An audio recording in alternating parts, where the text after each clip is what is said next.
Unconscious, Unlocking the Zone of Extra R. Walker, Joseph.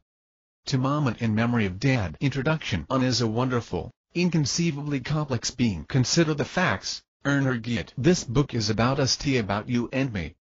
It about our potential. It about incidents of incredible human performance, often seen in athletes, geniuses, sudden superheroes, and others. If we didn't have proof of its existence, we might think this idea of a one of superhuman performance is the product of fantasy and imagination. But our venture is only in the world of reality. What do Hurricane Sandy, the woman who lifted the car off her dad, Typhoon Haiyan, the greatest storm to ever strike land, the man who became a genius after a brutal mugging, J.K. Rowling, and Tiger Woods have in common? Think about the hurricane, tornado, earthquake, of these natural phenomena. What do they say to us? They occur and make their mark in a powerful and convincing way. We hurry to forget, clear our minds, and hope they will not return.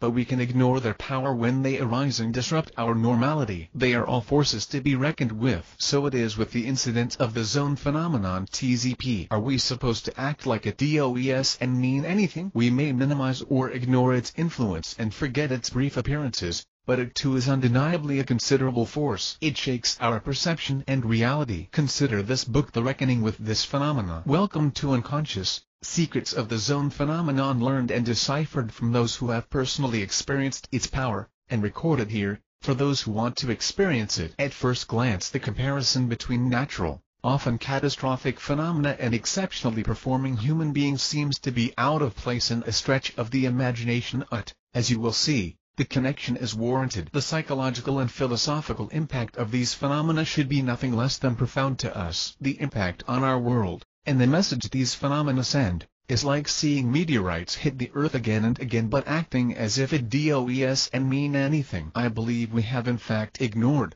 or at least misinterpreted, the significance of these incidents of superhuman performance we witnessed quite frequently in our world. These episodes beg to be understood for what they mean for human potential. Perhaps the zone asserts its power and influence to tell us something about ourselves that we are unaware of, or carelessly overlook. The tornado tells us how comparatively small and powerless we can be, but maybe the zone phenomenon tells us how powerful we could be. Our true potential? I convinced answer should be sought, not only in the slow probing of science, but also in the areas of religion and philosophy. All we are dealing with supernatural things. There is enough substance in these occurrences of extraordinary human performance witnessed in sports, music, arts, and ordinary life, to draw some definite conclusions about the nature of these powerful events and their meaning to each of us. As to the question had about me, the average Joe, and I access this potential? Ray, you saying I can unlock the gate into my latent, super potential? Well, let me say, there are clear identifiable paths toward it, keys to unlock the gate, and laws which govern this distinct region of transcendent human performance. This is my conclusion after years of observation, investigation, and research. That important question is answered a number of ways throughout this book. This book proceeds from the principle, we can utilize what we have no knowledge or understanding of. Also, what we don't know can sometimes hurt us and will likely hinder us. Therefore, questions regarding the nature of the phenomenon, it is, how it functions, and what causes it to happen answered first. How, and which parts of the human body are involved in producing the experience and the extraordinary performance are answered. I hope to prove that we are indeed more than we dare to imagine. Every one of us is phenomenal, and most of us have untapped potential. The super-powerful microscopes through which scientists examine our smallest parts prove it. Did you know that the sacred letter to the Hebrews states that angels are appointed to serve mankind? The greater serve the lesser. We are something special. But, I'm getting ahead of myself. Because we are all unique, reaching our true individual potential may very well look different for each one of us. Although we are made the same, the final product, the way in which our body, brain, and mind express themselves, is different for each of us. To reach this latent potential, the previously mentioned knowledge and understanding are essential. Later in the book, the external factors and circumstances which contribute to and cause the phenomenon will be discussed, all in an effort to hopefully reproduce the results in our own lives. Next, after understanding how it happens, the contributions our bodies make, and the special circumstances involved, we will consider some of the negative things we do which prevent us from performing at our maximum potential. The often misunderstood component of human performance is identifying and avoiding the barriers which would prevent optimal performance. If you are hindered, your performance cannot reach its potential. We are in an age and culture that places little value on preventing ills, but rather relies on some secret pill or operation to mostly counteract the negative consequences of careless living and decision-making. In my opinion, this kind of mentality lacks understanding and contributes to all kinds of human malfunction and dysfunction which plague our species, including mediocre performance. So, expect no magic key to unlock the gate into extraordinary performance, which does and also include understanding and carefulness. This point will become clearer in the section on roadblocks, pitfalls, obstacles and barriers. In other words, we will take an objective and a subjective look at the phenomena, with the goal of deriving as much personal benefit as possible. I believe knowledge is potential power. Understanding and wisdom, true knowledge applied and lived, is real power. Although I use creative writing and imagery as much as possible in this book, it is only because the subject invites it and captivates the imagination. I do my best to avoid turning things which pertain to our real world and life into mere fantasy and fiction. This book is non-fiction, and hopefully contributes to the understanding of ourselves and the improvement of our condition. One of my favorite sections of the book derives some meaning from this phenomena, answering the questions: does this mean and we more than we dare to imagine? I began my investigation simply to understand how his own phenomenon worked in sports and whether or not its power was available to everyone. The deeper I traveled into this territory, the wider its influence and the more the notions of recurrence and accidental genius fell by the wayside, and the reality of some kind of inherent, latent potential became obvious. The book Unconscious is certainly a healthy snack for those who are supernaturally inclined. Quite a few of the books written on the subject of extraordinary human performance have concluded some involvement of supernatural forces. I recently read a review on a book about child prodigies, criticizing the author for suggesting reincarnation as a possible cause of a 5-year-old child's incredible music ability. Although I personally reject the idea of reincarnation, I too am convinced supernatural human ability deserves to be considered as the result of some kind of supernatural influence. Until these types of occurrences become normal everyday experiences, they demand our minds venture beyond the commonplace. I must reiterate, I have an aversion to fiction. Why mind just does and work that way? I prefer to spend my limited time exploring, reading and learning facts. So, for entertainment I can tolerate fiction that is based on truth. However, I purpose to ground any of my supernatural conclusions in this non-fiction book on tangible facts. It will be necessary for you to read the entire book so that you can appreciate the conclusions drawn toward the end, whether you embrace them or not. I welcome any discussion via my blog Unconscious.com or email joe@un-conscious.com. I hope you enjoy reading this book as much as I enjoyed writing it. Without further delay, let our journey begin. Chapter 1. The Phenomena. Gather to see what excitement there will be. A record to break, a spectacular feat, a performer transcend the bounds of man. Remember the old television show Tell on cable, The Twilight Zone, which was very popular years ago? When I began to write this book and quantify this phenomena, the origins of the phrase his own, its mystical type of experience, that old TV show and its introduction came to mind. I literally smiled with fond memories of the mood set by the narrated introduction. I am doubtful that show is the source of the use of the phrase in sports, but that is all I could come up with as to origins. I am pleased to say, there are indeed similarities between the show poetic intro to that make-believe Twilight Zone and the real-life one phenomenon experience. Allow me to draw some comparison between the two, assuming good fiction has a basis in reality. Rod Serling intro was such good creative writing and narration. Here is a line from one of several brilliant intros. Traveling through another dimension not only of sight and sound, but of mind.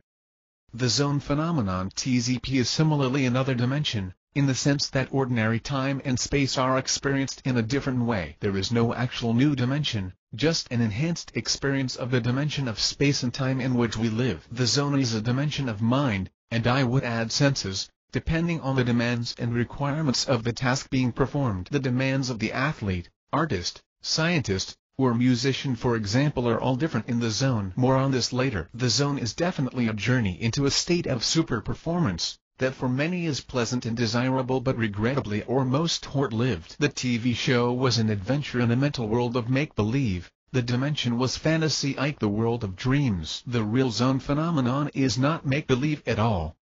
Rather, it is literal reality, and on a level we don't get a chance to see very often. Let's say it is a window into true potential, not fantasy but real, tangible potential. This comparison simply scratches the surface of what TZP is. I would encourage your entertainment to check out the brief bio on Rod Sterling in the show online. His talent and work are very fascinating. The mysterious aspects of the real zone phenomenon can be ignored. My journey began sometime around 1994, while exhibiting at a sports trade show. I met a former Major League Baseball player named Lem Pilkington. Our conversation turned toward his experiences of being in the zone and what it felt like. I recall what he said because it was so interesting that I began to convert the concepts to poetry. My memory and notes remind me that he shared experiencing the sensation of a trance-like state which I can only understand by associating it with hypnosis, in which the stitches of the baseball, approaching at 90+ miles per hour, could be counted. All noise is muffled, and solid contact between bat and ball is certain. At that time, I began to experiment with graphic ideas for t-shirts that would capture the experience Lem described, along with ideas I developed from observing athletes who appeared to be performing in the zone, particularly basketball great Michael Jordan. Since that time I have taken up the game of golf, and have experienced one occasion of being in the zone. This was several years ago when my average score was around 95. Much to the astonishment of my playing partner's knee, a very good long-time friend, who was at least 15 strokes better than me, was playing in the zone. I was swinging the club and hitting the ball like I had been playing my whole life. I was unflappable. It was easy. I hit the ball where I wanted, and ended up shooting 15 strokes better than my average. I scored 80, equaling my good friend, who has played his whole life. Needless to say, I have been looking for the zone and that level ever since. My scores are much better now, around 84 on average, thanks to experience and practice. We can perform well at almost anything we apply ourselves to, but his zone is a higher level of performance. If you are a serious athlete or sports fan, you have no doubt experienced or witnessed the zone. You may be involved in performance other than sports, and may like me be longing to witness or experience it again. There are many books and theories circulating about what I am referring to as the zone phenomena. They may approach this phenomenon from the perspective of a higher level of consciousness, a supraconscious mind, or some other idea, in an attempt to explain this experience, and teach us how to tap into this power. I am not attempting to do that, because I am persuaded this phenomenon is essentially an unconscious state. What we know for sure by history and experience is that no one has been successful at teaching anyone how to tap into this zone-like state through a deliberate act of the will or training. If they could, we would have won this time in history super group of extraordinary human beings, or maybe even a nation of them, operating on a continual high level of proficiency, creativity, and accomplishment, that we only see in brief spurts when we witness or experience the zone. That you can tap in philosophy, in my opinion, encourages feelings of inadequacy in those who can tap in, and a false sense of superiority in those who convince themselves they have. As we will see later, although our brains have the same parts, each individual uses his brain in different ways, so no single formula would work for everyone. But, I will tell you, in the same way a parent or teacher may recognize exceptional talent in a child, and encourage its development, those who are somehow suited to perform in the zone are likely to experience it more often than others. I am hinting at talent here, a subject we'll talk about later.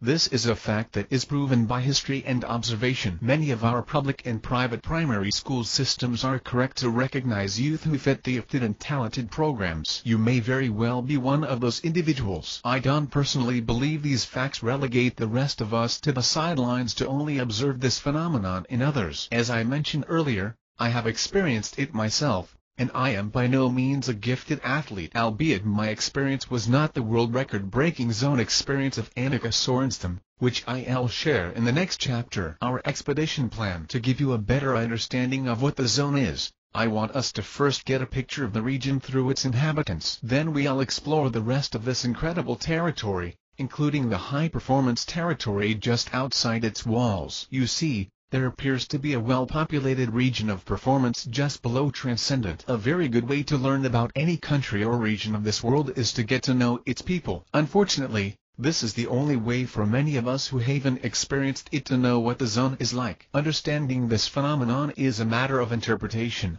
as this subject is shrouded with mystery. Although it is frequent enough for us to be familiar with some aspects of the subject, it is elusive enough to prevent a clear understanding of its dynamics. Almost every author on the subject of superhuman performance will draw different conclusions about the questions of how and why. Although many books add little new information, they just repackage old information.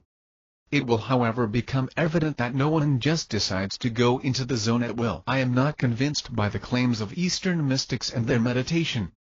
This state is accessible by invitation only. This includes the super-gifted such as prodigies and geniuses. This fact supports and strengthens my conclusion that it is indeed an involuntary or unconscious state. Its unconscious nature also adds to its mystery. So then, because it is a desirable destination, it is considered beneficium, a privilege to receive an invitation, or better yet be drafted into its domain. If you haven't yet received an invitation, you will have to in the meantime rely mostly on the testimony of others, and your own observation from a distance. Perhaps, if you know where and when this phenomenon is likely to strike, like a tornado chaser, who can put yourself in its path. Chapter 2. The inhabitants. His so-called zone is a temporary place of residence. Sorry, no baggage allowed, so leave the textbook at home. It a district with its own rules and boundaries. None.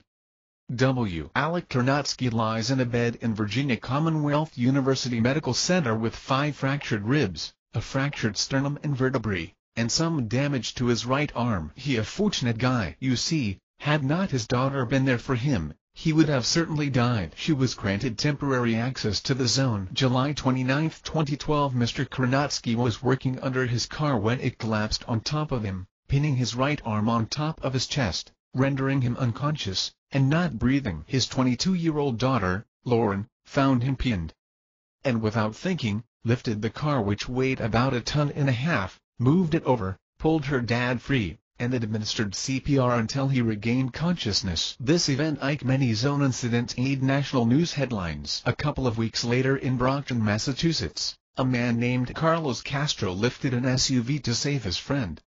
1. As far as I can determine, the residents of the zone can be divided into 2 categories, temporary and permanent. The difference is the amount of time a person remains within this powerful region before he is expelled. When I first became aware of this state of transcendent human performance, I associated it exclusively with the temporary residents I observed or who had returned from the zone to share their experiences. Most of you have also witnessed the power of the zone while a temporary resident, like the automobile lifters, an athlete or musician, is for a time parading under the power of its influence. However, it was particularly intriguing for me to discover the existence of permanent residents, people like superheroes living constantly within the boundaries of the zone powerful influence. Let's examine the temporary residents first, and the power source, before we visit the permanent residents. Temporary residents, aliens and transients. Author J.K.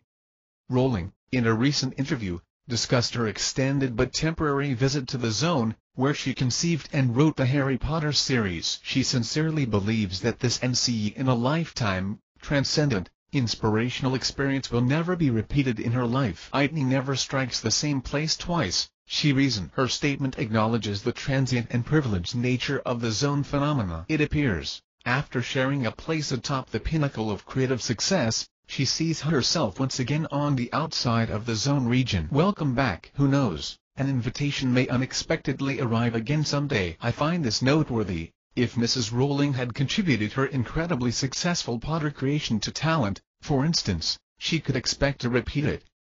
But she obviously considers that stroke of genius, transcendent, above her natural or acquired ability. Therefore, it is similar to an unexpected, yet fortuitous strike of lightning.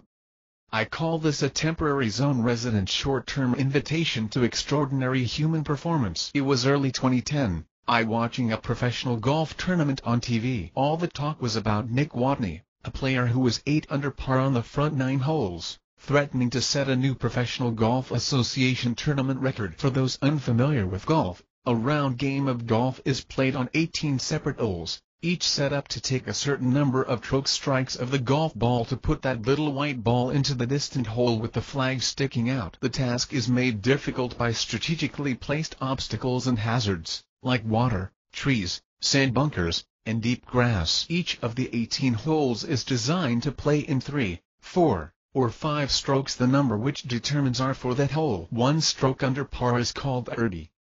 Nick Watney made 8 birdies out of 9 holes, including 2 holes which he played in only 2 strokes. He was in his zone. That kind of performance is also referred to as unconscious, as both words describe a trance-like state. Nick was unconscious on the first 9 holes, but then he woke up on the last 9 holes to shoot mere mortal 1 stroke under par. Mr. Watney finished with a very impressive total score of 9 under par. Whenever an athlete or other performer performs in an exceptional way while at the same time his fellow competitors, under the same conditions, are being taught a lesson by the game, it a good bet that player is in the zone. He or she has performed to near perfection under conditions which, by all reasonable expectations, would not allow such a performance. When this happens on a professional level, it is all the more incredible because of the level of difficulty, talent and expertise. At this level the game is designed to be tougher, and the competitors are equally talented and experienced, i.e. the best. Therefore, when a single player transcends the game and his peers, it is recognized for the outstanding and remarkable feat it is. If it is record-breaking such as Jim Furyk's incredible 59 rounds, he has the additional benefit of raising the bar of expectations for human potential in that sport, and the hearts of everyone who witnessed it. This potential for transcendent performance, I found to be a key contributor to the passion and fanaticism which fuels the love for sports all over the world. The very same expectations are a part of all artistic performances. In my opinion, this expectation is well deserved. I personally believe we are capable of more, and I enjoy seeing my expectations confirmed. I remember watching Michael Jordan around the time I became acquainted and fascinated with the idea of the so-called zone. I now believe it is rightly called his zone as opposed to zone. That is, there is but one region or state wherein this phenomenon is experienced. Although the circumstances and manifestations gifts are different, the source is the same. Back to Jordan. I was fascinated by Michael Jordan because he appeared to play in the zone more than other top athletes. When you are talking about an athlete standing out among the greatest players in the world, it is obvious you are witnessing something special. The zone at that level is near the pinnacle of human potential in athletic performance. The zone forces its subject like a complicit captive to play above his normal abilities. It commandeers all resources. I must interject at this point. I don't believe in the worship of any human being except Jesus Christ. The involuntary aspect of TZP make it clear that the subject of its power can have some contribution to the experience, but that contribution is minimal, considering the level of perfection produced. The subject's own account also confirms she was under some greater, outside influence. So, not to undermine the hero, us careful not to bestow credit where it does and belong. When Jordan would drive into the well-guarded painted area of the court, everyone expected him to go to the hoop for an easy layup or dunk. All of the defense would collapse on him. He would appear to hang in midair until everyone else came down, or a crack of daylight revealed itself. Then he would gracefully maneuver through the available space between defenders, and put the ball into the basket. He did this time and time again. There is no doubt that advertising and marketing helped to make Jordan the world phenomenon he became, but he still had to live up to the hype, and set those records. This is another excellent example of the reality and powers of TZP. Some players make it look so easy that if we are not careful, we will take it for granted. Many of the other accomplished players Jordan played with and against, were happy in the face of opposition draw a foul and head for the free throw line.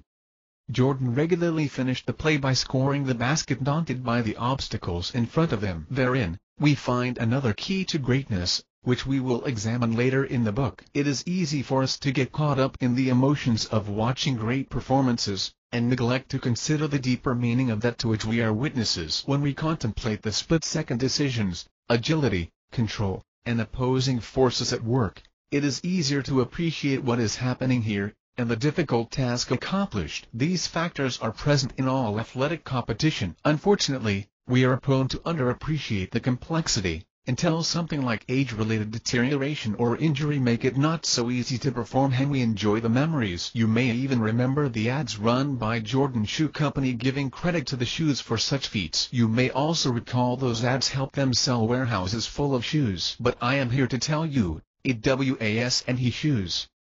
It was either exceptional talent, we will discuss talent later, and or the influence of the zone. Another example, revealing another aspect of the zone phenomena, was Muhammad Ali's victory over George Foreman at the Rumble in the Jungle. Very few experts believed Ali could beat Foreman toe-to-toe, that included Ali himself, who developed the famous and shockingly passive rope-a-dope strategy to win the fight. I include this historic feat in TZP, because it was transcendent and improbable. Ali had to tap into resources beyond what he typically used. Also, he had to accurately calculate and predict his opponent's actions, in order to enable survival, and ultimate victory. That feat highlights an aspect of the zone that is often overlooked or underrated. Need to succeed a key? I'll elaborate later. The zone takes potential, and multiplies it. Annika Sorenstam dominated women golf, winning 90 international tournaments as a professional. She described the day she shot the lowest score on record for a professional female golfer, as feeling easy. A common feeling in the zone. She birdied 8 of the first 9 holes like Nick Watney, and 4 on the back 9. He hole looked like a big bucket, she said. Annika said, it was so easy she didn't understand why she could and do it again. Another interesting comment she made about that record-setting day, was that a score of 54 golf perfection was something years earlier he and her junior golf friends had talked about as a very real possibility. Another zone key? When asked how close she has come to the zone on other occasions, she said, players work hard to find a balance, harmony, and concentration that will result in the zone. I detected a note of disappointment in her tone, having not found the key to return to the elusive zone during a stellar career. Annika has raised the bar for what is possible in golf for all who play, and will play in the future. This is an important story as we consider the possibilities of human achievement, our expectations, and the demands placed on the top athletes who fuel our passion for the games. It is their contributions to the game that should matter, not unreal expectations of unending super performance. More on this later. Speaking of contribution, possibilities, expectations, and the zone, let's look at Tiger Woods. I hope to draw more conclusions from each of these examples of ZP in the following chapters of the book. I guess we fans can thank God that every decade or so our expectations of transcending the bounds of human achievement are realized through some new Hannum. If you think about the long history of golf as a sport, the great players who came before Tiger, and what he has done to raise the bar of possibility, it no wonder he is the most popular athlete in the world. We love our sports heroes because we love our sports. I am not going to attempt to list his credits, but I will say, as relates to our topic, he appeared to own a permanent residence in the zone for about 10 years after he became a professional. I will discuss a theory as to why he received a zone invitation later in the book. He has elevated what we believe is possible in the game of golf. Many current players, teachers, and fans have changed the way they approach the game because of his accomplishments, not to mention what the game expects from him because of his past performance. It is literally incredible. For that reason I would be remiss in an alien from another planet to overlook him in this discussion. Maybe studying him can help us answer the question that we all want to know. Can you access the zone at will? Can someone own a key? Also, how much does talent contribute to an athlete's ability to play in the zone? What about gifts? Is there such a thing? The moral question. Before we go further, let me answer a question or objection some of my readers will have. How can I ignore Tiger's scandalous transgressions, and recommend him as an example? Frankly, if people of apparent excellent moral character were the only ones worthy to be considered in the search for human potential, this book would be very thin, because I haven't met a person with flawless character. A friend recently reminded me of the great Babe Ruth baseball zone resident. Scandalous reputation. Experience has taught me that you will need to live with a person you believe to be perfect, to discover along with that person close family, that he or she does and come close to perfection. This is a sad, but true human condition. I am interested in the maximum potential of human beings as a species. It does and matter to me in whom that potential manifests itself. Wherever it appears I will investigate. Therefore, many of the people I examine in this book, whose lives are public and have great weaknesses oral and otherwise. Remember, this privilege is involuntary. These people are recipients, not originators of this phenomena. As a matter of fact, the more flawed the vessel, the greater the wonder of the phenomena. However, this does raise a host of questions as to why and how this phenomenon operates, as it does, questions I will tackle in later chapters. I get excited every time I behold TZP with my eyes, or hear a news report confirming its presence. You will too before you finish this book. Musical inspiration. In an interview aired on April 15, 2011, Motown great, Smokey Robinson, spoke of an occasion during which he sat at the piano with Marvin, while he was writing the classic album What Going On. Marvin Gaye told him he was not writing this album. Odd was. By the way, Smokey, an accomplished songwriter himself, intimately familiar with human potential in songwriting, music composition and performance, said, "Can you listen to it, the album?" I believe him. What an acknowledgement from an artist who believed he was performing beyond his considerable, natural ability. My first reaction was to assume a zone-like experience, where the music and lyrics flowed, with little if any deliberate effort from his conscious mind, or every difficulty relating to the composition was quickly solved with the perfect answer. This is, of course, an assumption on my part, but if one believes odd is doing something, it certainly can be hard. Marvin Gaye, no doubt, experienced the sensation of being carried away to a zone far beyond his normal ability. I was delighted to find the following quote on a website chronicling that epic album. "The production of What Going On is a remarkable mix of Motown talent and musicianship gained over decades of practices and performance." For 10 days in March 1971, Gaye and his team were in a zone of brilliance too. This is not a unique experience among great musicians and composers. Arthur M. Abel, in his book Talks with Great Composers, shares very similar expressions of involuntary inspiration from the likes of Beethoven,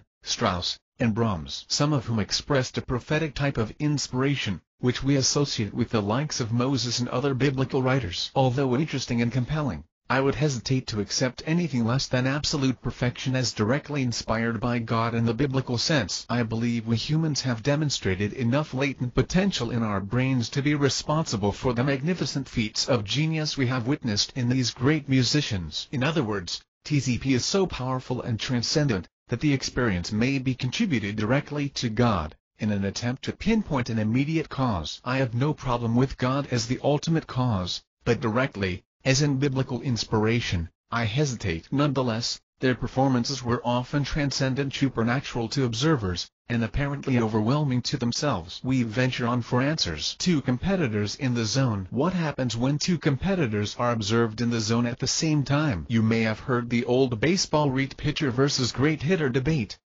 or Superman versus Batman superhero debate. Well, I believe this is exactly what happened on June 22, 2010, when John Isner of the United States met Nicolas Mahut of France for their fifth and deciding set at the Wimbledon tennis tournament. If TZP is in fact an involuntary, unconscious state of being, then this incident was like two people dreaming the same dream at the same time, battling for control of the drama and its outcome. His is my world, oh, it mine. Well, they proceeded to give the world of spectators a rare look into the zone, as that last set went on for an exhausting 11 hours and 5 minutes. If you saw that match, you are smiling right now just thinking about it. If you didn't see or hear about it, you are probably also smiling in anticipation of hearing the details. Both players exhibited a level of mental and physical performance that exceeded even their own expectations, as the epic marathon battle went on and on and on. We will examine this event in Keys to the City, and glean more from what it reveals about the zone phenomena and human potential. Suffice it for now to say,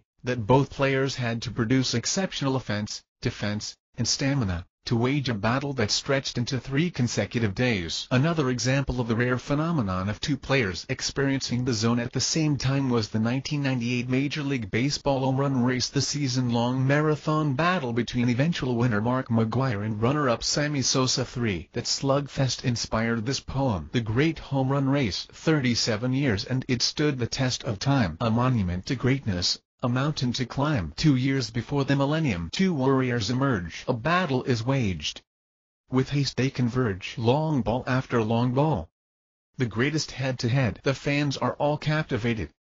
Our appetites are fed, and when the dust settled the old record was dead. All hail to the king as he sits on his throne. Like the sweet song of the red bird, may these heroes live long. 012JW. That epic battle would have likely produced even more home runs if those two sluggers were not intentionally walked so many times. The world came out in droves to view this historic spectacle, as is the case with all public displays of human transcendence. Tarnished history. To answer those who believe this history is tarnished by accusations of steroid use in Major League Baseball, I will say again, this book is about human transcendence, and the potential hidden by normality. Human potential which causes what is normal to become mediocre in its shadow. That potential has to reside there to begin with, before it can be released. We are not talking about discovering a new species, but maximizing the performance of what already exists. It appears to me that no pill has yet to be found with the ability to produce TZP level of brain performance. If it had, everyone would want it. We know strength and endurance can be enhanced through nutritional and pharmaceutical supplementation. Notably, only 2 baseball players entered the zone of transcendence during the 1998 home run race. Although we have it on good authority any used performance-enhancing drugs. The question as to whether drugs introduce something foreign and supernatural, or merely unleash what is already there, has not definitively been answered to my knowledge. If health was no concern, and every opponent was ferocious, how many of us then would supplement to improve our mental or physical performance? That as far as I can go for now on the controversial aspects of that great season, but it stands in my mind to be a legitimate manifestation of TZP awesome power over 2 competitors at the same time. More on this in Chapter 7. We will meet many more transient residents on the road to the zone as we move on. Chapter 3. The power source. Tapping both sides of the brain, resulting in complete control of one's own body, rapid processing of new and stored information, undisturbed concentration, extraordinary performance. We will examine the permanent inhabitants of the zone in a bit. But for now let's answer these questions. How does this phenomenon occur? What is its power source? Like the heartbeat to life, what animates the super high-performing inhabitants of the zone? The brain. The source. It's easy to start with the brain because all of our life experiences are controlled and managed by our brains. It is the filter through which our interactions with life are processed. From the insignificant to the phenomenal. We are considering something beyond the natural, material, common, easy to comprehend things of life. For example, the brain is responsible for to exactly what extent we may never know our thoughts and emotions, which are intangible and usually associate with the mind. We know that the physical brain is involved because our thoughts and emotions can be affected by drugs. For example, drugs can make you happy, uninhibited, depressed, aggressive, delusional, etc. This fact that the brain does and just control physical things is certain to nudge us beyond the realm of natural things into the supernatural. It is not my intention to try to completely explain the supernatural or spiritual aspects of the brain. Since the science is still new, I prefer to stay away from filling in the gaps with fantasy and imagination, which is hard not to do when contemplating the brain. Many popular books on the subject do just that, and because no one knows better, the expert is allowed to draw all kinds of fantastic conclusions. We will, on the other hand, explore some solid facts related to the brain role in the zone. I will offer my own impressions and thoughts, then let you draw your own conclusions and spiritual implications. Processing power. Let appreciate the power it takes to produce the extraordinary feats we witness in the zone and the source of that power. The mighty brain cell. The cell is the basic building block of life. All forms of life, plant, animal, human, are comprised of specialized cells which come together to form the internal and visible components of each form of life. If you break down the human body, for example, to its least common denominator, you will arrive at the cell. Later, in the chapter on heredity, we will divide the cell further. Each organ and part of the body has its own type of cell: eye cells, brain cells, neurons, skin cells, bone cell, hair, etc. Each cell is an incredible, minuscule, complicated, and surpassingly intelligent, self-contained manufacturing facility that does its special part for the human body and being. It is a production facility where the biological human being begins the physical process of coming into maturity, and by which it is maintained. It is fascinating to contemplate that, from one single cell, the body becomes an amalgamation of trillions of cells. Each, at the right point in the dividing process, became a specialized contributor to the whole living being. Well, at the right time, our brain cells begin to divide and specialize into their proper place and function. This process is so automatic and involuntary, we are likely to take it for granted. Forgive me for frequently using this phrase, but this book is not about anything new. It's about phenomena we have in fact taken for granted, overlooked, or minimized. I want you to focus on the fact that the phenomenon of human transcendence begins at the start of our development. We are in every conceivable aspect phenomenal, very one of us. When the female egg cell and the male sperm cell combine into a single new cell, the phenomenon of a new human being is rapidly underway. That single cell with its internal instructions begins to divide, and divide, 2, 4, 8, 16, and so on, until we have a human being with all of the parts and functions necessary for life on Earth. Cells let in nutrients which it turns into useful chemicals, and expels waste while preventing anything harmful from entering. Security. Your genius. Enzymes in the cells are the molecules that turn water and food into chemicals for the cell and other parts of the body to use. A single cell can contain a large number of enzymes. There are 40,000-75,000 different enzymes inside human cells. That means at least 40,000 different chemical reactions.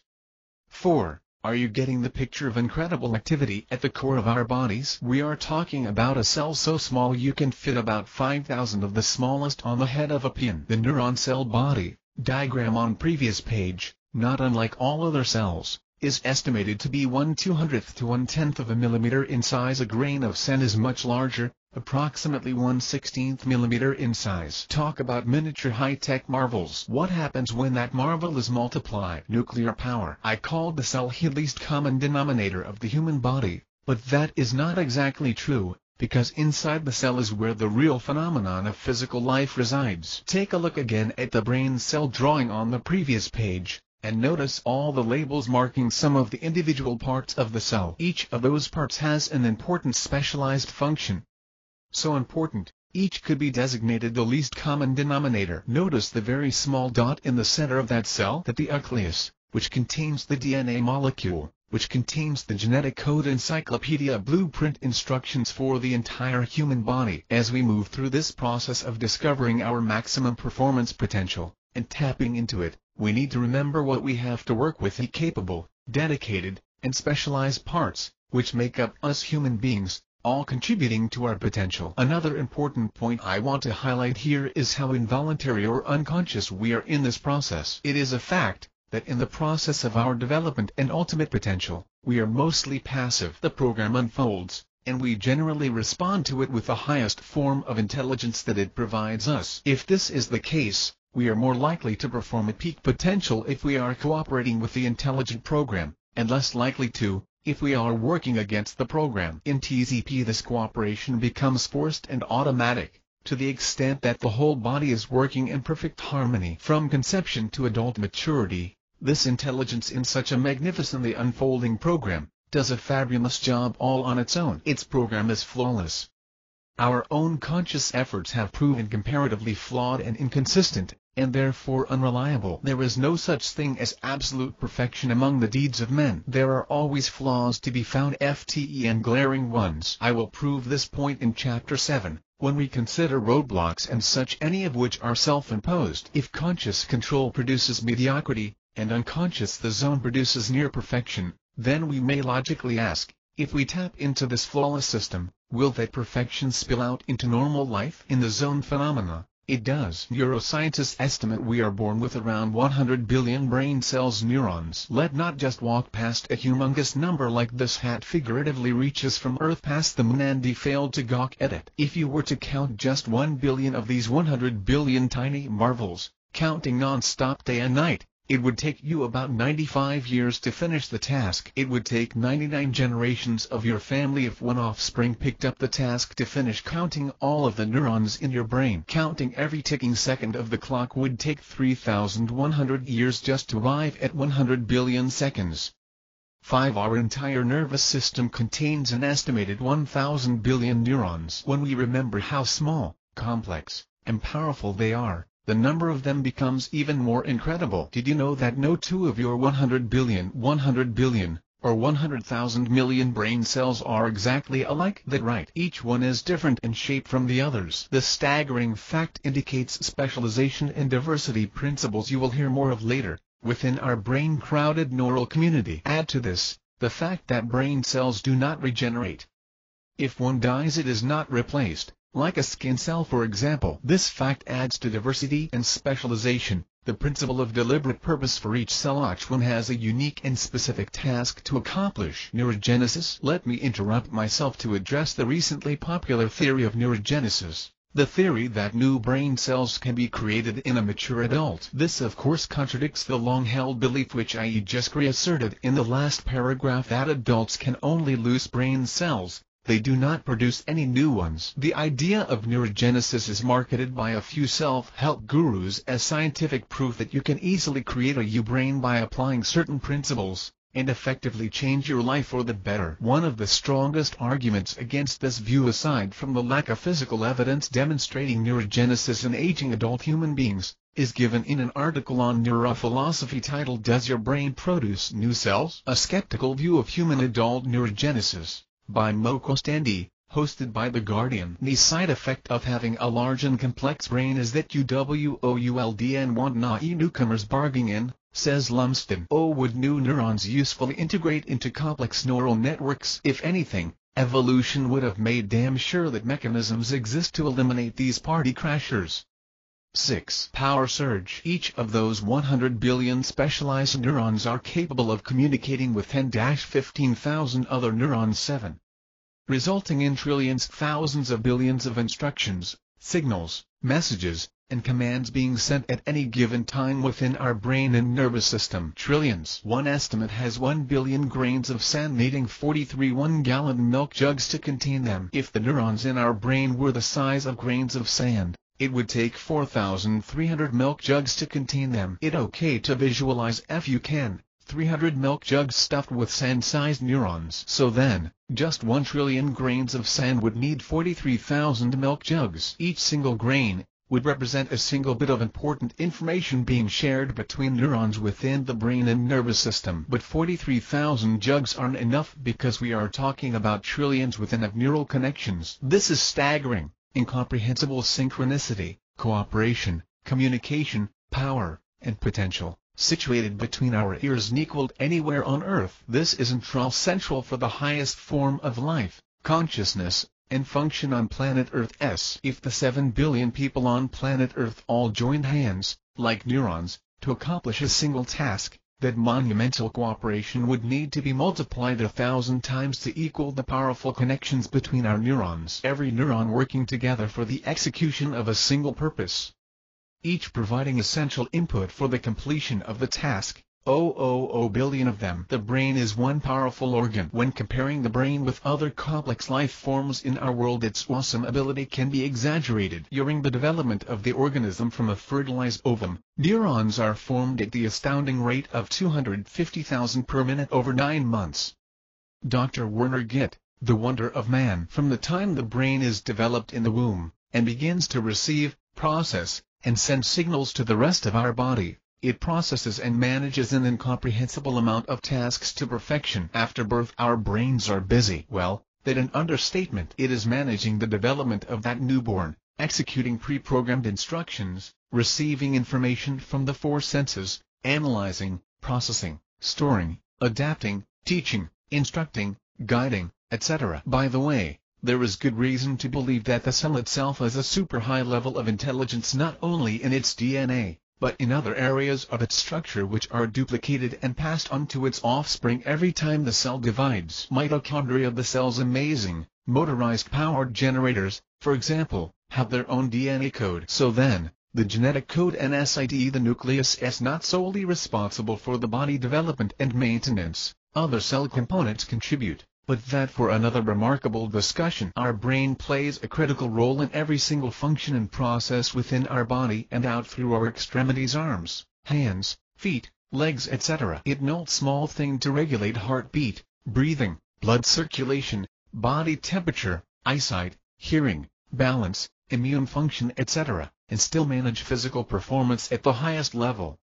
making it appear so effortless we take it for granted until we lose some ability. Scientists say that the heart is a phenomenal workhorse, but it has a few tasks, whereas the brain has too many tasks to number, and it too must perform for a lifetime. As the manager and supervisor of all of our body functions and systems, it is hands down the body workhorse. Neural network, the power grid. Let's turn our attention to another aspect of the brain's power, energy, electrical energy that is generated as the 100,000 million neurons inside of our brain and nervous system communicate with each other. Can you fathom each single neuron simultaneously communicating by way of electrical and biochemical messages with 10,000 other cells? Remember, each single cell is a self-contained intelligent information-generating and processing facility. Imagine yourself as a business person with a network of 10,000 associates, at your instantaneous command, committed to making you a success. How much power and potential would that represent? Well, each of the 100,000 million neurons has at least that many connections in its network, serving your every command. Life appears so easy it's hard to wrap our minds around such raw power and potential. Hopefully, the power of the zone phenomenon is beginning to come into clearer focus. The brain can do 10^18 = 1 million computations in a second, which is 100 million times as fast as the fastest supercomputer at time of writing 10 calculations per second. The most fascinating aspect, however, is not the actual physical performance of the brain, but its ability to process these unimaginably vast quantities of information in unique ways which we cannot yet fully comprehend.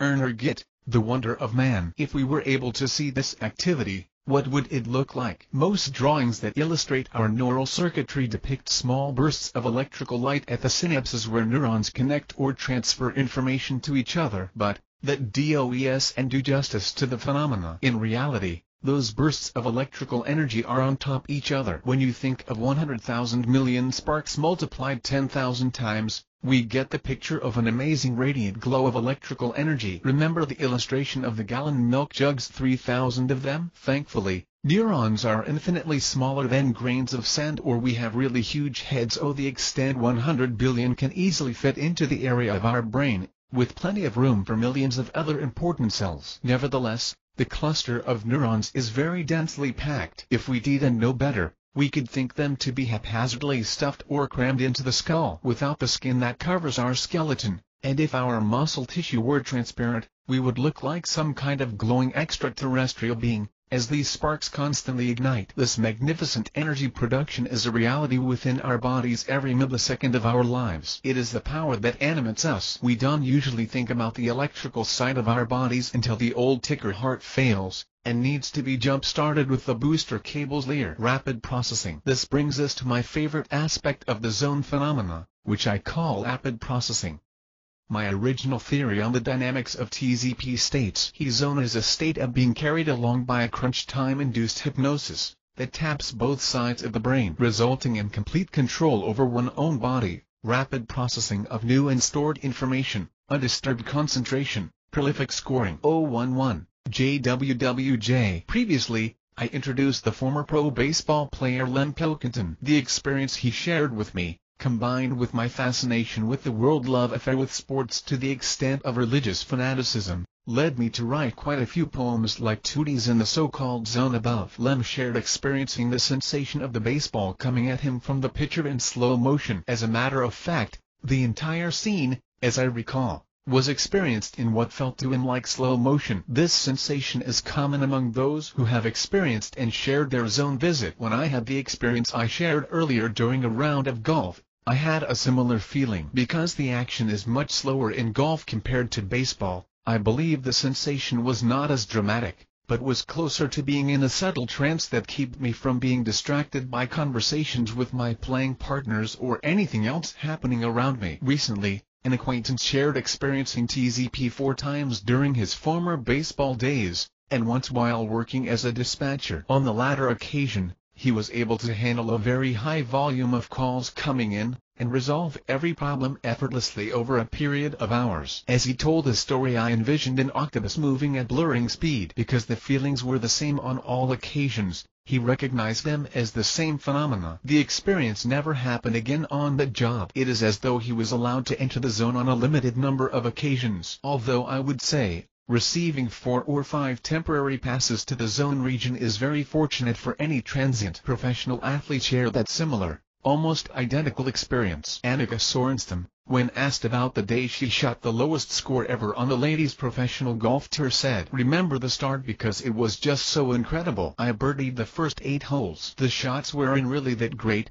but it was just the flow to it all and the momentum just keep building and building. I could do nothing wrong that day. Everything funneled to the green. Every putt had the right pace." 8. When asked directly by Dave Allen, her interviewer, to describe what it felt like to be in the zone, she shared, "First of all, it feels effortless. You don't think about hazards. You think about fairways and greens. When you putt, you see a big hole. You see the line. You don't question your decisions." You'll notice by her description that she did not attribute the experience to an act of her will. T was, in her words, as the flow, the momentum keep building. That sounds a lot like being carried along by something. Involuntarily she was aware, but not in conscious control. Some may say that she was in total control, because her every wish was accomplished. But that is the nature of TZP.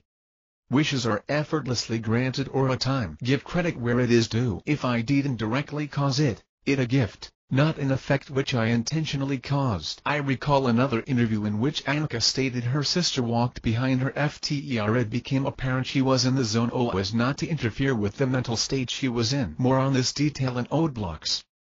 In a CNN interview she states, "Really what happened is it felt so easy. And really thinking in every putt I hit just went in. I never really thought about a second putt, it just went in, and I went off to the next hole. It was one of those days when there was no effort and things just went my way." 9. I'm pretty sure if asked if she felt like she was in a type of trance, she would say yes. Where does this sensation come from? What exactly is happening? These are the type of questions we need to answer. I have described this aspect of the phenomenon as rapid processing of new and stored information because this is precisely what is occurring in the zone experience. Earlier I said, watching Michael Jordan was probably my first recollection of being impressed with what I perceived to be TZP. He appeared to defy gravity, outmaneuver opponents, keep his balance, and score the shot while time stood still. It was obvious to me that Jordan was rapidly processing all of the variable information he encountered on the way to the basket much faster than his opponents, or even the fans, could anticipate. He was thinking fast, but it had to be even more than that. The action required more than fast thinking. Certainly through practice a player can learn to anticipate the reactions of a defender or two. The playbook and film review are designed to help predict opponents' reactions. But many of Jordan's feats, over and between several defenders, were clearly beyond that.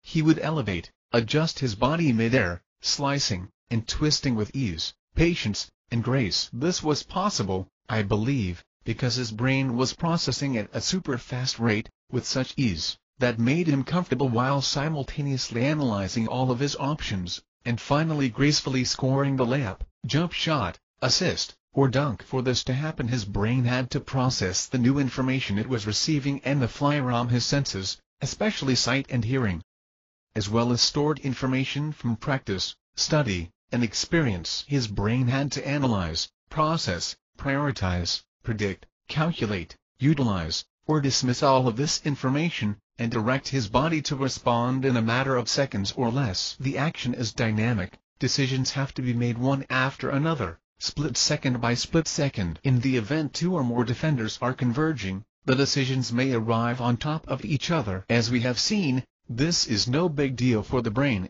because it is constantly processing at a super high level of speed and proficiency. Behind the scene, the zone phenomenon apparently brings what is normally hidden of the brain's superpower out into the open for a brief moment in time for all to behold. Jordan's seemingly effortless, controlled grace, in such a chaotic situation, contrasted with other players I.e. studied, highlights the power of the zone to slow down the action in the perception of the person under its influence. Another example of this dynamic in sports was seen in the great professional football running back, Barry Sanders. Now, there have been several professional running backs to transcend the bounds of human performance out of the backfield, like Jim Brown and Earl Campbell, but these guys have usually done it by running over and through their opponents. I will by no means minimize such a display of raw power and brute force in trampling and pulverizing opponents. But what Sanders did required a different set of exceptional skills. Barry Sanders was respected and feared because of the grace and finesse by which he dominated opponents on the football field. Few professional running backs have shown this ability. Sanders exhibited zone-level rapid processing of information as he at only 5 tall chose not to power over opponents, but to outwit and outmaneuver them. One defensive linebacker said he even saw Barry Sanders divide in 2 pieces. Pointing at the replay screen, he swore he saw Sanders' body double. Barry said of his strategy, "He didn't think, he just reacted." I interpret this as, not restricting the brain by predicting the future, but allowing the brain to respond to the action with its on-the-fly super-fast processing ability. Like a tap dancer, he would elude defenders, shaking and faking would-be tacklers as he danced his way into the record books. Rapid brain processing of TZP allowed him to regularly react with apparent control and grace in the unpredictable, chaotic, and fast-paced environment on the field. Calculating paths over or around when time would seemingly allow only the option of over or through the defenders. A brief note: I know there is a very thin line between great talent and the zone phenomenon. We'll discuss talent later. In the meantime, you can form your own conclusions about the source of these exceptional performers' abilities. Approaching the waterfall, I believe it is the brain's focusing a large portion of its 1 million calculations a second on the task at hand, while at the same time relegating all lesser priority activities to secondary status. Creates the trance-like, slow motion, sleepwalking, unconscious sensation experienced in the zone. While in the realm of TZP, you are very aware of other things going on with and around you, but the brain is not focused on them, so they receive only peripheral attention. Like a daydream, they are a part of the background scenery. Muffled sounds. The atmosphere. They are extras in the movie, filling out the scene while the camera focuses on the leading character. Meanwhile, more brain power and resources of the trillions are devoted to the task at hand, in what I perceive as rapid processing, from a rushing river to the waterfall of information like a drop in a bucket with tremendous proficiency and ease. If the average athlete engaged in competition experiences a fast-moving stream, then the subject of TZP experiences a waterfall of information processing, literal torrential rain, as the natural aqueducts of information and processing reserves are opened from beneath or correctly from within. I recall an incident of sleepwalking when I was around 10 years old. I remember standing on the corner of my street after having jumped out of my sister's first-floor bedroom window in the middle of the night. Don't laugh. This could happen to anyone.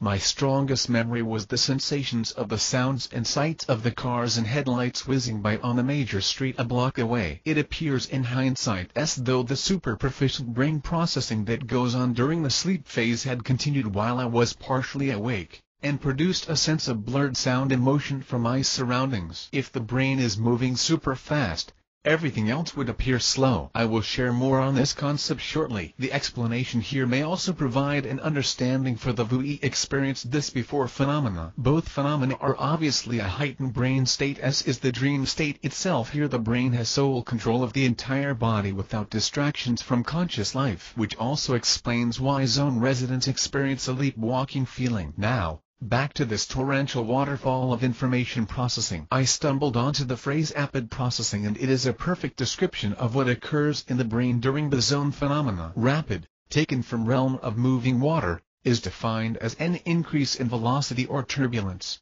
somewhere between a smooth-flowing stream and a waterfall. All of these characteristics are present when the brain has entered the zone. If our normal condition can be described as a smooth-flowing stream, we progress from there, through rapid toward waterfall. The more powerful our zone experience. Our brain under normal everyday circumstances is supervising an incredible amount of information and tasks, as we have seen, which could conservatively be called a waterfall. But take that state, concentrate it, and multiply it by 5, 10, or more, who knows, and you have the zone phenomena. Or, better yet, take the 1 million calculations per second, occurring at 250 mph between neurons, and bring it into a conscious 2 mph 10, normal awake state environment.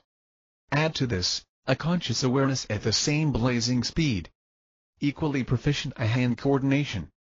And you have the Matrix-like slow motion. I can help but be reminded of a scene in the Matrix movie. The main character Neo reaching a higher level of perception, awareness, and ability, causing a slow motion effect as bullets are coming at him in super fast real time. But his brain is way ahead of the action, processing beyond super fast, causing the super fast to appear as super slow motion. Is this what Lem Pilkington, the former pro baseball player, and other athletes are talking about when they say things like, "Could count the stitches on the 95-mile-per-hour fastball as it was coming at me in what seemed like slow motion?"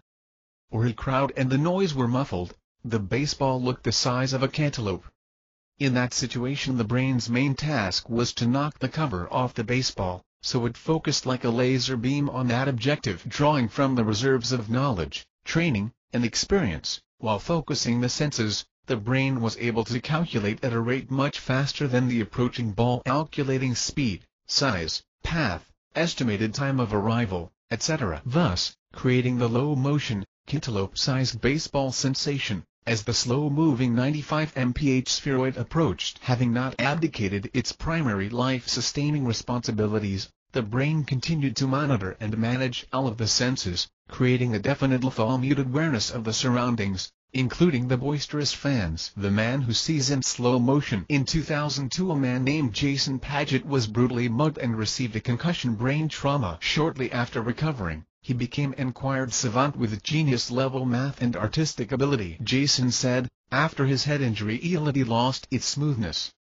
When he explained exactly what he means, he appears to confirm my hypothesis that the brain internal super-performance comes out into normal life. He says, concerning his new perception of reality, that a car driving along smoothly now becomes a scene played out in separate frames like the old cartoon flip book drawings, one frame at a time coming together to simulate motion. If I interpret him correctly, he now sees action in slow motion. His brain processing is so fast, it splits seconds into fragments, and he is consciously aware of it. If there was not video to verify this, it would be difficult to believe. Watch a video of Jason on my blog 11. I don't know the science behind high-speed cameras used to capture fast action such as in sports, thousands of frames per second, but Jason's eyes and brain now have the capability to see much faster than normal sight. This is his new everyday experience and brain potential uncovered by accident. Speed is relative in the zone. To help further illustrate this phenomena, I'll use terms we may be able to more easily grasp. Assume there is a person walking along a busy sidewalk at normal speed 3 miles per hour. She is passed by a cyclist, biking at about 15 mph. To the cyclist, the walker is moving pretty slowly. A car, traveling at 35 mph, passes them both. To the person walking and the cyclist, the car is moving very fast. On the freeway overpass, cars zoom by at 65 mph. Just to the left, a 747 jet plane is taking off into the air at 180 mph. To those looking out of the window of the 747, every moving thing below them appears to be barely moving, including the cars on the freeway. During the zone phenomena, your brain is in the 747 at cruising speed of 564 mph. Everything else on planet Earth is moving in slow motion by comparison. The avalanche of information which the brain processes, especially during intense end-of-zone performance, is incredible if only we consider what it processes through just one of the body's 5 senses. For example, the amount of information the brain receives, interprets, and processes from the eye alone is staggering. Furthermore, when it comes to athletic performance, sight is typically relied upon more than any other sense. If we were considering music performance, the same could be said about the ear. Oracle ThinkQuest, Computer versus Brain website, 12. Considering the brain's performance ability states, at the same time, the brain is constantly bombarded by all your senses all at once. In 1 mere second, the retina sends to a 1,000,000-point image of the brain. At the same time, your eardrums pass sound information real-time at higher than CD quality. And don't forget the information sent to the brain by your sense of touch and smell. If a normal higher-end computer was fed with the information from my human senses constantly and asked to process and react to them, the computer would overload from too much information because it can react as fast as the brain could. The same kinds of conclusions are reached by every scientist who studies the brain and/or the human nervous system in general. As a matter of fact, I was surprised in my research to find several scientists who have been led to beliefs of a spiritual nature as a result of their work and studies on the human brain and nervous system. It is truly an amazing system. The 0.1 million point images sent from the eye to the brain per second are enough to require the brain to process a Niagara Falls volume of information in a blink, and incredibly it does. Not only does it, but it does it with ease and proficiency, so much so that we take it for granted. When the parts of the eye and their special functions are broken down, we are able to divide the process of seeing into the various steps it takes. The iris controls the amount of incoming light. All sight is light rays. The lens focuses the light on the retina for processing.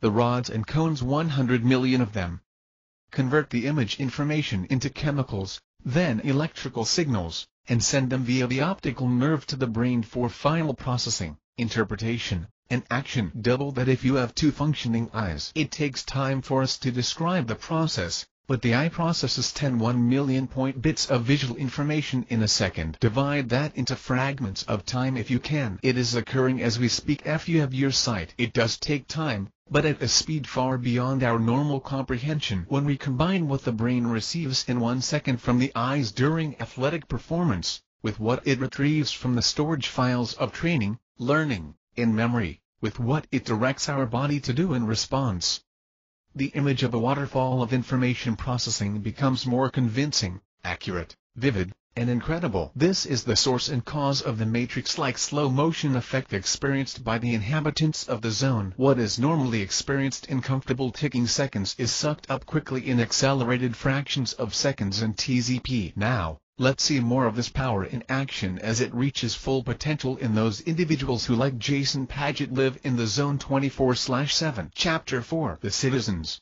Permanent Residents. Maximum Sustained Human Performance.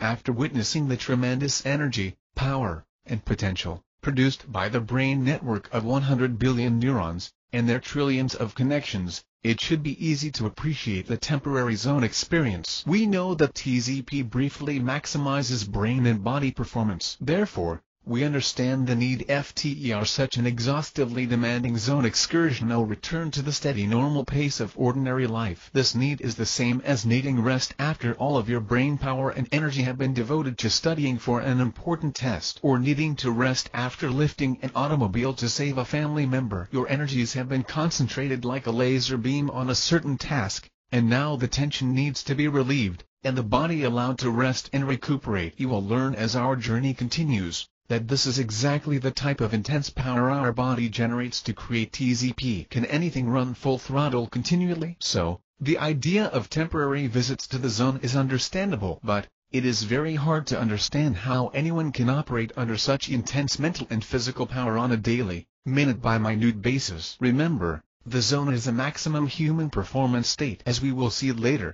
the stress hormone adrenaline is involved in most zone experiences, certainly where physical strength is necessary. So then, the idea of permanent residence of the zone seems a thing of comic book fiction. Even Superman and the Hulk had to return to normal life after a period of super performance. Compared to normal human performance, this would be like expecting Babe Ruth to have hit a home run every time at bat, or every painting by Michelangelo to have been as captivating as the Mona Lisa.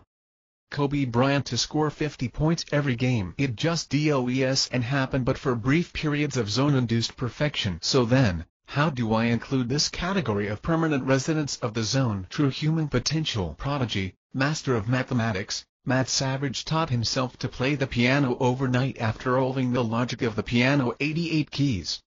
I'm not a musician, but have some idea of what that type of feat by an untrained novice entails. He would not only have to quickly understand every note relationship to every other note, but the logic of the order of the piano keys, and their harmonies, as well as connect that head knowledge with the hands and fingertips.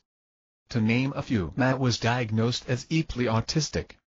At the age of 6, Matt told his mother his head was filled with mathematical problems. He was diagnosed with epilepsy, initially identified by Silberg and Silberg 1967, who defined it as the precocious gifted ability to read words without prior training and learning to read, typically before the age of 5. 13. This helps build my case for involuntary privilege. The Ain man, who is also autistic, demonstrated the same ability, his father DOES, and know how he learned to read. This ability to read words without being taught is unbelievable. If it were not true, think about some 4-year-old you know suddenly reading words out loud. You would be shocked to say the least. We are now traveling further into this remarkable district. A glimpse into the heart of the zone. I personally believe there is a natural connection between language, math, and music, at a fundamental level, like the connection between gravity and flight, or peanut butter and jelly. I joking about the latter. We appreciate this connection in music and poetry, the elegant written word, where words, their sound, their meaning, come together with mathematical logic, in cadence, tone, inflection, and rhythm to produce a universally appreciated pleasant musical sound. Just a glimpse for now. A closer look soon. The home run machine. He not a man, he a machine. Synchronized the eye, the hand, the eye. He thinks, he sees, faster than sound, the crack of the bat, or brilliant than the sun. Another home run. Oh, Walker. The young music genius may not understand the principles of mathematics outside the realm of music, but instinctively understands its logic in relation to sound, beats, melody and harmony. In Savage case, his intimate knowledge of math was combined with an ear for music to produce his incredible performance. Matt Savage's incredible music and math ability as a child certainly puts him in the zone as a resident. But a question arises, do we classify him and other prodigies as temporary or permanent residents? Their residency in the zone region is certainly lengthy, no fleeting daydream type of experience, but is it permanent? Many studies and biographies reveal the gap between the prodigy and their same age peers narrows significantly with age, and some become normal, or high-performing adults, but nothing like the transcendent performance they exhibited for their age as children. Savage is typical of child prodigies who transcend normal human performance for an extended residence in the zone, but we only glimpse the sustained power of the zone on an individual. Savage. What we witness of the zone in athletic performance, and many child prodigies, is unfortunately a peek into the realm of real brain power, mere slice of the pie of which the savant gets a much larger portion. The athlete who performs in the zone on frequent or extended occasions still has to eventually succumb to injury and age. The prodigy, as we will see, often settles into normality. Both face inevitable eviction from the zone. Savants, however, have permanent residence to the region. Savants are people who have extraordinary abilities in certain areas such as music, art, science, and math. You already met Jason Paget, who acquired savant performance later in life after being beaten. They are, who could say, among few categories of permanent residents, and everyone else is a transient. The point that I want to emphasize is, there are human beings like you and me, with brains like ours, who are processing information, and functioning on a zone kind of level 24/7. This reality can't be ignored. However, we will discover that sustaining such a high level of brain performance is not easy event for the privileged permanent residents of the zone. Some type of short circuit or failure is very likely if the average athlete engaged in competition experiences a fast-flowing stream. Then the savant experiences a waterfall of information processing and performance all the time. Although savants demonstrate weaknesses and limitations in some areas of functionality, they always demonstrate supernatural ability in at least one area of knowledge and performance. It is therefore logical to look to their mental abilities as proof of greater brain and performance potential in all human beings. Without further ado, let's meet more of these rare citizens of the zone state. Pure brain power. Daniel Tammet, the man featured in such documentaries as the Science Channel Brain Man, known as a prodigious savant, has what appears to be a perfect ability to calculate complex math equations in his head at the speed of a calculator. As a matter of fact, he normally outperforms the calculator on speed and number of decimal places. Stay with me here. Said he normally outperforms the calculator. Who you will know on planet Earth, man or machine. Like every other savant, Tammet has an incredible memory, which he put to the test by accepting a challenge to recite the infinite number I. Tammet was allowed to read the numbers once. Then, in the presence of 5 mathematicians with the correct numbers in front of them, he recited the first 22,000 digits of pi ROM memory. It took over 5 hours to finish that. 5 hours of 7, 3, 0, 5, 1, 8 and on. One digit after another, without one single mistake. This is pure inexplicable brain power at work. See video on my blog 14 before you think this has to involve some type of supernatural force, clairvoyant, possession, etc. Other men have accomplished the same feat, but they studied for days and weeks before succeeding. Very impressive all the same. This is extraordinary memory. Maximum brain performance. Daniel read the 22,000 plus digit number once. I could not come close to reciting the first 20 digits of pi, and that would probably take me several days of study. Any way you look at this kind of feat, it is truly transcendent beyond our realm of normality, and it speaks of latent human potential. Behold the zone. Daniel is also able to calculate complex math problems at lightning speed. So his gift is more than a powerful memory. Question: is Tamid Ave and the rest of us Ave nuts? We must eventually answer this question. Stay with me. Daniel Tamid is a rare savant, because he is able to function in the world and communicate effectively like most other human beings, while most savants are limited by crippling autistic traits in everyday tasks such as interpersonal relationships, and simple tasks like dressing themselves. How does Daniel do it? As I see it, we have two options when it comes to explaining how savants like Tamid are able to calculate complex equations almost instantly. The first is purely spiritual. These savants are endowed with the spiritual insight that is given on the fly, as Nated Hat is. When you ask Tamid what 98 to the 5th power is, he is shown by unseen forces, or the answer is placed in his mind, and he in turn speaks it. Many, like Tamid, say they do not calculate, they just know or see the answer. That right. He is adamant about the fact that he does and consciously calculate the answers. The other option is, his brain calculates the answer in a manner and speed that he is consciously unaware of, and he in turn speaks the answer, which by the way is always correct. This is closer to the way Tamid explains his ability. He sees the answer as shapes and colors, which represent certain numbers. He knows what number each color and shape stand for. Don asked me who taught him that, or how he knows this. Let's try to keep some kind of stable footing here. Not everything can be explained, although we do know that it's possible to have a brain that performs at a speed much faster than normal conscious experience. We saw this in Paget, who sees motion at a super high speed camera rate. Perhaps Daniel's brain performs the same when it comes to mathematics. Similarly, the same phenomenon of inexplicable knowledge applies to savants who calculate dates and calendars, instantly knowing dates and days throughout history. Either way, the savant cannot explain why they are able to do what they do. Question I will dare to answer toward the end of our expedition. Incidentally, they can sometimes tell you how, something of the method they use to discover the answer, as Tamid did with shapes and colors, but never why they, and not everyone, are able to do it. I will write more on this point shortly. As we proceed, you will also understand more of why I don't believe unseen forces are necessary to produce instant knowledge like Daniel calculations, or Matt, and the Rain Man, instant reading abilities as toddlers. Through a documentary on our Iger Gam,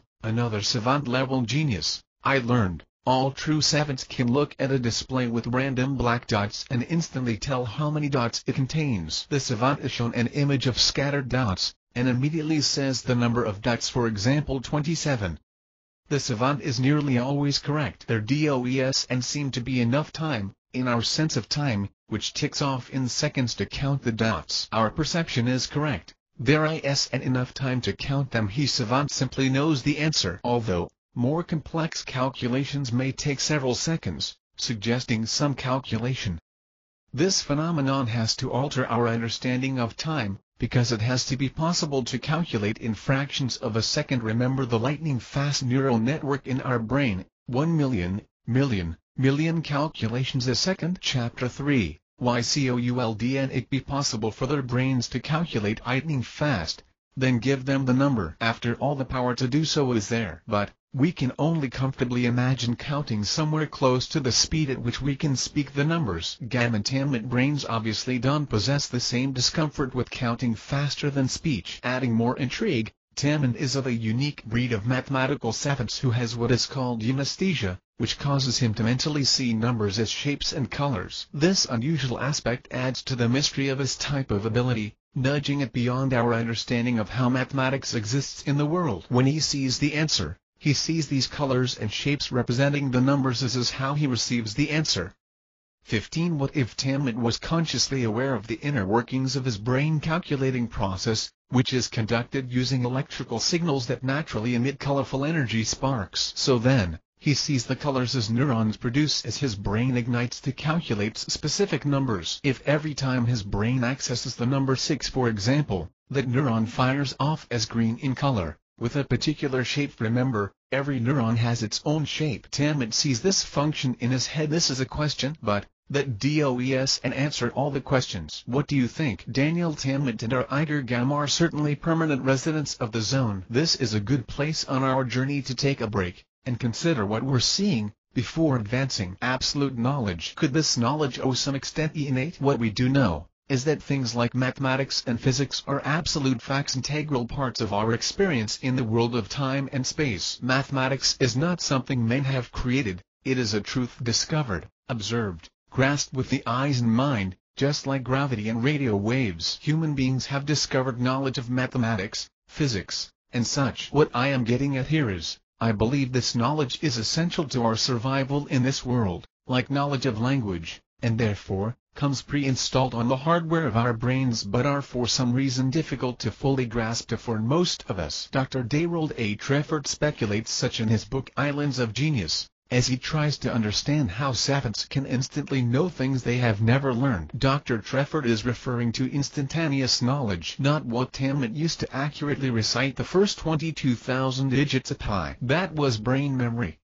But when Tammet instantly knew the square root of 135, or that June 12, 1810 was a Saturday, without looking at a calendar, I guessing he demonstrated what appears to be unlearned knowledge. The same with Matt Savage, who acquired a mastery of the piano overnight. There was at least one scientific trial designed to cause normal people to acquire this instant counting ability. Although successful, it didn't come close to the savant ability. 16. However, the results did suggest this potential is latent in us all, which supports my suspicion, hypothesis, and final conclusions. Sit tight though. We're getting there. There are algorithms, step-by-step procedures. Mathematicians used to quickly calculate dates and their corresponding day of the week, but savants haven't learned them. They simply know, and instantly use an algorithm. 17. It is possible but not likely they don't use an algorithm at all. The idea of them knowing without any algorithm would be truly mystifying. Our Eiger Gam closed eyes twitch while he is solving math problems, indicating there are calculations going on, super fast calculations. In one test, our Eiger is said to on the spot read a previously unknown algorithm. Did he, or did he just discover the facts related to the math puzzle? 18. Absolute innate knowledge. Consider this. Does a bird have to learn how to build a nest, or when and where to fly south? Does the ant need to learn how to forge tunnels and build a mound? The worker bee, to care for the queen? The spider knows absolutely the technique and geometry of spinning the marvelous web. It is essential to its existence. I share this to put Tammet and others' ability in perspective. What they do is not a something out of nothing rate of process, but rather, a discovery process. They tap into absolute objective knowledge. The Greeks called this knowledge of sight or perception oida, to become aware of the existence of a thing. And for a 4-year-old to suddenly know oida reading can be quite a phenomenal thing, when all of his peers are blind to it. Facts and truths are discovered by Daniel and our Eiger much faster, and in a different way than they do for most people. This is also true of musical and other savants. They will hear music and instantly recognize and understand its meaning and structure. If they have absolute pitch, they instantly know each sound's relationship to all sounds. Their knowledge in specific areas is truly transcendent, not otherworldly. It is relative, thus connected with our natural human domain and its fundamental, necessary, aspects. Hence, Matt Savage could solve the logic of the piano 88 keys overnight before age 5. I disagree with anyone who would say music is not essential to our existence like language, for example, but is purely creative. From my viewpoint, music could very well be categorized as instinctive because it is so universally connected to the souls of mankind, and is utilized as such. Therefore, people like Tammet and Savage, through their ability to know things they have never learned or to quickly solve complex problems, tell us something about latent, fundamental human potential. However, this remarkable ability is earthly, not otherworldly, even though few of us have access to its depths. Experiential knowledge. The knowledge we acquire through experience is variable, not fixed or absolute like the laws of math or music, because it comes through our interactions with people, things, or even principles. The Greeks distinguished this level of knowledge from oida and called it ginosko. This experiential knowledge is gained, and grows through our relationship with the subject. This knowledge has progressed from mere awareness and perception to experience. You can see right away that this type of knowledge is nearly impossible for a human being who instantly knows facts related to a subject. Experiential knowledge is subject to all kinds of influences. It is a product of our understanding, and the way we interpret our experiences. It is subjective from my own point of view,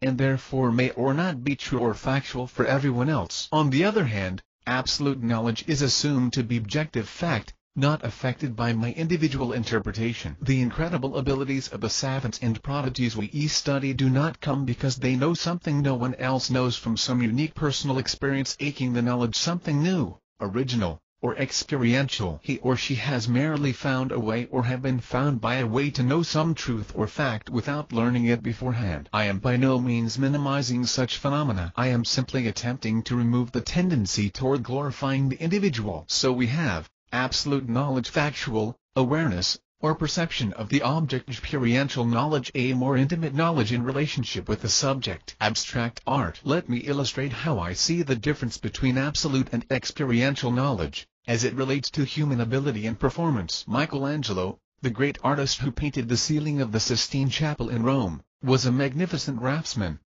That is, he was able to capture real life, with a paintbrush, in beautiful, picturesque form. This gift is comparable to absolute knowledge. It is factual life as it is for the most part. Now, Picasso, also an exceptional draftsman, became known for his disfigured, abstract paintings. They were a distortion of reality, and represented to the art world a different perspective on reality. Picasso was able to take typical artistic expression, transform it in new ways, and for that he was applauded. As he aged, his art became more and more an expression of his personal life and experiences. This is an example of what I am calling experiential knowledge. The artist is able to transfer his own unique feelings based on perception and experience, and his medium the canvas for all to see. The same observation can be made between regular rhythmic music, jazz fusion, and punk rock. Fusion and punk left behind the standard perception and principles of musical harmony, and transformed music. You may be able to think of other examples: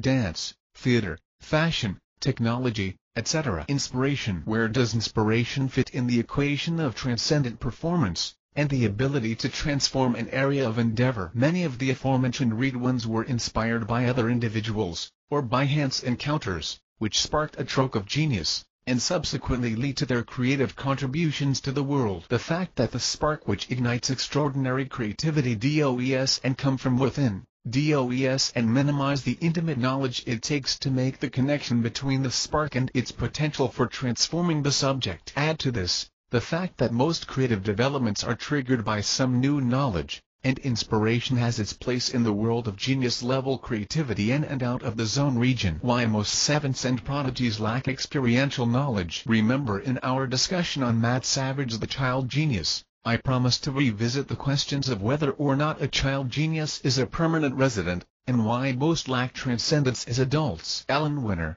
in her book Gifted Children, lists as at number 9 the belief that gifted children become eminent adults. Her extensive research on a number of child prodigies and geniuses uncovered a sobering and unexpected reality: any gifted children, especially prodigies, burn out, while others move on to other areas of interest. Some, while extremely successful, never do anything genuinely creative. 19. This popularly held belief is based on the seemingly logical idea that with exercise and use, any ability, knowledge, or endeavor will grow exponentially. Experience equal more knowledge, gnosco equal expertise or rect. The reasoning goes something like this: he person exercising the skill will become increasingly better at it, and ultimately reach a level where he or she can improve creativity on the world knowledge in that area. Certainly, if the child has an adult mastery of the skill, he has a head start, and is destined to outperform the adults he is currently equal to, and leave his peers far behind. Ellen Winter accepts the theory that it takes at least 10 years of hard work in an area to reach a level of competence necessary to transform your domain through some original creativity. This explains, somewhat, why child prodigies don't transcend in their area of talent, Not enough development. I believe there may be yet another similar explanation as to why most child prodigies are savants, or that matter or not become eminent adults who transform their area of expertise. They lack the experiential knowledge needed to truly know a thing intimately enough to transform or reshape it. My explanation appears to repeat that of Ellen Winner, but it is slightly different, because it begins without the expectation of the child genius becoming exponentially greater as he matures. Spending time with someone or something does and automatically guarantee you will acquire intimate knowledge. A child, in theory, can only possess absolute knowledge of a subject, because of inexperience. Child prodigies, geniuses, and savants have an abundance of the objective knowledge, a blessing on one hand, and a possible curse at the same time, if that which is lacking, namely, experience and maturity, is ignored or overlooked in their caretaker mad dash to the bank and the unstable pedestal of fame. It appears, the earlier the genius is discovered and celebrated, the less likely the genius is to blossom to full expectations. She has already arrived. A gift. I want to add here yet another factor contributing to prodigies' lack of transcendence as adults. I believe true creativity to be a gift. It is a distinct talent in the same way that genius itself is. This is one reason why very few geniuses demonstrate transformative creativity. They lack the gift of creativity. Knowing all the acts related to a subject is quite a bit different from knowing a thing inside out, upside down, and from many conceivable and inconceivable angles. The former is impressive, but the later makes it possible to connect your subject with everything it is minutely related to, because you understand more of its parts. When a related object or idea appears, the creatively gifted one is able to make the association with the subject, because she knows her subject intimately. She is then able to transform the world appreciation by broadening their knowledge of the subject. This explains the difference between ginosko oida and ginosko knowledge turned intimate. Question: can a gifted child prodigy possess this kind of knowledge? According to Ellen Winner research, very few if any. I would imagine it is a sobering thing to realize the extraordinary child is not a idle man or idle woman, equipped to perform as adults, but is, in fact, an immature child who happens to have adult-level specific knowledge. It is also likely that child prodigies like other genius on a savant level reconditioned by very strong networks in a particular area or resist change. There often appears to be an obsession in whatever area of talent they have, which would distract them from developing and maturing through broader experiential knowledge. Unfortunately, our world requires so many areas of competence, social, emotional, etc., that the child denied the opportunity to mature through experience in these areas will be handicapped as an adult, as the lies of too many early bloomers have proven. We will expand on these ideas in Chapter 10. The phenomenal performance of child prodigies, geniuses, and savants is impressive all the same, and force us to consider what resides latent in all of us. Let's continue our exploration of permanent zone residence and raise our level of amazement before we leave this area. The human camera, the eye, the hand, the memories, my own artistic ability, on the scale of brain power and human potential, is well above the norm, somewhere around a fast-moving stream. A savant like Stephen Wiltshire, 20, also known as a human camera, is a waterfall of artistic ability. He the epitome of human potential in art drawing, sketching. In fact, I still cannot fully grasp the reality of what he does. He stretches my belief in what is humanly possible. We should note, Wiltshire's incredible genius-level knowledge is of the objective, absolute type, not the experiential type. Let's ponder just how incredible Stephen's ability is. He was taken up by helicopter to view the city of Rome for 45 minutes, and then asked to draw the city from memory. Wow, I just noticed this sounds a lot like Rain Man Gift Ho could recite the details of any book he had ever read. He knew history like an encyclopedia. If he read it, he remembered it. After 3 days, and 5.5 yards of paper hung in a curved rectangular, panoramic shape, he completed the drawing task without a second view of the city. You will want to view the link to the YouTube video I have referenced. It is fascinating. Let me give a summary, and draw some conclusions as I see them regarding his ability. Wiltshire's drawing was incredibly, transcendently accurate. For that to be possible, he has to possess a pure photographic memory. That is to say, his brain has to record and retrieve an exact picture of what his eyes saw one day, 2 days, and 3 days before a perfect file on a hard drive. This is if we had not witnessed it with our own eyes. Impossible to comprehend on planet Earth. It is beyond what we know to be humanly possible. Even recent memories fade. We know this from experience. This begs us to extract some meaning. Insight from magic. You know, magicians make a living from the scientifically proven phenomenon of elective human observation. Humans just don't see everything in front of them, and if asked to recollect a scene, they will miss 95% of the details. This is a puzzling, but true, phenomenon. Ye witness testimony is woefully unreliable. I recently experienced this phenomenon after witnessing a traffic accident. After talking for at least 20 minutes with one of the people involved in the accident, I was asked to give a statement to a police officer. I could not remember what color clothing the guy now gone was wearing. I was unsure whether he was wearing pants or shorts. I had looked this guy in the face for 20 minutes or more, touched his shoulder, noticed some wounds, but drew fuzzy images when it came to positive recollection. Like Stephen, I too am an artist. Go figure. This incident shook my faith in my own sense of sight. Back to Wiltshire. Remarkable, astounding artistic feat. We are not talking about one object, or a few objects, but hundreds of thousands, probably millions of objects, lines, and shapes. An entire city neighborhood. Remember, realistic art is based on the proper intersecting of lines and shapes, so each stroke has to have the correct meaning for the final picture to be true. One of the things that stood out to me while viewing his drawing was the vehicles he placed on the streets. They were in very good perspective. This is an area which I struggle with as an artist, because it is very difficult to draw an object at the proper angle from your viewing perspective than if you are looking directly at it. This skill requires either a photographic memory, along with the ability to transfer the exact image from your head through to your hands and onto the paper, all the while the picture in your heads is never lost because you are literally projecting it onto the paper and tracing it with your hands. The picture is copied intermittently, as your eyes move back and forth between your mind and the paper as you draw. The picture is retrieved intermittently, as interruptions occur over the 3-day period. If the picture in your head is lost or fuzzy, you will have to rely on knowledge and experience. This is where many good artists like myself fail, and have to refer to models, photos, or some other reference for accuracy. Wiltshire drew everything, including those vehicles on the roads, from his helicopter viewpoint, exactly in the perspective he saw them. His final work was even overlaid by a photograph, and was unbelievably accurate. Perspective requires some understanding of the geometrical relationship between objects and their relationship to the horizon and your viewpoint. As an autistic savant, Wiltshire has and studied the theory of perspective, but has an innate knowledge of what or most a complex science to be learned through study. It is very possible that Wiltshire brain and he Rain Man brain have strengths in the same exact areas relating to photographic memory. The difference between them being their areas of specialization, interest, and talent. The Ain Man Kim Peek recalls written information with photographic clarity, while the human camera recalls visual images with the same clarity. Perhaps the Ain Man saw information in books as images also. When I have to recall information from a book,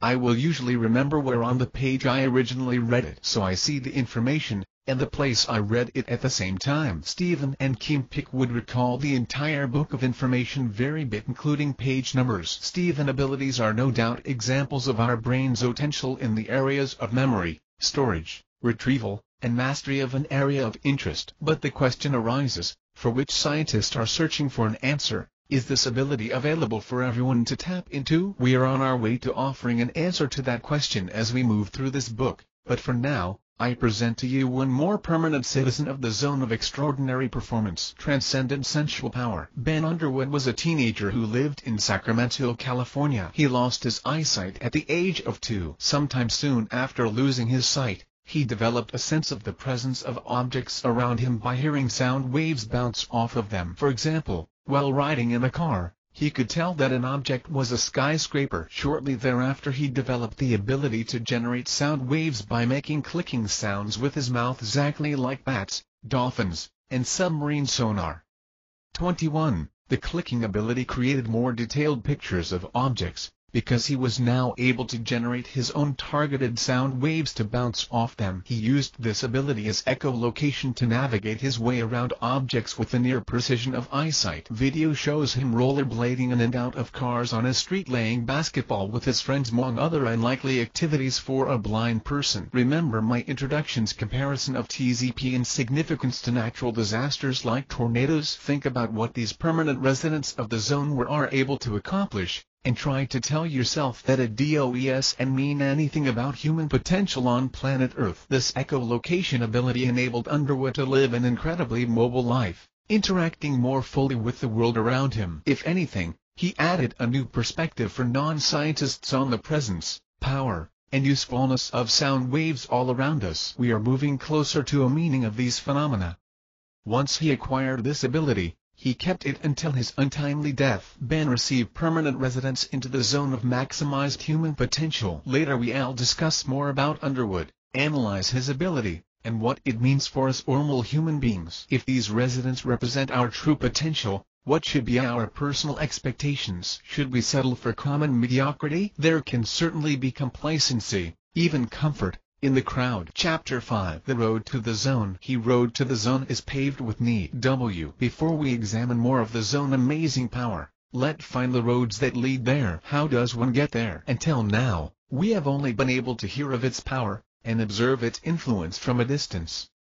Like a spectator in the valley, needing binoculars to observe a distant city on a mountaintop, or as some have described it, a mysterious island. We need to move closer. I have used two main sources of information in my investigative work, to ascertain the exact path or paths leading to the zone. The most reliable sources were the testimony of the zone residents, as to how they gained access to the zone. Observation. Any good investigator has to be a keen observer, able to gather the details, read between the lines, and draw conclusions, which may not be clearly expressed or obvious to the undiscerning eye and ear. Unfortunately, we are not able to find anyone to interview who is on their way to the zone. Therefore, the only way for us to determine which road was taken to reach that state, is to look back at the circumstances which lead up to the phenomena. Hence, our two sources of investigation. Two roads. From my investigations, I discovered there are two ways of access to the zone.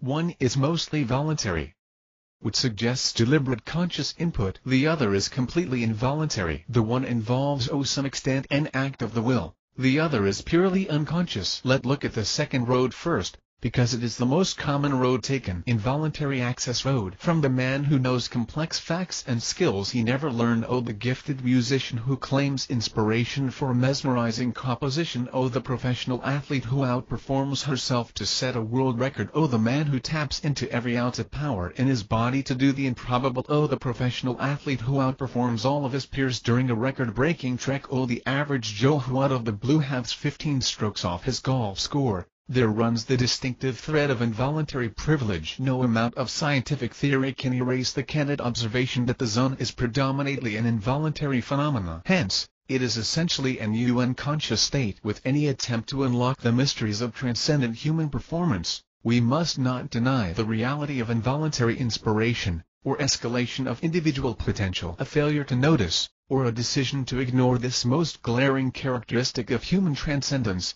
is to begin the journey of discovery on the wrong path. On the other hand, to recognize the overwhelming presence of the involuntary aspect of this phenomenon is to approach the phenomenon face to face. Gatekeeper of the zone. The brain is our supervisor of all reality, which we receive through our senses. Because the zone is mostly a brain-initiated state, a person is initially passive, and experiences a sensation similar to a trance, hypnosis, or daydreaming. We saw this clearly in Chapter 2 Temporary Residence, and Chapter 3 Lengthy Discussion on the Brain. We found, if the subject is aware of what is happening, she cannot explain it adequately with words. The understanding appears to be impaired. Therefore, they are likely to attribute the phenomenon to the wrong cause. Savants and genius who are permanent residents of the zone, are unable to explain how they came about their extraordinary gifts. They may or may not be able to explain how their extraordinary ability works out as to high. They are clueless. The answer as to why resides in what I call involuntary privilege, a gift, Beneficium. This puzzle is observed when an athlete has trouble explaining to reporters the cause of the exceptional performance they just demonstrated. Players will say something like "was just feeling it," "was hot," etc. They are essentially saying, "was swept into the zone. I didn't expect it. It was mostly involuntary, and I let it flow." On the other hand, there are coaches who, of course, are paid to explain the causes of such a performance, and hopefully help repeat it, will offer a plausible explanation based on something tangible, like training or mindset, that produced the performance. In essence, they are saying the cause was voluntary, and therefore consciously repeatable. More on this shortly. The main reason the person is unable to explain how or why they experienced this phenomena is they are not aware of doing anything to cause it. They don't know the cause or remember the feelings. All roads that lead to the zone of transcendence have a degree of involuntariness to them. Although, there is one road that is nearly 100% involuntary. This road is the path traveled by the permanent citizens or into the zone like savants and geniuses. Those individuals who become permanent citizens later in life, such as acquired savants like R. Iger Gam and Jason Paget, have been granted access by means of the same involuntary road. These residents have clearly reached that region through no effort of their own. Many, in fact, have been born with evidence of the zone power already on them. Whereas, most other residents, such as automobile lifters and other temporary residents, have arrived from a path that may be explained by natural voluntary influences. Voluntary access road. The second road of access to the zone, which I call voluntary, is triggered by some conscious event, such as an emergency. The person is fully conscious, and because the situation demands superhuman performance, the brain initiates and grants access to the zone state. You will remember the report I shared of Lauren Koronatsky, the 22-year-old woman who lifted a 2,000-pound car off of her dad and saved his life. A few weeks later, Carlos Castro lifted an SUV to save his friend's life. Both are examples of voluntary access into the zone region. You may already be making the connection with fight or flight, adrenal response. We'll discuss that soon. As I was pondering these and similar examples of car lifting to save the lives of loved ones, I began to wonder why we don't hear of a man trapped under the car receiving superhuman strength to free himself. Then I was reminded of the following incident that caught my attention and imagination at the beginning of my research on this phenomena. This incident flips the pattern. This real-life story highlights the extraordinary ability of our brain to take over in an emergency situation, and maximize the potential of every part of our body, to get us out of a situation that would destroy a mere mortal, and provide temporary access to the extraordinary resources of the zone. This is a case of the man under the fallen car freeing himself. In 1999, Eugene Ebrel suddenly became super strong when he was almost killed under a 1,000-pound slab of mountain. 22, he needed to quickly figure a way to save his own life, and received superhuman strength in response to his need to survive. While climbing with a friend, Ebrel reached for a part of the mountain to support and pull himself up, when the entire side of the mountain came loose and landed on top of him. Pinned under the half-ton slab of mountain, the impact should have knocked him unconscious. Flat on his back, sliding down the incline of the mountain toward the edge of the cliff. It took everything within him to keep from being crushed. His friend and climbing partner was only able to see his shoes sticking out from under the giant slab. Just before going over the cliff, he pushed that huge slab of mountain off of himself and over the mountainside. Experts said, to accomplish that feat, his brain triggered his chest, arms, and shoulder muscles to exert every bit of strength in them. They say he used 80% more muscle power than any man ever uses under normal strenuous physical activity. The exertion was so powerful that he damaged his upper body in the process of surviving. This gives us insight into the kind of muscle power it took to lift those cars up, this time from the perspective of the one being crushed. That incident and similar ones illustrate voluntary access into the zone here a person needs to perform, and the brain delivers much more than expected. Maximum power is only released by our brain when it detects a dire emergency, or it has unexpectedly taken total control to induce the zone phenomena. This is a key finding in my investigation of this phenomena. The brain is the governor.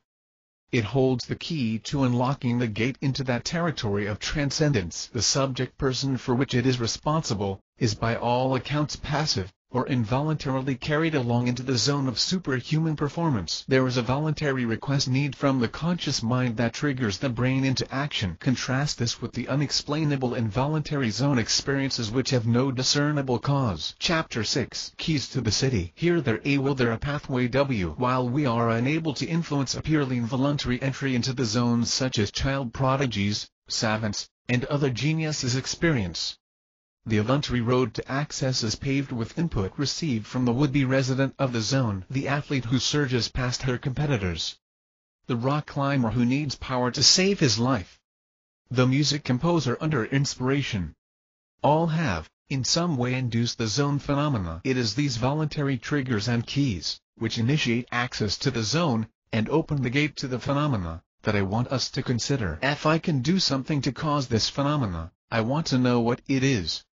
If indeed, the brain controls this phenomena, we have to make sure we understand how it does so, in order to cooperate with it. If the brain initiates the plan, and navigates the journey, we just need to be available for the expedition, or know how to request a ticket. Our brain, proven proficiency appable pilot. From the moment of conception, when the sperm and egg come together as a single cell, begin to divide and divide and divide, ultimately resulting in this conglomeration of the trillions of cells we call a human body, our brain begins to manage the complex processes and tasks involved in the operation of the body. Around 4 weeks after conception, your nervous system began to take shape, including your brain. By the end of the next 8 weeks, week 12 of fertilization, your brain is completely formed. 23. By week 20, your brain is managing input from the senses, and you can hear and distinguish your mother voice. Remember, 250,000 neurons per minute are being formed. After birth, we know one of the brain's primary objectives is to accomplish all processes and tasks in the easiest way possible. It desires the most direct,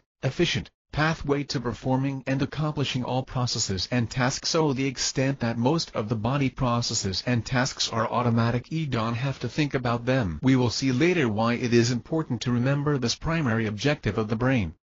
There is a distinction between what our brains accomplish through primary innate programming in our DNA, and what our brains accomplish through learning and adapting. The proficiency of our brains in the primary, reprogrammed functions and tasks, lets us know its potential to accomplish what it is designed to do in the other unconscious rees, involving learning, performing and adapting. If it has proven capable in the big things like nervous system function, physical and sensory development, why should I doubt its ability in the smaller things? This fact is profound if we think about it. We so innately understand and believe this, that we trust our brains to remember what's important, and manage our development in this world. We don't carry a lifelong notepad with things like hook both ways before you cross the street, on touch fire, at 1 foot in front of the other, you meet thoroughly, aware of the guy in the ski mask, etc. We trust the brain to remember. We are inclined to take for granted the brain's ability to perfectly perform the tasks needed for life. Until, of course, something goes wrong due to some kind of brain injury. Then, we find we may need to relearn tasks we never had to think about before. Don't forget it, a privilege. It is the second area of the brain responsibilities that we are often confused about, its capability to accomplish learning and adapting tasks which are always changing, with the same precision, proficiency, and ease, by which it accomplishes the automatic tasks and processes. This is where I want to linger for a while. Your brain and the need to learn. Adapt. The subtitle of this section is Here There Is a Will There Is a Pathway, because all of the brain's tremendous accomplishments appear to be based on what is necessary, or what the body or person needs. All of the processes that originate in our DNA, such as growth, breathing, and physical mobility, are necessary for life. They are imperative. They must be accomplished. I know that we can survive without the ability to perform some tasks, but we are talking about the ideal LL systems are working perfectly scenario. The main focus here is yet, and how our brain responds to what our bodies need to accomplish. When it comes to learning and adapting, there is no difference. Our brain will attempt to learn the most efficient and easy way to accomplish whatever task our body is in the process of learning. If we are asking our brain to learn something, it takes for granted some level of need, and therefore, responds accordingly. I am amazed at the details I remember from my childhood. It never fails that when I remember something from decades ago, It was very important at the time it occurred. My brain stored that information as important for easy retrieval. I remember an incident when I was in preschool, and was concerned that my younger sister not be embarrassed. My parents made a big deal about this because of my age. It surprised them. I remember this event because it shaped my self-image, and the way I would understand the impact and importance of my own personal values on those around me. I had no idea at the age of 5, that I would never forget this event. But my brain decided it was significant, so I never forgotten. Unfortunately, or fortunately depending on how you look at it, the brain will stamp like a hot iron any threatening situation as a defense measure for future protection. All you have to do is recall some of your earlier memories, like a neighborhood or schoolyard bully. So we can see that the brain itself prioritizes according to needs or level of importance when it comes to memory. This is an automatic brain function. Now, the question still remains, is the brain capable of learning and forging the pathway to accomplishing new tasks, with the same level of incredible proficiency it does with the other important for sustaining life stuff, like breathing and immune function? We know that we only have to learn to walk once, ride a bike once, swim once, etc. So the answer to that question should be yes. The brain has proven by empirical evidence that it is more than capable. So then, this should give us confidence in the brain ability to lead us into the zone region of maximum potential. How your brain responds to need. The Discovery Channel recorded a documentary titled The Miraculous Mind. One particular segment discusses the brain ability to recover from damage caused by trauma. The segment follows a Japanese man who documented the collapse and recovery of his wife after a stroke. Her heart stopped for a few minutes, and she was almost brain dead. She was in a coma for nearly 2 months. The illness set this late middle-aged woman back to an apparent infantile mentality, with very poor motor functions. She also lost the ability to walk or care for herself. The film opens with her reaching a milestone, learning to count again. Much of the left side of her brain was destroyed due to the loss of blood flow that causes a stroke. Brain cells die rapidly when blood flow is cut off, and remember, they will never regenerate. This documentary, which you can view on my blog 24, points out that a stroke destroys the brain system of communication networks between neurons. Each neuron communicates with other neurons through chemical messages sent through bursts of electrical charges. If the neurons that control walking are destroyed or can communicate, then your ability to walk will be affected. What we learn from the woman in this documentary, and similar victims' recovery, is that the brain is magnificently resilient. Scientists call this phenomenon elasticity. Remaining healthy neurons can step in and take over the functions and responsibilities of dead or damaged neurons, forging new pathways to accomplish the desired tasks. Remaining healthy neurons respond to the need to recover functions and abilities lost through something like a stroke. The video is very enlightening and powerful, because it shows the axon tentacles, see diagram CHP3, of a healthy neuron reaching out, growing, as it seeks to connect with other neurons, and establish connections around a damaged area. This is fascinating, and is impossible to see with the human eye without the aid of super powerful microscopes. A pattern for all needs. I can only assume that this is the way the brain initially establishes all of the networks and pathways necessary for us to function in the world. Those 250,000 neurons are being formed every minute, over the 9 months gestation period. This video also helps us picture those neurons reaching out to each other, as that little toddler begins to grow and interact with the world around him, establishing networks, forging pathways, and accomplishing tasks. The involuntary unconscious nature of this aspect of the brain function in response to a need is a significant part of what that I propose in this book. I will share more implications and insights from this brain documentary a little later, but for now more on the dynamics of need. Need request for access. Adrenaline. Adrenaline epinephrine is one of those chemical messengers of communication used in our brain and nervous system. Some of us are familiar with the process of our body producing adrenaline in emergency situations, in what is called fight or flight response, also known as the "get the heck out of here," or fight for your life response. Well, adrenaline is released by a conscious need for help. I guess we can think of it in terms of the zone as a request from normal life or access to the zone region of extraordinary performance, albeit emergency access. I'll share more facts about adrenaline a little later. The power of need. I have a theory derived from a couple decades of fascination with the world sports obsession, and the peculiar characteristics of top-performing, dominant athletes who fuel that obsession. Much has been said in the area of self-help about the power of positive thinking, and its effect on one's ability to achieve, but, to my knowledge, not much has been offered to show why this is the case, other than the stories of some who attribute their fame and success to positive thinking. I like to take this theory a little further, and offer a more concrete reason why the theory of positive mental attitude is on the right track, essential for success and therefore indispensable as one seeks keys to TZP of transcendence. Formulating a theory about a common link between the mental or psychological characteristics of dominant athletes and top performers is not an easy thing. When asked for an explanation, many who are able, sometimes it hard to define with words, and willing, some might want to keep trade secrets, to express the inner workings of their mind as it contributes to their success, credit hard work, strong desire, practice, and similar things. Strong desire. I want to focus on the common strong desire that all dominant performers share,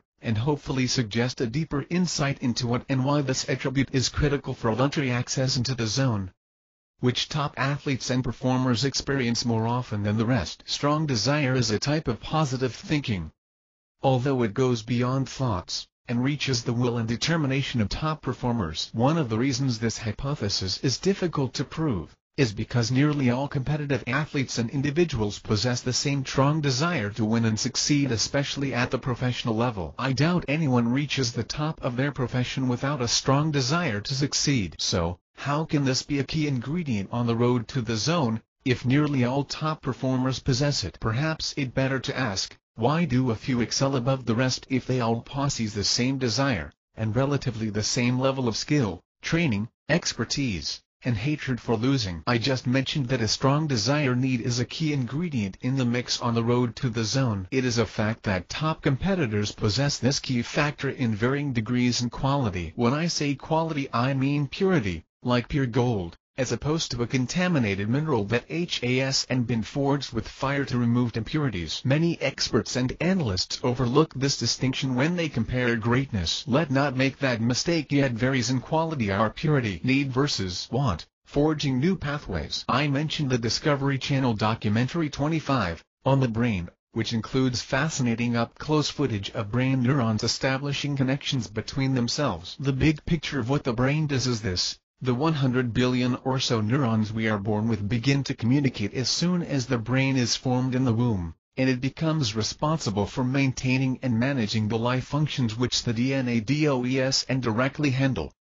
It appears a large part of its responsibility is managing interactions with the world. In other words, the brain assumes its role in our development as soon as genetics or DNA determine. It is possible, as far as I know, that the first two brain cells communicate some information between themselves. It is safe to say that when the time is right, the brain assumes its enormous role of master manager and regulator of the conscious human being. A newborn baby brain has already made approximately 17% of the trillions of connections between the 100 billion neurons. Remember, each neuron can connect with thousands of other neurons. As more connections, or pathways are formed, the newborn begins to accomplish learning and development. Next time you look at that little bitty baby, think of the work that brain is doing. As the newborn begins to interact with the world around him, the brain begins to analyze, interpret, and utilize the information that is being received, and to make the appropriate connections between neurons, so that the child develops and interacts in an efficient, capable, and beneficial way with the world around him. Most of what is learned and established through early development becomes hardwired in solid networks between billions of neurons, and will never have to be relearned. In fact,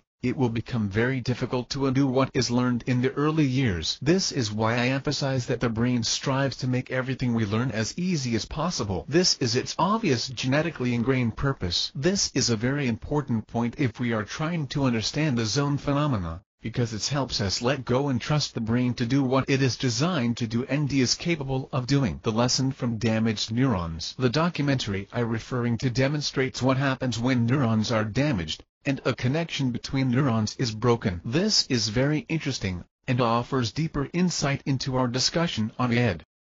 When a neuron is damaged, as in the case of a traumatic brain injury, any of the healthy neurons in the area begin to reach out to form new connections around the damaged area in an attempt to pick up the slack left by the damaged neuron. During this process, the person who suffered the injury is experiencing recovery or rehabilitation. As effective, new connections are established, the individual will reap the benefits and experience a full recovery. During the process of recovery, many neurons that tried to help by reaching out for new connections die off as they are not needed. The brain attempts to create the best connections, which will result in fully recovering the same ability that was lost. When, and if this is accomplished, unneeded connections are allowed to die off, and the stronger ones remain. This same phenomenon occurs naturally with age. As we get older, we lose unnecessary neural connections.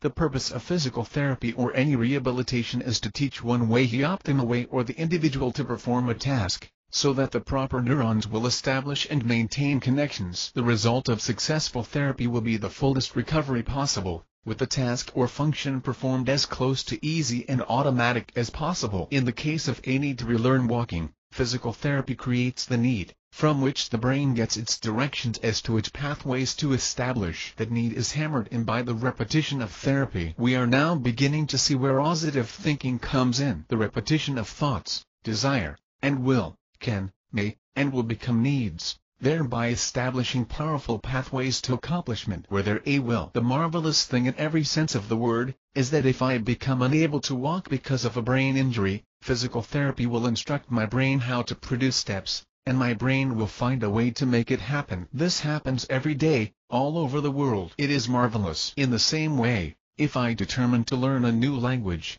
give my brain the directive command, and begin instructions, my brain will not only make it happen, but eventually make it as easy and automatic as possible. Understanding this natural process will equip you with the patience and unwavering will it takes to allow this process to work to completion. If I determine to acquire a new skill, my brain is capable of making that happen. This is where the will, command, demand, or need come in. Needs and wants and priorities. Again, as we consider the ability of the brain to manage and forge the networks between neurons, which produce all of the tasks and functions we perform as human beings, we have to distinguish between what we direct the brain to do, that is will or desire, and what it does automatically as a result of genetic programming. For the purpose of our discussion on finding keys to the zone, we will focus most of our attention on what we consciously or unconsciously direct our brain to do, and how it responds. In the performance of sports, the needs are dynamic, always changing. The genetic functions that the brain controls, such as breathing,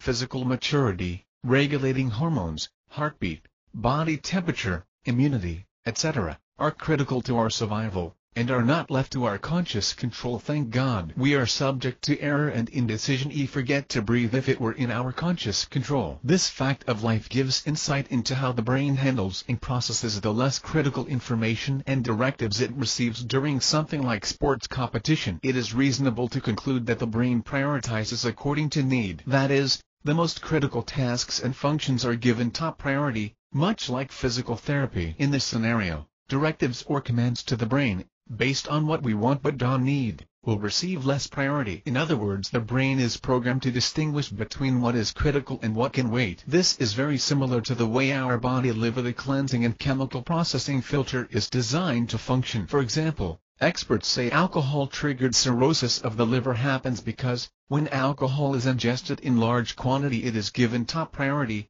due to its potential danger to the body. The alcoholic person continues to consume high volumes of alcohol, and as a result the liver is taxed with trying to clean and filter what has become toxic, and neglects other needed functions. It finally loses the fight. In the same way, the brain prioritizes according to the needs placed upon it. The more critical the need, the more responsibility, control, and urgency the brain assumes to meet that need. If the brain controls the zone experience, we can see the problem here. It may be handling other priorities when you want access to the zone. Even in an involuntary zone experience where the performer is swept into the state, the principle of need is present. How do I know this? Everyone who has experienced the zone unexpectedly has testified to not having anything else on their mind. They were in a pleasant, sleepwalking type of state. There were no demands on their minds other than the task at hand. The need was induced by the brain, and the goal was proficient performance of the task at hand. When needs collide in the zone, the power of need plays a pivotal role when opposing competitors are both invited into the zone. The need to win imposed by the will,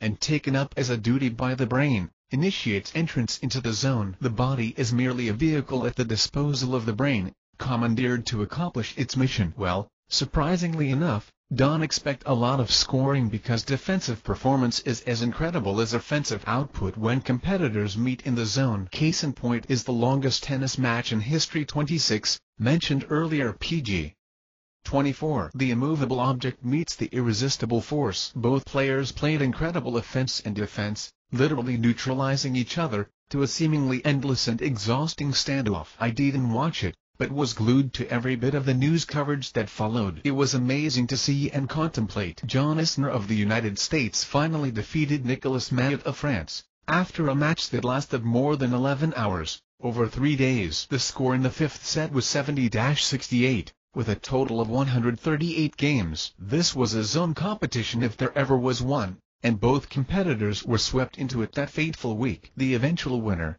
Isner, allowed only one service break in the entire final set. Was and really thinking, Isner said. He played the greatest match ever, in the greatest place to play tennis, Mahut said, who was ranked 148th. Thought he would make a mistake. I waited for that moment, and it never came. Tired watching this, joked John McEnroe, past Wimbledon champion. Herculean what they doing, had to come pay my respects. Was the will to win, not that I outwilled him. I mean, obviously, he gave it his all, Isner said. Just kind of was a little bit more fortunate than he was. They were both fortunate to experience that type of phenomenon at the same time, and need expressed by will was the driving force. When Tiger Woods finally won a tournament in March 2012 after a 2-year draft, he was asked in the post-tournament press conference something to the effect of, "Oh, you feel the need to win?" Tiger responds as though he has heard the question before as, "He need idea is false, I want to win," he explained. As though need suggests weakness. Remember my distinction on quality of needs among top performers? They all have need, but quality degree vary. Question: is it possible for someone to need something and not be consciously aware of it? Of course, it happens all the time. As a matter of fact, most needs are handled automatically by the body, without deliberate conscious awareness by the person. Do you need toxic waste disposal? Your body takes care of that. Do you need to enter puberty? Your body takes care of that. The author of the book The Water Cure says, in his experience, most adults are not aware that they are dehydrated, and as a result they don't drink enough water to prevent the many diseases caused by dehydration. They are consciously unaware of the serious need of their body cells. The need is latent, yet very real. How many lovers fail to realize their need for their partner until they are gone, then despair and instability sets in. So, was Tiger lying when he said he didn't need to win, but merely wants to win? No, because he may not necessarily be conscious of the fact that the level of his want had reached that of a need, or that his want to win was fueled by a deeper need. In my opinion, he desires to win, and is driven by this need in an unusually powerful way. His statements throughout his career confirm a level of need that has disregard or contempt for any barrier threatening to keep him from satisfying that need. It is a fact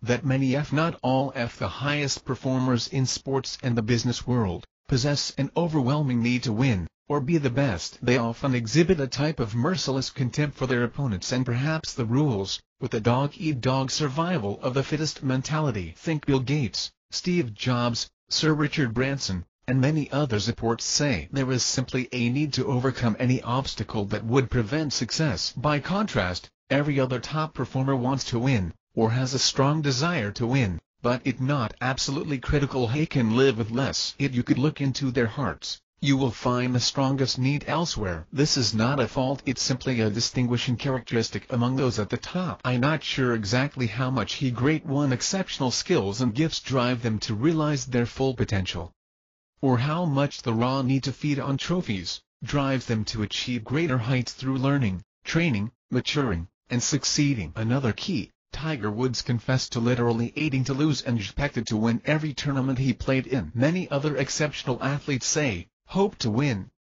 In business, Sir Richard Branson exhibited this same attitude and resolve in many bold, interesting, and successful ways. I suspect this deep need to win began at a very early age, and was accompanied by a drive to learn, practice, and discipline themselves. It is reinforced as a result of his increased skill, ability, and success, and will only diminish with age or as the need to feed diminishes. Make no mistake, need is a driving force and key prerequisite for the brain to open the pathways through voluntary access into the zone. Phenomena, gifts, talents, and illusions. Exceptional talent will enable an athlete to consistently excel in his sport, but the zone is a different level of performance. It is indeed a distinct territory above the realm of talent and skill. An illustration of this point, that is delusions, comes to mind when I think of a talented athlete running into an opponent performing in the zone, the ferocious Mike Tyson against Buster Douglas, heavyweight boxing match. Buster Douglas fought on a level which neither he or Mike Tyson for that matter had ever seen, or would ever see again. Tyson was a punisher. Rock-hard seasoned heavyweight champ, who on paper never should have lost to Buster Douglas. But, when the zone is present, it doesn't matter who the opponent is, because a brain operating in the zone will not allow many, if any, mistakes. Buster not only stood toe-to-toe with Tyson, and took his bruising punches, but gained confidence as the fight progressed. He put on a clinic of offensive and defensive boxing strategy and execution. You would thought he was the champ, and Tyson was a sparring partner. Some will say Tyson was unprepared, and that why he lost. That may be, but almost every other opponent knew who he was, how tough of a fighter he was, and didn't give themselves a chance before they entered the ring with him. Buster was different. For some reason he stood his ground, and then began to take ground away from his fearsome opponent. Buster explained later that he was in a different frame of mind, because of the very recent death of his mother. That the key to his success, he had a need to not be shamed and embarrassed by his opponent, but instead, to exhibit honor and pride in memory of, and dedication to his dearly loved mother. Friends, Buster could have beat King Kong on that night. Talent can get you in the ring, but the zone is sure to prevail. Proceed with caution. Again, the power of need as a key to gain entry into the zone. Need, real or perceived. When your brain is confronted with a real or perceived need, it is programmed to forge the pathways between neurons to execute action, satisfy that need. Imagine you hear a threatening noise inside your home at night. That perception will trigger your brain to get your heart pumping, Ronto in planning, and body moving. It appeared, remember I am sharing some conclusions from my research, that during Tiger dominant period, he had a hunger to win that reached the intensity of a crisis need. Hence, it would answer the requirement of a high-quality pure need, a real perceived need, as opposed to a want. Have you ever gone without food long enough to know that you had to have something to eat right now? I'm sure we all know what it's like to have a full bladder, and need to find a restroom ASAP. It is easy to understand why a wealthy athlete would not need to win a tournament. This is the nemesis of every successful person who performs for a living. The lifestyle lends itself to ease and luxury. Yes, it is a lot of hard work, but it is still a game he or she would play for free every day of his or her life. Yet is a hard level to maintain after you have reached the professional level, and consequently success in any endeavor. Psychologist Abraham Maslow, in his popular hierarchy of needs, even suggests, people go on to satisfy other needs once basic needs are met. So at some point the need for winning would fade. It's also hard to feel like a failure or lose self-esteem when third place gets you $700,000. And a few top 10 will earn you $1 million or more for the season. Welcome to professional golf. Therefore, a period of rest from the intense pursuit, and a waning of the hunger need is understandable after the milestone of professional success is reached. So then, how is it that Tiger, and others like Sir Richard Branson, maintain the relentless pursuit from plateau to plateau to plateau? Although the contributing factors must be different among great performers, the level of need is the same. Kobe Bryant of the Los Angeles Lakers exhibits this same need. John McEnroe, tennis icon, exhibited the same expectation to win every match. If this is true, what we can learn from Tiger is probably true of others on his level, so let's examine more of what we know about his rise to and reign in golf. 27 is the demand, so the power. I believe it was Sports Illustrated that ran an article several years ago during Tiger's early, dominant period. I am recalling this from memory, because I read this article in a waiting room, so don't hold me to complete accuracy. Consider the following my recollection and interpretation. I wish I had savant-type memory. Need number 1, realized potential. The key contributing factor, as I see it, is a desire to live up to his potential. You can pick any number of very successful, dominant athletes who exhibit the same qualities: Ellie, McEnroe, Tyson, Ruth, etc. This is a tremendous driver of need, because it is connected with self-esteem, meaning, and purpose. Most of us have a strong desire to live up to our potential, so this is understandable. If you look at it from Tiger perspective, he had world-class potential, proven by a history of success against his peers as an amateur. To waste it would be simply demoralizing. The expectations were very high from those who knew him, as well as those he imposed upon himself. So the need to prove himself against the best in the same way he did as an amateur had to be great. Need number 2, overcome need hardened by opposition. The Sports Magazine article mentioned a fact that I was not aware of at the time, but I convinced was a significant factor in Tiger intensity and drive. The article pointed out that Tiger required more security while playing golf than any professional golfer on the PGA Tour in history. This was a shock to me, because I didn't notice that level of security while watching the tournaments. But do recall uniformed, armed officers escorting him from tee to tee in the early days. The PGA Tour usually has security at all of its events to protect the players and fans from potentially rowdy fanatics and other incidents. Most of them are plain clothed. You will rarely see uniformed officers escorting a player from hole to hole, but I remember seeing this with Tiger in the early years, and shortly after the recent scandal. I guess, because I was new to the game, I assumed it was normal protection for top golfers. Well, in fact, according to the article, it was due to death threats, and other threats of harm he was constantly receiving from some within the golf community.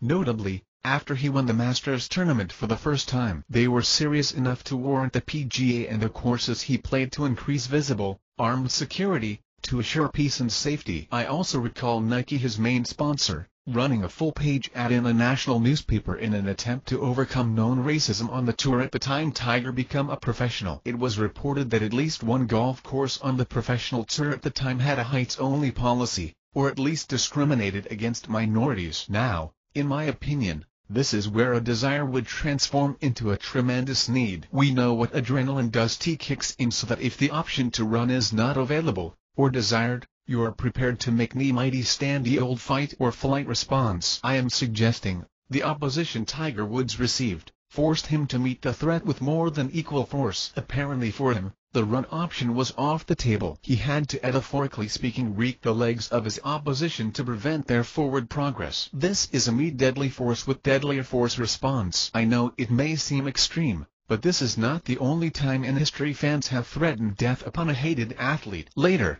in the chapter Idols, Heroes, and Fanatics, we will look at Roger Maris, the home run king. Very similar situation. History records many more similar stories. Fanatics can be violently irrational at times. I am sure Tiger was compelled to play with all of his might until it became obvious that he could not be denied, or easily defeated. And that resolve he proved in a remarkably convincing way, as did Roger Maris at his time, and many others who faced similar opposition. Unfortunately, for the opposition, they often underestimate the potential of their target under a or die back to the wall circumstance. If you are going to back a man into a corner, be sure to calculate your odds in a fight, in case he rejects the flight option. This element of additional opposition is a possible explanation for the difference between Tiger and other similarly gifted athletes, such as Phil Mickelson. I believe Phil is equally talented a golfer as Tiger when it comes to mastery of technique and knowledge of the game, but the professional level requires you to bring everything you have to every competition. That's a tough task, and I believe it goes beyond the mental game to the EAD game. Once you reach your destination, it's hard to conjure up a need if it not real. Time to take a break from the climb, says the mind and body of the accomplished individual. Even a glutton for success may not be able to stuff more in his belly, and understandably so. Perhaps it's time to enjoy the fruits of labor, and utilize those gluttonous reserves of energy-producing fatness in another of life's important endeavors. Ask P. Reg Harrington, pro golfer, Ernell's pro golfer, the Williams sisters, and any number of gifted athletes who know what it'd like to ascend Mount Everest, to the top of the sports world. The fans, media, and sponsors demand more, but it is hard when you arrived at the destination, are well-fed, and facing an army of starving competition making their own climb to the top. Although I discussing this within the context of voluntary access to the zone, It is evident this level of need is very hard to generate from merely internal motivation, but usually is influenced by external factors' opposition, creating a type of threat response from the brain. This fact would add an involuntary aspect to this level of need, hence the undeniable unconscious influence. Because this type of need is a direct act of the will need, and the person is fully aware of what is happening, I am classifying it as voluntary need that crushes mediocrity. I remember the news coverage of the NFL Deion Sanders induction into the Hall of Fame. In the clip I saw, he was explaining with passion that with every bit of opposition from the media or fans, he would see his mother struggling in poverty to provide for his family. That vision would propel him forward to greater achievements, and a more powerful determination to reach a level that would shatter poverty in his family, crush his opposition, and provide rest and relief to his beloved mother. Again, the power of real need on the road to the zone, whether it originates from within, or is coerced from without. This is an essential key. How bad do you need it? Maximum potential. A need to see. The incredible ability of the brain to make a way in the face of impossibility echoes of the need to perform, as powerfully demonstrated in the true story of the young man named Ben Underwood introduced in Chapter 4. Underwood developed a type of sonar sense, which allowed him to see objects around him, even though he was completely blind. This story is relevant to our discussion, because we are talking about the brain potential witnessed in glimpses during TZP. This true story is one of those I would compare to the impact and significance of tornado and meteor strikes. It can be ignored, and should be understood for what it means for you and me. This story is not about how we all have the latent ability to use echolocation. It about brain potential that the brain is capable of when it is in complete control, triggered by some definite need. In this story, out of sheer necessity, Underwood's brain was able to use the senses of hearing and speech, along with mathematics and natural sense of size and distance relationships between objects, to make up for the loss of his eyesight. The question naturally arises as to why he is one of a few human beings we are aware of to develop this unlearned ability at such an astonishing level of expertise. Underwood's mother, Aquanetta Gordon, is credited with having a powerful influence on his maturity as a young man, and his ability to adapt to his circumstances. I have no doubt this credit is well deserved, because, when as a blind 2-year-old, Ben stated he couldn't, and was frightened about the future, his mom insisted he could see the world. She told him nothing was impossible for him. Tell him he can see, she said. She convinced him he could see with his hands, nose, mouth, and ears. The result of her influence and conviction is felt in Ben's words, "In nothing wrong with me." The directive or command from the mind and will caused the brain to find a path to accomplishment. Another key to Underwood's transcendence was the absence of stifling fear, which his mother refused to invite to the table. We'll consider negative hindrances in more detail in the next chapter, but I have to point out here the fact that authority figures in a young life can and do have a tremendous influence, positive or negative, on shaping the beliefs and abilities of those young ones who depend on them. If need is important, can it be manufactured? The brain knows genuine need. It is hard to manufacture need because of the trigger. Our brain is smarter than we are, and has to handle all of the body functions, non-stop, 24/7, all of our life. So, if you attempt to convince yourself that scoring the next point or reaching the next milestone is an urgent, life or death, do or die situation, your brain is likely to be the judge of that. I stated earlier that if you could look into the hearts of high-achieving, but less-than-rate performers,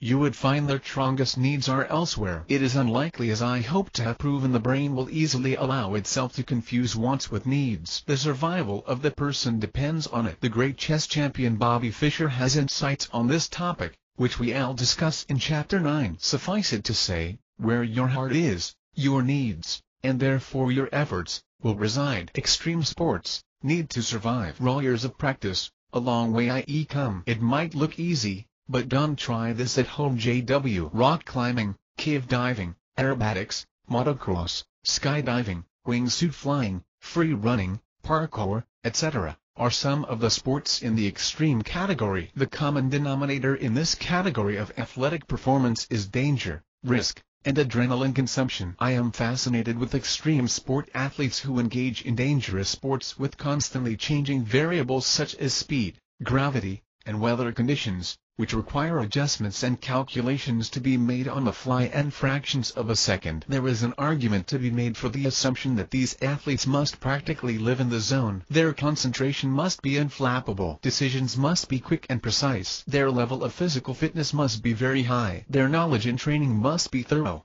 so that their brains have a library of information to access when needed. They make their accomplishments look easy, but the extremist has no doubt trained his brain to realize the critical need for precise execution. In my heart to love the thrill, challenge the extremes, and test my skills. I know for a fact, I can conquer this. I am no fool.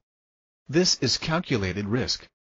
The value of what have I just minimized the idea of wanting personal success? Is and a powerless sentiment? Not exactly. But we are looking for maximum potential. To and is no worthless possession, as it is plentiful in the region adjacent to the zone, where the feasting is good, but it can unlock the gate to the zone. What can savant phenomenon teach us? We have seen how a clear directive from a definite need causes the brain to produce the phenomenal performance of the zone. There is yet another similar key to unlock the zone. A few characteristics which all savants have in common, tell us something about how their brains work, and therefore may give us insight into our own. The one-track mind. Savants do at least one thing extremely well. That is an understatement. They do that thing with supernatural proficiency, but nearly every other task or ability suffers greatly. This is the part that causes most people to become uncomfortable, and shy away from savants, because they focus on the glaring disabilities instead of the gift. This is the part that fascinates me most. Savants, for the most part, and geniuses also, have a gift in a very narrow field. For example, the gift is usually in math, music, art, and dates and time. Or like Rain Man, the rare ability to recall anything he has ever read. With some exceptions, these individuals have to be cared for like children because they cannot function as other adults in the regular routines of life. Dressing themselves or cooking is outside of their abilities. Some savants 50% are considered mentally handicapped or autistic. This neat-track mind should not be a surprise because we are all unable to do more than one thing at a time with precision, unless the two tasks are connected in a series, or are complementary. For example, we can read and type, play piano and sing. When I sorted mail for UPS, I was able to read labels, and sort small packages into bins at a very high rate, while at the same time singing a favorite song. It helped my rhythm. On the other hand, I can write this book and play an effective game of chess at the same time. When it comes to high performance, we must focus our attention. Magicians are very aware of this tendency of the brain, and make their living with illusions designed to take advantage of the brain reluctance to concentrate on more than one thing at a time. They have mastered the art of distraction, capitalizing on the brain inclination to fixate. It is amazing and unsettling to become aware of how much information you miss that is right in front of you. It's hard to think critically if you laughing, and keep the trickery outside the frame, are two of several secrets to magic, shared in the Cognitive Experiment in Perception, by Teller. He Eilert, half of the famous Las Vegas act Penn and Teller, in a Reader's Digest article. 28. Our brain appears to be designed to focus proficiently, but multitask not as well. This is a concept known very well, but not thoroughly explained, by many motivational and success gurus. At a goal and focus on it, is the usual, time-tested exhortation, and many anecdotal examples of focused achievement are offered. Here is power in a single-minded purpose to catapult you to success via a clear-cut objective, etc. The savant brain. Well, this is indeed true, and the savant proves it, emphatically. However, with a downside. The savant brain has directed, for reasons we don't fully understand, much of its resources to one specific area of interest. This includes his perception, understanding, memory, and sometimes motor functions, such as drawing or playing an instrument. Very available brain resource works together in harmony toward the one specialized area of interest. Their brains are either not able, or willing, or both, to spend much time on anything else. It is as though their brains have decided to handle all of the necessary functions for life: heartbeat, immune function, body temperature, balance, etc. And just one more thing. When it comes to the variable, non-essential areas of life, interacting with the world around them, the brain will focus on just one narrow area. The result: a supernatural, beyond normal performance, unreal exploits, mind-blowing feats, a zone of transcendence. So, you can see where I'm going here. The savant represents the far end of the brain potential spectrum as far as we can contemplate. I can only imagine any human ability beyond this would be something easily recognized as godlike. The fact that injury is usually the cause of this phenomenon does and minimize its significance for everyone in my opinion, because the potential for extraordinary performance has to be there in the first place for it to surface. The fact that an accident is the spark does and matter t just means something good has resulted from something bad. The potential for good has to be present to begin with. Savant and zone comparison. The zone phenomenon likewise has an involuntary aspect, but is fleeting in duration. Yet, in this state the brain has also taken a very narrow focus, and allocated most of its resources to that narrow area. The subject experiencing TZP is forced to focus on that task, while being only partially aware of what is going on around him. This is a step down, a momentary dream for those who experience the zone. From the savant experience, which is for them a way of life, the epitome, I speculate, would be a voluntary T-will avant level performance, and a voluntary return to the normal world, as seen in some fictitious comic book superhero characters like Batman or Superman, who can put on a costume anytime they need super performance. Some savants exhibit a genius knowledge or ability in an area of which they are unfamiliar, while others are incredible learners of new things. This adds another level as to what the epitome would look like. Instant knowledge, an endless capacity for rapid learning. I am reminded of the scene in the Matrix movie where the fictitious Neo receives a mental download, making it possible for him to rapidly become a master of Kung Fu. Fascinating. Many savants don't need to download anything.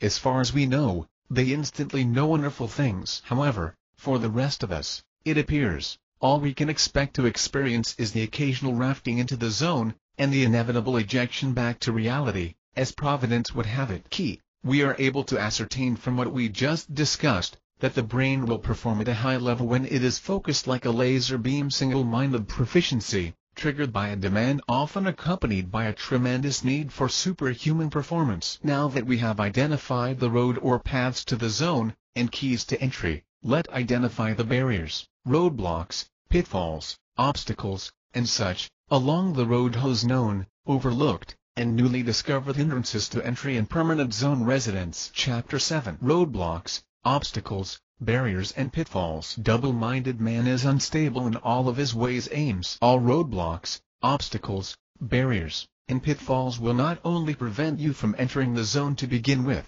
but will expel you once you are there. Some obstacles you meet along the road, while others are self-imposed. I am convinced that many of us are needlessly frustrated with our ability to excel in our chosen endeavor. Needless, because we are either doing things which work against us, effectively constructing a barrier to our goals, or neglecting to do things which are necessary for success. One thing is certain: a goal is accomplished automatically accepting a brief, fortuitous, involuntary zone invitation. With that, like waiting on lightning to strike you, we have to put forth effort to make our goals happen. As we will see, our plan of action needs to include not just positive steps, but preventative measures to reduce the likelihood of being derailed by negative forces. Impairments. As we have seen, the brain sets about its chore of managing and regulating body tasks and functions, so that they are all carried out in the easiest way possible, and ultimately become automatic. When a process is impaired by something that disrupts the flow of communication between neurons in the network,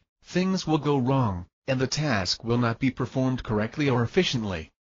Little chance of proficiency. If the task is performed, it will either not be with normal ease and speed, or it will be performed incorrectly with errors in the process. We saw a clear picture of the effects of impairment in the previous chapter when we discussed how therapy helps us recover from injury. This chapter is designed to identify and help remove a number of common obstacles to maximum brain and body performance. Natural impairment. The most common, overlooked and unavoidable impairment to optimal human performance is aging. All of our legendary heroes, sports, music, and other outstanding performers prove this fact. Unfortunately, as we get older, our cells with an apparent expiration date no longer repair and replicate as well as they once did. We know this as getting old. The once sharp eyesight becomes blurry, the muscles weaken, bones become fragile, hearing needs aid, and so on. Generally, we reach our physical performance peak somewhere around the age of 25, then plateau until around 35. After that, the slow process of biological deterioration begins, until finally we expire. 29. Not trying to be morbid, but these are the facts of life on planet Earth. To be forewarned is to be forearmed. Anytime these impairments arise, they will have a negative effect on our performance. I would call this kind of obstacle to extraordinary, or even optimal, performance eternal, inevitable, at some point in our lifetime. Impairments. With this knowledge, we should plan our journey to, and sojourn in the zone carefully, and adjust our expectations accordingly. And for sure, not do anything willfully to speed up the arrival of this impending impairment. But, as sure as we as a species have proven unable to avoid harm to ourselves, many of us will ignore this warning, and hasten the onset of this category of impairment to your physical and mental performance. Smoking and heavy drinking, for instance, are known to speed up the aging process, as well as our expiration date. I will write more on this shortly. Physical injury can also be an unavoidable impairment or obstacle to maximum performance. Although many have used it as a catalyst for phenomenal performance, autistic savants are a good example. Likewise, many defy age impairment. Jack LaLanne, George Foreman, and Tom Watson, the golfer, are good examples of age-defying physical performance. Voluntary impairment. A familiar and powerful example of self-inflicted impairment is driving under the influence of drugs or alcohol, or any performance under the influence. These conditions provide a very good example of just how delicate and sensitive the communication networks between our brain cells are. After we have learned to drive, the task becomes automatic, like walking, or riding a bicycle. We don't have to think about it. Most of us reach a level of proficiency and confidence, allowing us to multitask while performing this potentially dangerous task. I know this is debatable, but say with me, the brain has made it easy and automatic. Now, when you add intoxication to the task, from drugs or alcohol, all of a sudden what was once a simple task becomes extremely difficult to perform properly, without endangering yourself and everyone else on the road. What has happened? We have interfered with the chemical and electrical signals, which normally come into play when we call on our brain to manage that task, which it has previously mastered. The brain control of speech and motor function has become impaired. The transmission of information between the neurons and muscles has been short-circuited by the addition of a strong contaminating chemical, causing malfunction. Most other bodily processes decrease in priority when this kind of substance enters the bloodstream in high quantities, and reaches vital organs. This protective reaction occurs in the liver, the body primary filter against harmful chemicals, where alcohol receives priority treatment, as much as is possible, in a fight to prevent death from poisoning.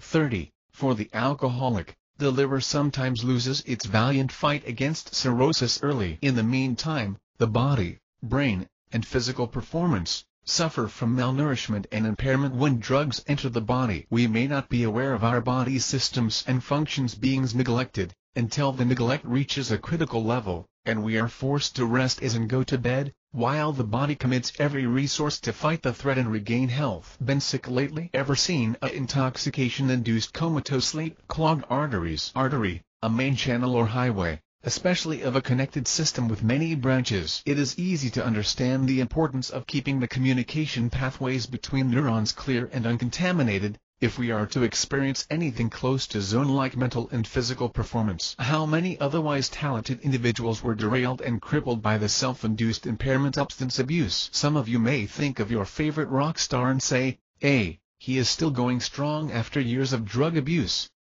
But only he knows the extent of his ailments and impairments. You won't know them unless the entertainer shares them. I can assure you the entertainer with a heavy drug past is not in the condition for their age that Jack LaLanne, the health fitness guru, was at the age of 90. So, if you want to perform at peak potential as you grow older, I would suggest you follow Jack LaLanne's example, not the fabulous entertainer who destroying brain cells, and working his liver to death.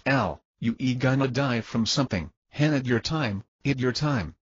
Yes, there is some truth to those sentiments, but you might live with something or a long time at that. Have you seen anyone lately waiting for an organ transplant, or living with no voice box due to self-impairment? Nutrition. While we are on the subject of ingesting harmful substances, let's look at what we eat, and how it affects our performance. I am amazed at how many otherwise educated people don't understand the role of food in human health and performance. Many refuse to believe what I'm about to share. Diet plays a vital role in our ability to perform at maximum efficiency. because everything we eat and drink is converted into chemical form by our digestive system, then distributed to waiting organs and cells through our bloodstream. Those wonderful cells we talked about a few chapters ago, don't make their own food for energy and proper function, we supply it by eating. This sounds like a simple concept, yet many of us live as though the only purpose for eating and drinking is to satisfy hunger cravings in the most pleasurable way possible. They have little knowledge or care for the fact that hunger is triggered by need for the nourishment of our cells. It's another one of those marvelous processes in which the brain plays an important role. No wonder the hospitals are the fastest growing institutions in the world. Those tiny mitochondria, the cell's motorized powered generators we mentioned in Chapter 3, release energy by converting nutrients into explosive chemical energy. They need fatty acids,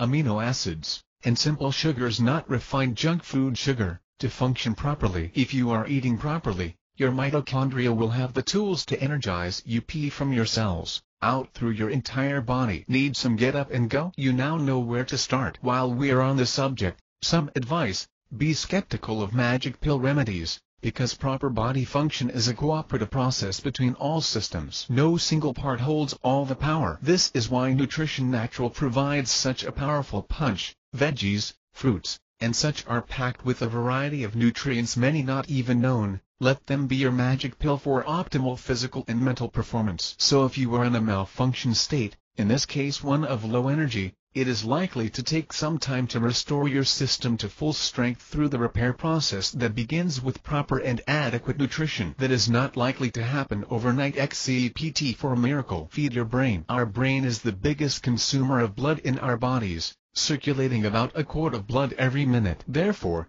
it is easy to see why it is so quickly affected by what goes into our mouths, good or bad. All drug, legal or illegal, are designed to produce a powerful effect in the body. All of the drugs we consume eventually circulate through the brain 100,000 miles of blood vessels. The effects of good drugs like aspirin, or bad ones like alcohol, can be noticed in a matter of minutes. Your digestive system is very proficient at delivering whatever you ingest throughout your body, especially your brain. Are you feeling mentally sluggish? What are you digesting? Food is responsible for supplying the proteins and amino acids the brain needs to produce the neurotransmitters, communication molecules like endorphins, dopamine, and serotonin, which are responsible for creating a sense of well-being, mental and psychological balance and happiness. These brain chemicals influence your behavior as well as mood. For example, in the evening when your brain chemical melatonin is high, you begin to feel sleepy. If your serotonin level is high, one of the effects is you are not likely to be depressed,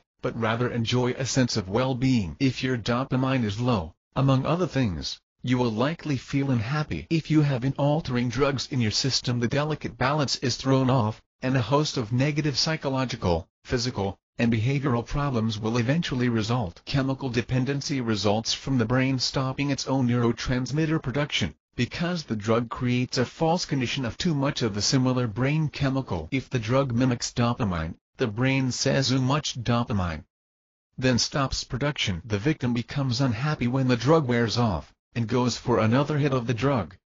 And the vicious cycle repeats over and over again. I am simplifying what can be a complex cycle, as different classes of mind and mood-altering drugs have different effects. Another important point to remember is that, unlike most other cells in the human body, brain cells do not repair themselves after they are damaged. Therefore, any activity that will destroy brain cells, such as inhaling chemicals inadvertently or to get high, is a form of suicide or at least brain damage. The brain cells you destroy are most certainly important for maximum performance, or they WOULD and have been there to begin with. There is current talk about neurogenesis, but no evidence exists that new brain cells grow in any significant quantity or actually replace damaged neurons.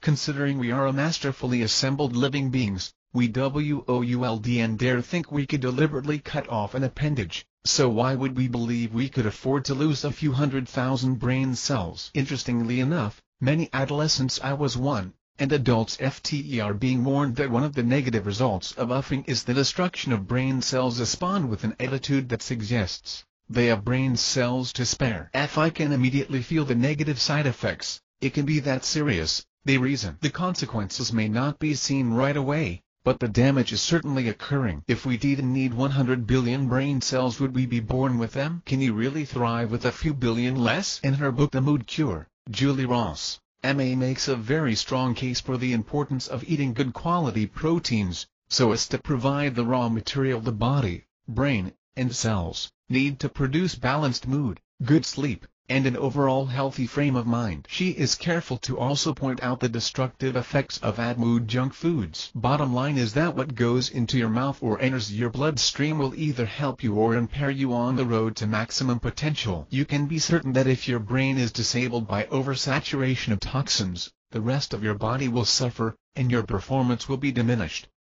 31. Vitamins and minerals. It has become common knowledge that vitamins and minerals are not only essential for the proper growth of our brain and body in the early stages of development, but continue to remain vital for proper function of our bodies as we age. Maternal vitamin C deficiency during pregnancy can have serious consequences for the fetal brain, and once brain damage has occurred, it cannot be reversed by vitamin C supplements after birth.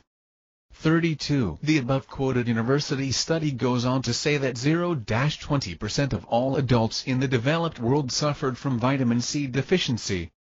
This is just one vital nutrient and its effect on human performance. Lack of vital nutrients is detrimental at the cellular level of our bodies, and will eventually result in some malfunction along the pathways for accomplishing necessary tasks. To use a common metaphor, if you don't change the oil in your engine, lube the joints, and use good quality gas to run your car, you are asking for a malfunction. Then more so with our precious physical bodies, that require special fuel for maintenance and optimal, lifelong performance. The best source of these vital nutrients is living foods, which our bodies recognize, and easily digest into useful chemicals. Eat your fruits, veggies, grains, and good quality meats, as fuel for maximum sustained zone performance, or sooner or later suffer the consequences of mediocrity and ill health. Sugar. I can help but emphasize the one overused, common substance of which I have in recent years become more aware that has negative effects on the body systems and brain function. That substance is refined sugar, which according to many nutritional experts, has a drug-like, addictive effect on the brain. Refined sugar is not the naturally occurring impulse sugar we find in fruit, but is a man-made or altered chemical. I mention it because it is not a positive nutrient, yet is ingested in incredible quantities in our culture. Refined sugar is cited by experts 33 as a primary contributor to emotional problems in children and adults often diagnosed with mood and behavioral disorders. Dr. Martin classified refined sugar as a poison because it has been depleted of its life forces, vitamins and minerals, and complete carbohydrate metabolism results in the formation of oxic metabolites such as pyruvic acid. Pyruvic acid accumulates in the brain and nervous system. These toxic metabolites interfere with the respiration of the cells. They cannot get sufficient oxygen to survive and function normally. In time, some of the cells die. This interferes with the function of a part of the body and is the beginning of degenerative disease. 34. Simply put, refined sugar causes cells to malfunction and die, causing disease. Are we recipients of the highest level of intelligence on Earth going to allow a finite poisonous molecular substance like refined sugar to derail our potential, and imprison us, taking its toll on our minds and bodies? There is help. Julie Ross, in The Mood Cure, recommends a few key nutrients, usually lacking in those who suffer from addictive sugar cravings. You'll have to pick up a copy of her book to find out which nutrients. You say, DDICT? Who are you talking about? Well, have you ever tried to free yourself from refined sugar? I did, and I can tell you, I was shocked at how much of a sugar junkie I am. I ended up settling on half water and half juice to start my liberation, cold, and go cold turkey. Needed some kind of sweet drink, before finally being able to enjoy plain, pure water. I now rarely drink packaged fruit juice. In exchange, I prepare my own juice using raw fruits, vegetables, and water. My overall health and performance have improved tremendously. Not to mention my weight is normal for a healthy person my age. I am now turning my attention to ridding myself of the frequent craving for dessert. Signs of sugar addiction. Most of us have experienced an inability to relax after consuming a large quantity of a refined sugar product. There is such a thing as a sugar high.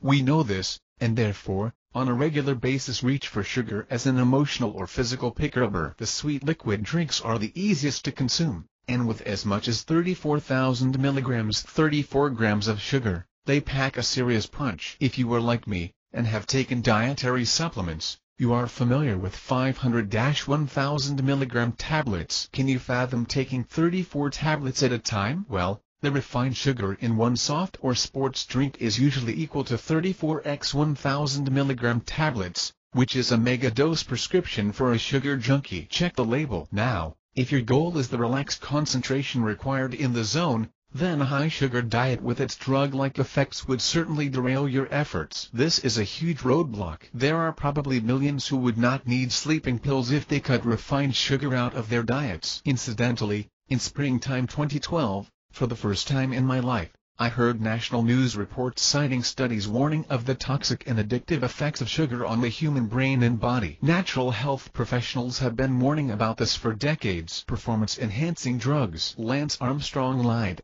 cheated, doped. Athletics. Olympic champion Kazankova banned for doping. Olympic champion Kakar Alptekin faces possible lifetime athletics ban. Barry Bonds and baseball doping scandal. Track star Marion Jones pleads guilty to doping deception. And so the headlines read. There are too many occurrences of drug-enhanced athletic performance to list here. Athletes from every country under heaven are on the list, and these are the ones who were caught.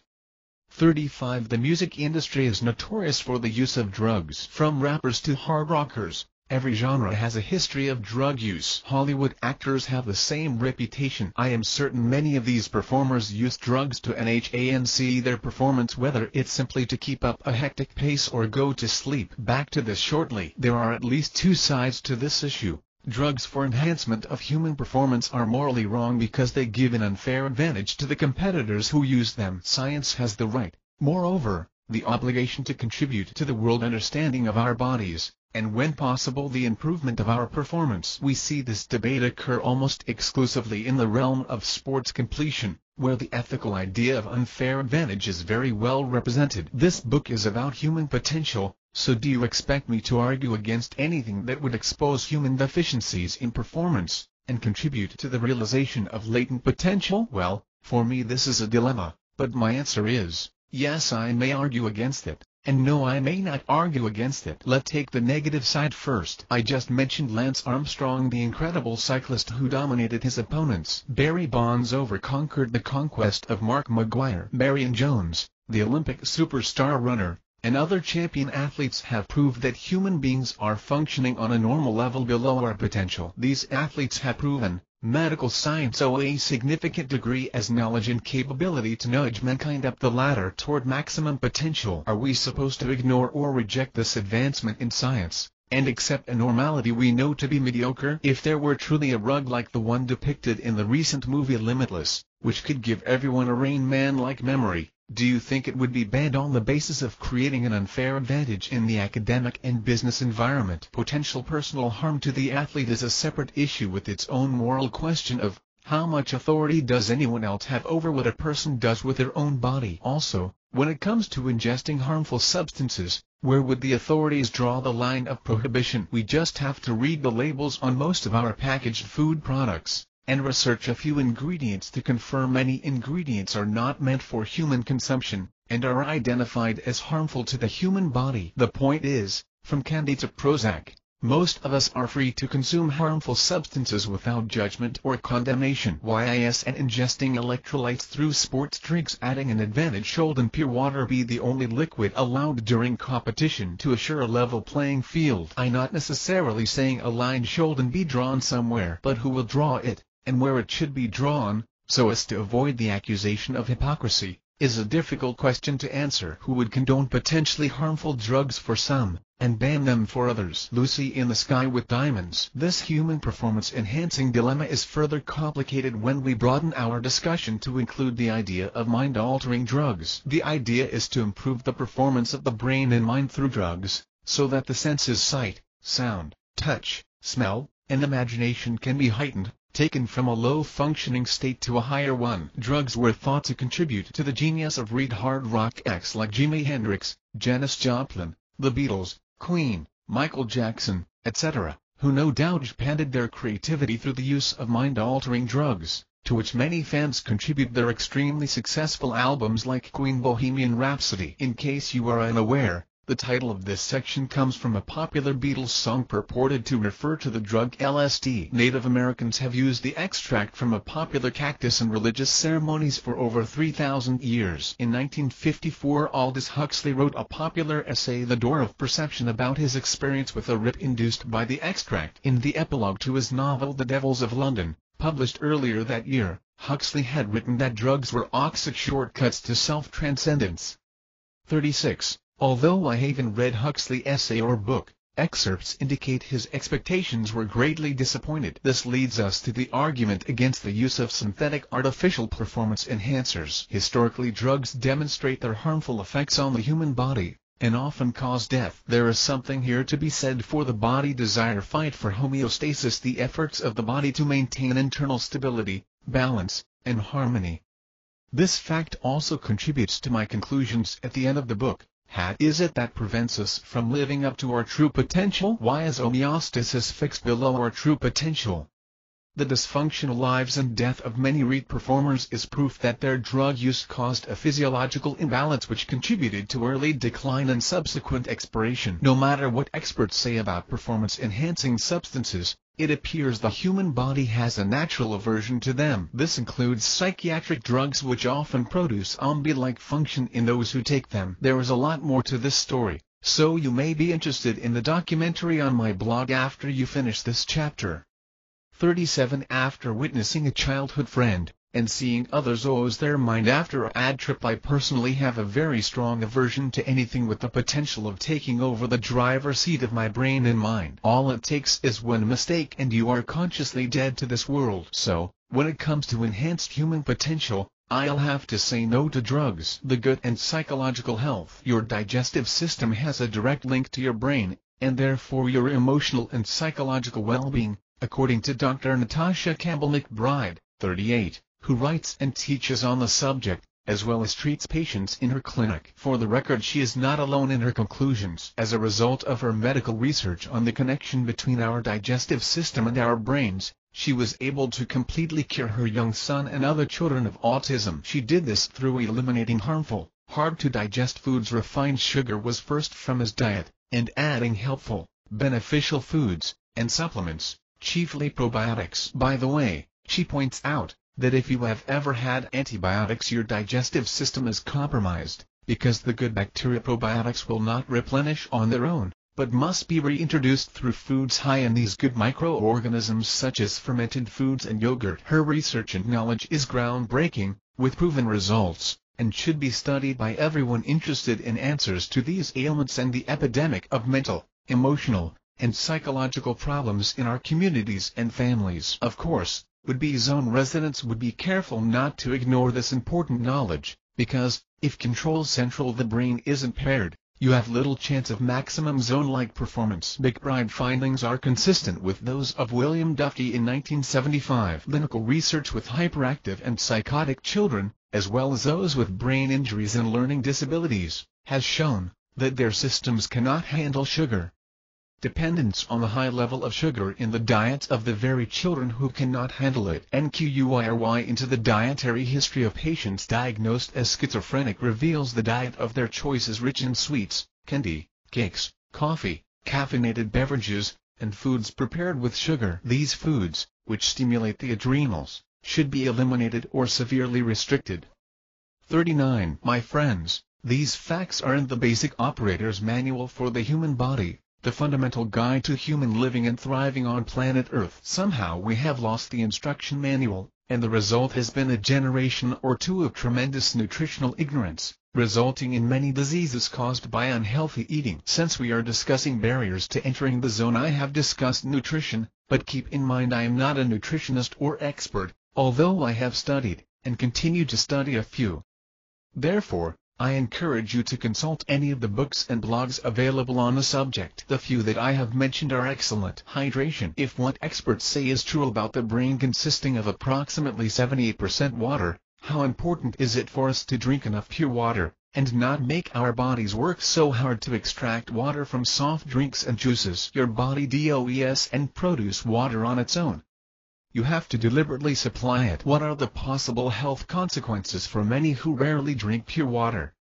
How efficient is their brain function? Dehydration. I mentioned a few paragraphs ago that I had trouble weaning myself from sugar, and tried watering down my fruit juice. I recently came across the published work of Dr. F. Batmanghelidjh, who wrote the book The Water Cure. His claims have been criticized by some as extreme, but I am interested in recognizing obvious truth, and weighing the value of conclusions reached by the doctor. All things considered, his warnings can be ignored. His book maintains that his research and experience indicate most Americans are dehydrated, because we simply don't drink enough pure water. Well, we know the cells in our body need nutrients to accomplish the manufacturing work they perform. See Chapter 3, and the chief nutrient is water. So plentiful, yet so scarce, in our day and time. I can go into all I learned in my research, but suffice it to say, after being convinced by the doctor advice, I began to drink more water whether I feel thirsty or not, and found my energy level increase. I also noticed other positive changes in my body. For example, the aid to my adrenal glands was the most appreciated benefit of increasing my pure water intake. I learned that the adrenal glands, sitting atop the kidneys,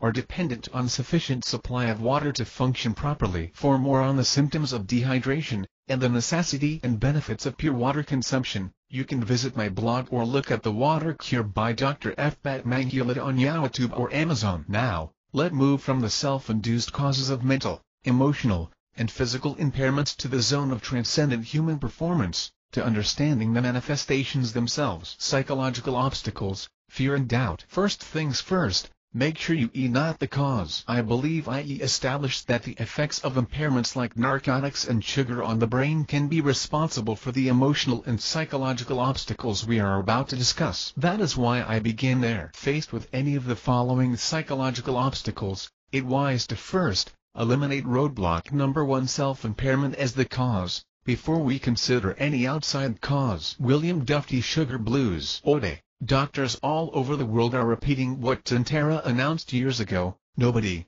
but nobody, should ever be allowed to begin what is called psychiatric treatment anyplace, anywhere, unless and until they have had a glucose tolerance test to discover if they can handle sugar. This point is very important, because we are not conditioned to look inward, especially not in our stomachs when we experience emotions like fear, doubt, paranoia, depression, etc. Our first inclination is to identify who or what circumstances are causing these feelings. Unfortunately, as life would have it, we can always find someone to blame for our emotional upsets, so we wage war in the wrong place. I am suggesting we first look inward, to our own digestive system, for substances known and proven to cause interference in the brain, and as a result distort our perception of reality, affect our feelings, as well as our ability to cope with real problems. So then, assuming we have eliminated the self-imposed impairments discussed in the previous section, fear and doubt along the path to maximum performance remain obstacles common to every healthy person, and must be dealt with. Fear is human, to overcome is necessary. The brain in fear. The shift to autopilot. Fear is the one emotion that immediately sets the brain into autopilot. That is to say, most options are taken out of our hands from the time the brain is alerted by fear. The brain sets off a series of reactions in the body designed to prepare the person to either fight or escape the threat. This is a survival instinct, and it programmed into our DNA at our very core. Our brain requires no conscious, deliberate input from us, except for observation through our senses, before it takes complete control and alerts all defensive, offensive, and supporting forces that a major threat has been detected. Prepare for action. Irrational fear. Fear can be a good thing, as we noted. A problem occurs when we experience irrational fear when there is no actual life-threatening situation. This happens all too often in life. Many who have climbed the ladder to success experience the powerful presence of fear along the journey,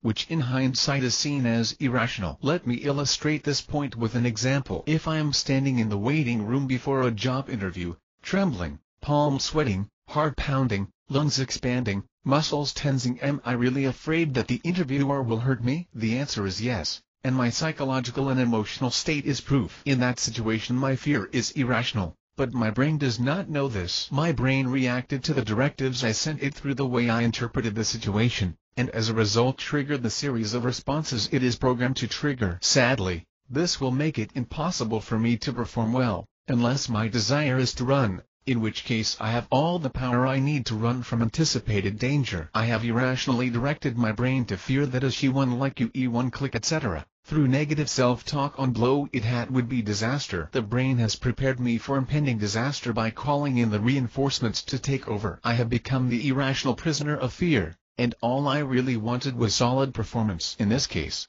on the general journey toward success, the fear which inhibits is often not triggered by observing something through our senses, but is triggered by our imagination. Sadly, the effects are the same. I recall my first radio interview after sending out a press release for my book project. I was very excited, but soon that excitement turned into fear. I still can't put my finger on exactly why I was so afraid. Needless to say, IWAS and it's sharp. In fact, it was pretty bad. What happened? Adrenaline. In response to fear, the brain initiates many actions, including increased heart rate, blood pressure, and respiration. These actions pump more blood to the muscles, which supplies more oxygen to the muscles and heart-lung system. Increases sugar rates in the blood, which allow for rapid energy use, and accelerate the metabolism for emergency actions. Thickens the blood to increase oxygen supply red cells, which enables better defense from infections white cells and stops bleeding quickly platelets. Sharpens the senses pupils dilate, hearing is better, etc., allowing for rapid responses. Prioritizes increased blood supply to peripheral muscles and heart, which targets the motor and basic function regions in the brain. Decreases blood supply to digestive system and irrelevant brain regions such as speech areas, which causes secretion of body wastes, leaving the body lighter. Increases the secretion of adrenaline and other stress hormones, which increases the response and strengthens relevant systems. And increases the secretion of endorphins, natural painkillers, providing an instant defense against pain. Atkinson et al., 1996. Hansen, 1986.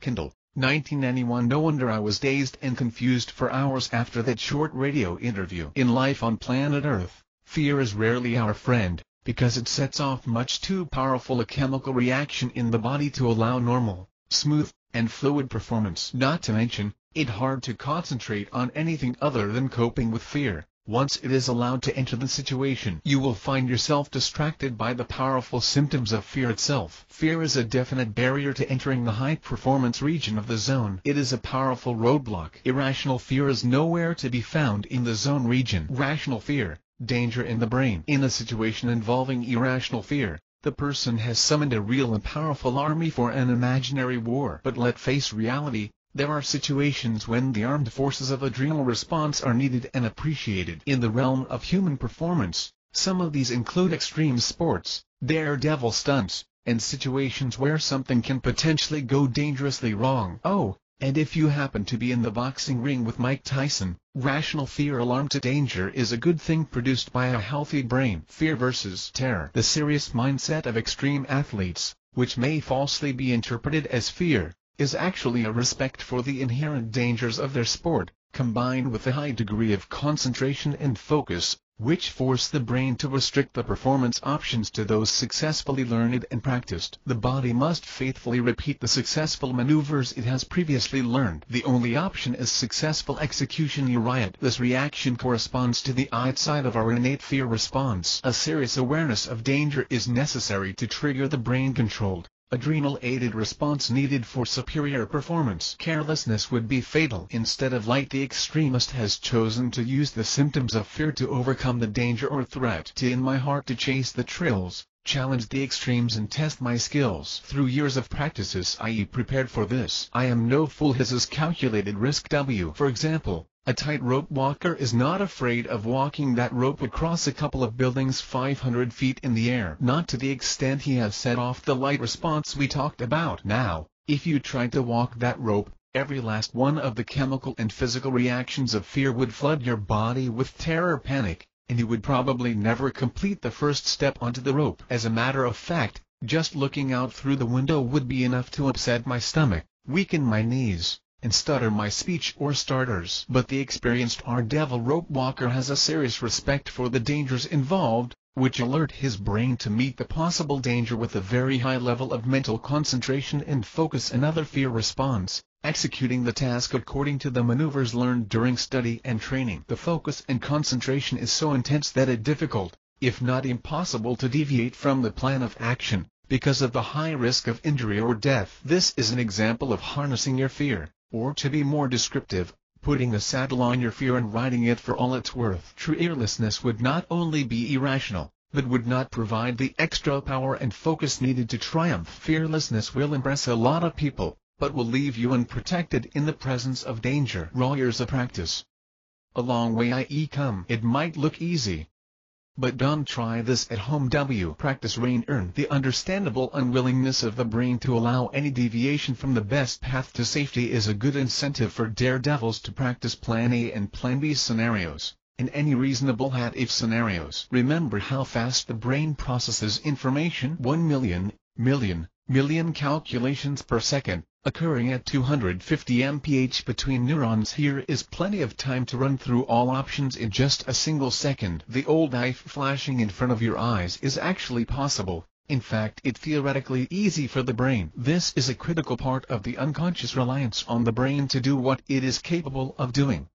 I have always admired jugglers. Their ability to juggle so many tasks at the same time amazes me, because it appears not to be enough time to catch all of those objects and throw them without dropping them. The talented juggler has a fine-tuned sense of time, which allows him/her to make decisions and execute in fractions of a second. The extremist, likewise, has the same sense of time, as the brain executes dangerous maneuvers, and monitors options with precision, in split seconds. I know training regimens for many potentially hazardous sports include practice on how to fall, so as to eliminate or reduce injury. Skydivers have a backup parachute just in case, and scenarios for when to deploy it. If contingency plans are included in training and practice, they can prevent a paralyzing fear-induced rush of adrenaline, possible panic, and allow the brain to keep thinking for solutions in the event of an emergency. I am not a military man, but I would guess elite soldiers are trained to anticipate every possible contingency and threat. This kind of preparation can turn paralysis into positive action in the face of fear. The same goes for preparation in civilian life. Had I implemented this truth before my radio interview, I would have experienced a more positive performance.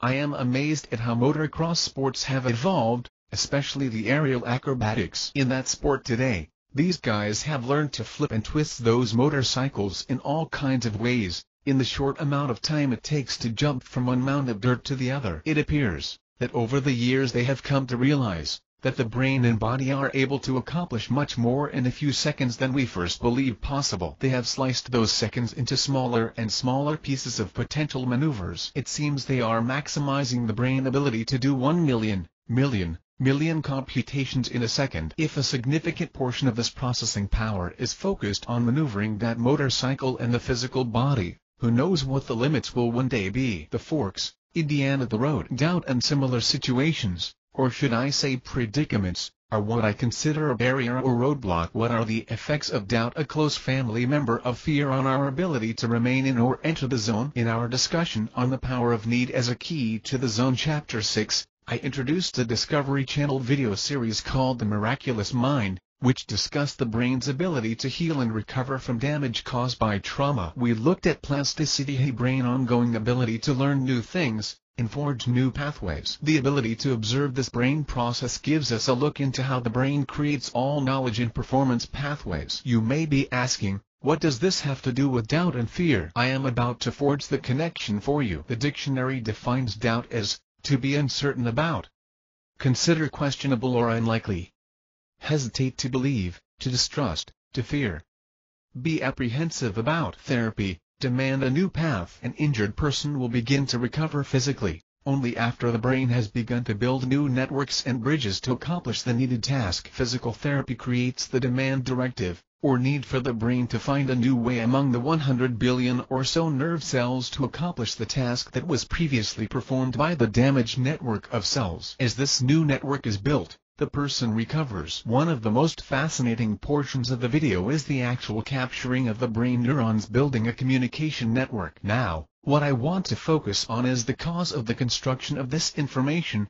communication, and action network. In the example of physical therapy, It is the repeated forcing of the body to perform certain tasks that causes the brain and nervous system to respond by building the network of connections that will make executing the task possible, easy, and ultimately automatic. This is, no doubt, the exact way we develop from the womb to maturity. As we develop, the billions of neurons build the trillions of connections between each other to accomplish the goals of function, growth, and maturity. Many of these connections are pre-programmed innate, while others are created on demand, out of specific individual needs as we interact with the world. In the Discovery Video 40, as a network is being built, you can see the dendrites reaching out, growing in the direction of the new path. Remember, before our brain prunes unneeded connections, there are many existing connections, like a tree with many branches, each a possible bridge to action. What if no single, direct pathway is established between neurons, and every neuron that reached out to help were allowed to remain connected? The result would be many options for a task,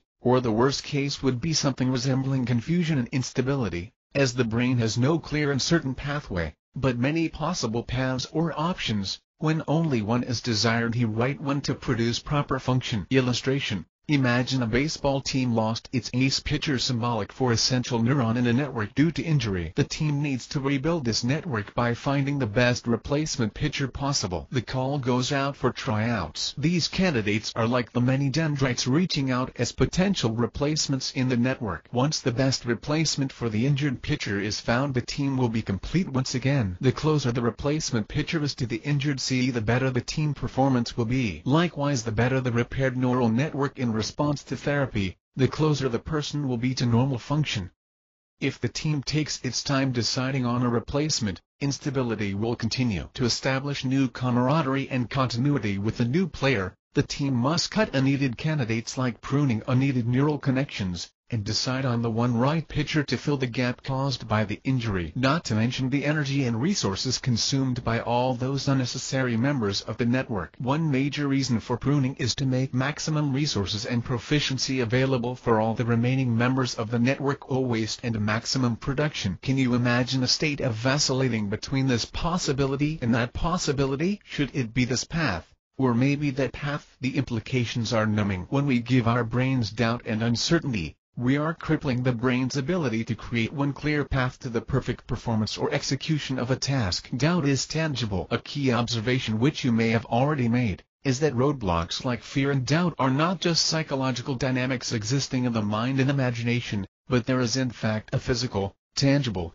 biological aspect connected to these concepts. Double-minded man is unstable in all of his ways, aims. Notice the scripture quote implies the instability is not just in the mind psyche as in a mental problem. In other words, this instability or imbalance starts in the mind but affects his ways, his paths. His thoughts are connected with his course of action, way of life. We are discovering there is a real biological effect which occurs on the cellular neural level, and determines the output and ultimate performance of the individual. Lack of confidence. If the brain were to build a command, leading to action network from mixed signals of uncertainty, the result would be confusion and instability. Instead of a solid direct highway to your destination, envision a maze of intersecting and overlapping roads, making it impossible to reach your destination in a timely manner. But I am more inclined to believe the effects of doubt are most often in action, as the brain is not moved by direct clear demand or need to forge a specific pathway, or a half-hearted effort at something you don't really believe in. Doubt is a lack of confidence in the chosen path. I can help but visualize the difficult performance of some task,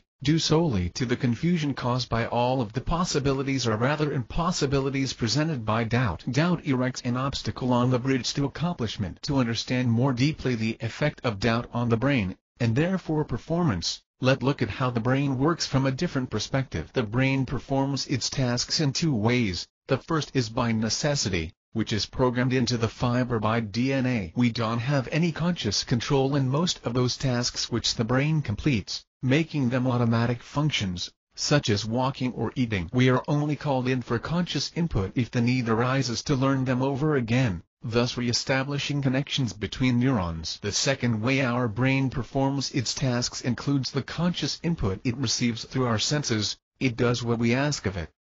For instance, if we are happy with an experience, our brain is certain to register the experience as pleasurable, and arrange for repeating the experience, because we have given a mental directive, like this: his is good, remember this experience, would like to experience this again, etc. The same happens with negative experiences, that is, a warning will be recorded in our brain. An unpleasant experience will likely trigger a physical response later on when something associated with that experience reappears. Phobias are an extreme example of this phenomena, and some addictions are another example. These conclusions can be confirmed by reflecting on our development and maturing from birth. After birth we receive input from the world around us through our 5 senses. Our brain processes all of this information, and when the time comes it begins to cause us to express ourselves through speech, emotions, behavior, and so forth, as we desire. We determine to express, and our brain takes on the tasks of completing the desire. Doubt and fear, for that matter, is a verb. With this in mind, what are the possible results of doubt? Since doubt is a verb and not an adjective, it is in the category of a directive or command from the mind. Doubt begs action. This means the brain will receive doubt as a directive from your mind and will. You have responded to the situation and sent a directive to your mind like, "Huh, I'm not sure about this. Hold on, let's think about what to do. Which way should I proceed?" Unstable and comfortable ground. Doubtful. It is necessary in some situations to prevent error or warn of possible danger. CTS as a decameter or barrier in a river by stopping the smooth flow of information along the pathways to accomplishment. The brain is uncomfortable with indecision because it is programmed to forge direct pathways toward goals, which will eventually lead to automatic and easy performance. How do I know the brain is uncomfortable with indecision? Because indecision is an unstable state of being, a wavering, non-restful state, and the uneasiness is in the mind. Therefore we naturally seek relief from the unstable state of doubt by making a decision to retreat. When we retreat, we hope to return to the nearest place of stability and confidence. Many hopes have been abandoned by doubt. Imagine sitting at a stop sign while the driver tries to decide whether to go straight, make a left or right-hand turn, put the vehicle in reverse. As the minutes tick by, what are you as a passenger feeling? Frustration? Unease? The safest course of action would be to forget about going forward, and go back home. The same scenario can be used to illustrate how your brain responds as you vacillate a certain path to doubt. We are in fact making it impossible to accomplish the goal because the only clear command is doubt. Some will say, sometimes a good outcome will result even when I wasn't sure it would. That may be true, but that good outcome happened in spite of your indecision, not because of it. That would fall into the category of good fortune. That is, in my opinion, dangerous way to live, because you are subject to anything but the best potential outcome. It is much easier and safer to be clear about the direction you want your brain to take you. This is what the brain is programmed to expect and respond to. Doubt, temporary advisor. Although not as powerful as fear, doubt is always a hindrance to progress. If it is a rational application of the brakes, doubt should definitely be embraced, but only allowed a brief appearance. In other words, make up your mind quickly. Entertain as much doubt as you want during learning, training, planning, and practice, until the mind is made up, but forbid it during performance. In the event you still have doubts after your learning and practice phase, you will have to lower your expectations, and perform within the knowledge and skills you have mastered. Go for what you know, not what you've done. Some endeavors are too risky to attempt without proof you are capable of success. This reminds me of a TV commercial where this guy is experiencing so much success and confidence in other areas of his life, he is begging some guy juggling chainsaws to toss them his way. Let's be reasonable. Your future performances will improve with training as skills develop. During most activities the penalty for entertaining doubt would be loss of concentration, and a poor performance. In dangerous or extreme sports, doubt could cost you your life, as split-second decisions are constantly made. In reaching toward other goals, doubt will result in a late arrival. Let doubt help only in the preparation stage. There is no way doubt can exist in the zone, because it is diametrically opposed to the positive free-flowing certainty of the zone phenomena, where actions appear to leap from the eyes, ears, and hands, past the will toward accomplishment before you can even think. No zone resident ever experienced the presence of doubt. When you think about it, the more unconscious control the brain has, as in the zone, the greater the precision of the performance. Double-mindedness, as I see it, is different from doubt in that it is not as close to fear and uncertainty. It is simply the opposite of single-mindedness. It is entertaining more than one immediate option, goal, or objective, essentially a dividing of confidence between both options. It is similar to doubt in its ultimate effect on the brain, because it cannot produce a solid network of neurons along a single, optimal pathway toward accomplishing a goal. The key word here is cannot. It is impossible for you as an individual, with certain strengths and weaknesses, to have more than one optimal way to accomplish a task. One is certain to be better than the other. Your job is to use your best judgment, based on knowledge, experience, and circumstances, to determine or plan A. The plan B or C will be held in reserve in the event that plan A fails, or is no longer feasible. Remember, the brain is designed to accomplish the tasks we set out to do, in the most efficient and proficient way possible, and when it does, to make it as easy and effortless as possible. It is not wise to ignore this fact and work against it by attempting more than one objective at a time. Before I began to write this book, I came across an old article which I printed from the internet, about successful online businesses. Too bad I can recall its author, but a bit of advice has stuck with me, and I want to share it. That advice goes something like this: ever pursue more than one business opportunity at a time. Only pursue more than one if the second helps you to accomplish the first. Paraphrased, author unknown. If what we know about how the brain forges new pathways is correct, this advice makes perfectly good sense. In the event a second, complementary opportunity arises, the brain only has to add to the current network already in place, as opposed to starting from the beginning to forge a completely new pathway. Or, more time-consuming and laborious, forge two different pathways at the same time to accomplish two competing objectives. My desire is to be self-employed. If I attempt to start a graphic design business and a landscaping business at the same time, I can possibly give each business 100%. On the other hand, if I add printing to my graphic design business, I have increased the potential of the design business instead of competing with it. The same is true in any other kind of endeavor. Double-mindedness can also be seen more vividly as split focus or focusing on two objectives at once. Magicians understand this fact. We humans are not suited to dividing our focus, your brain does, and work that way. As we discussed in the last chapter, Keys to the City. These principles also agree with the important, unalterable, law of specialization, which we'll analyze in Chapter 9, Laws. Alternatives to fear and doubt. It was suggested that Muhammad Ali didn't initially expect to beat the punishing George Foreman in the historic boxing match The Rumble in the Jungle in Zaire, Africa.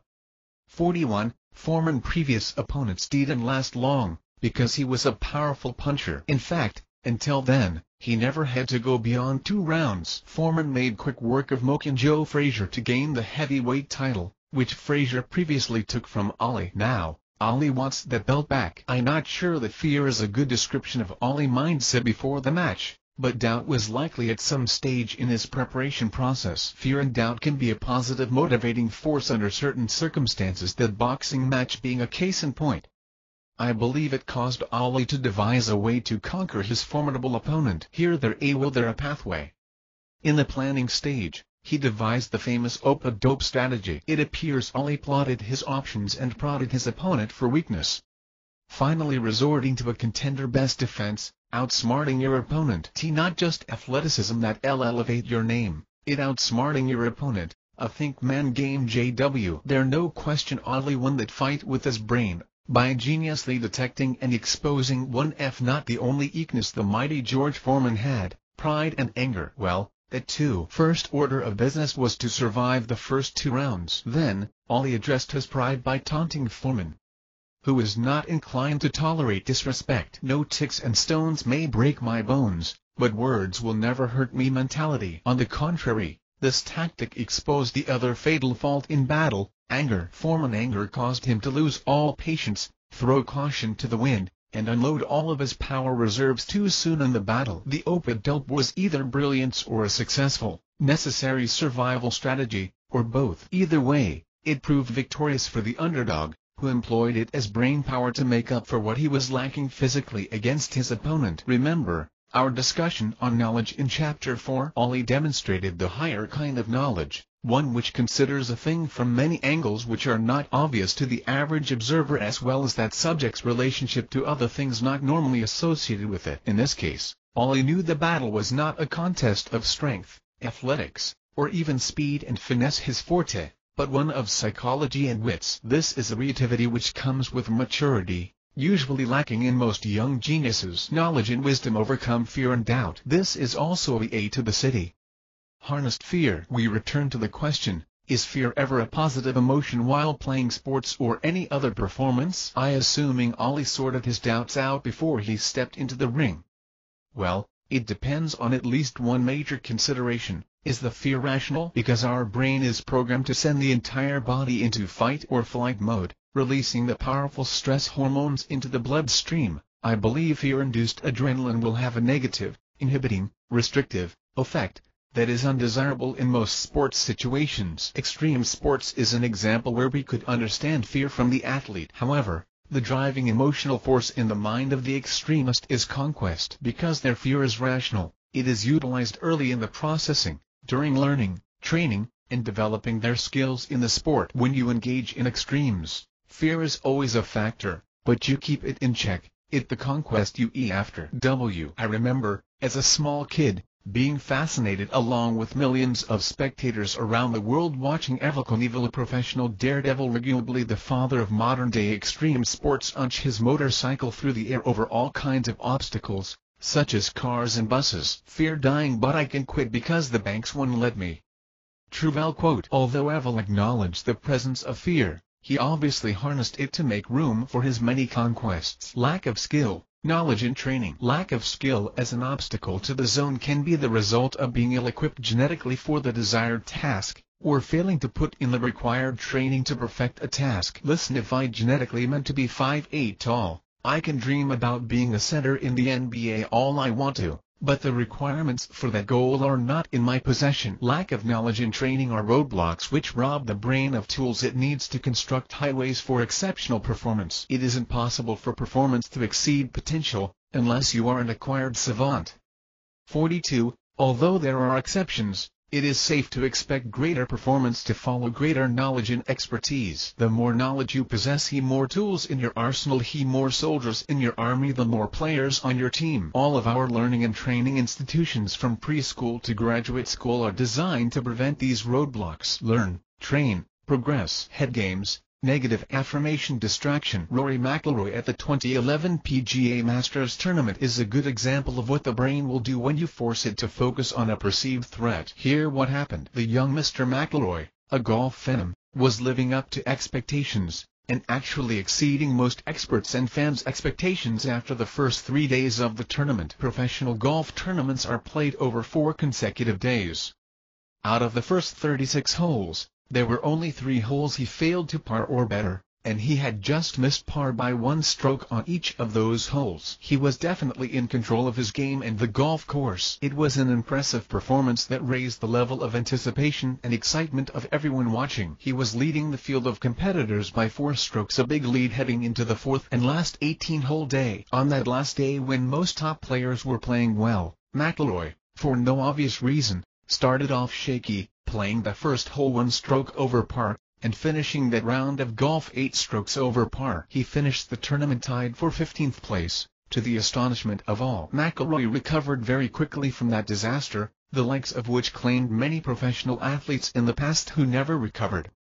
He went on to win the very next major tournament in a convincing fashion, and reached number 1 in the world, and as of this writing, he is one of the 10 best golfers in the world. But what happened to him at the Masters? I believe, like most observers, that he experienced a mental breakdown. That is to say, the malfunction was and in his physical ability, it was in his head. To be more specific, it was in his mind, that faculty which gives directions to the brain about what we want and need to do. I believe McIlroy focused on the obstacles and distractions at hand, which caused his brain to focus on them. This added to the number of commands the brain had to deal with, creating confusion as to what the brain should accomplish.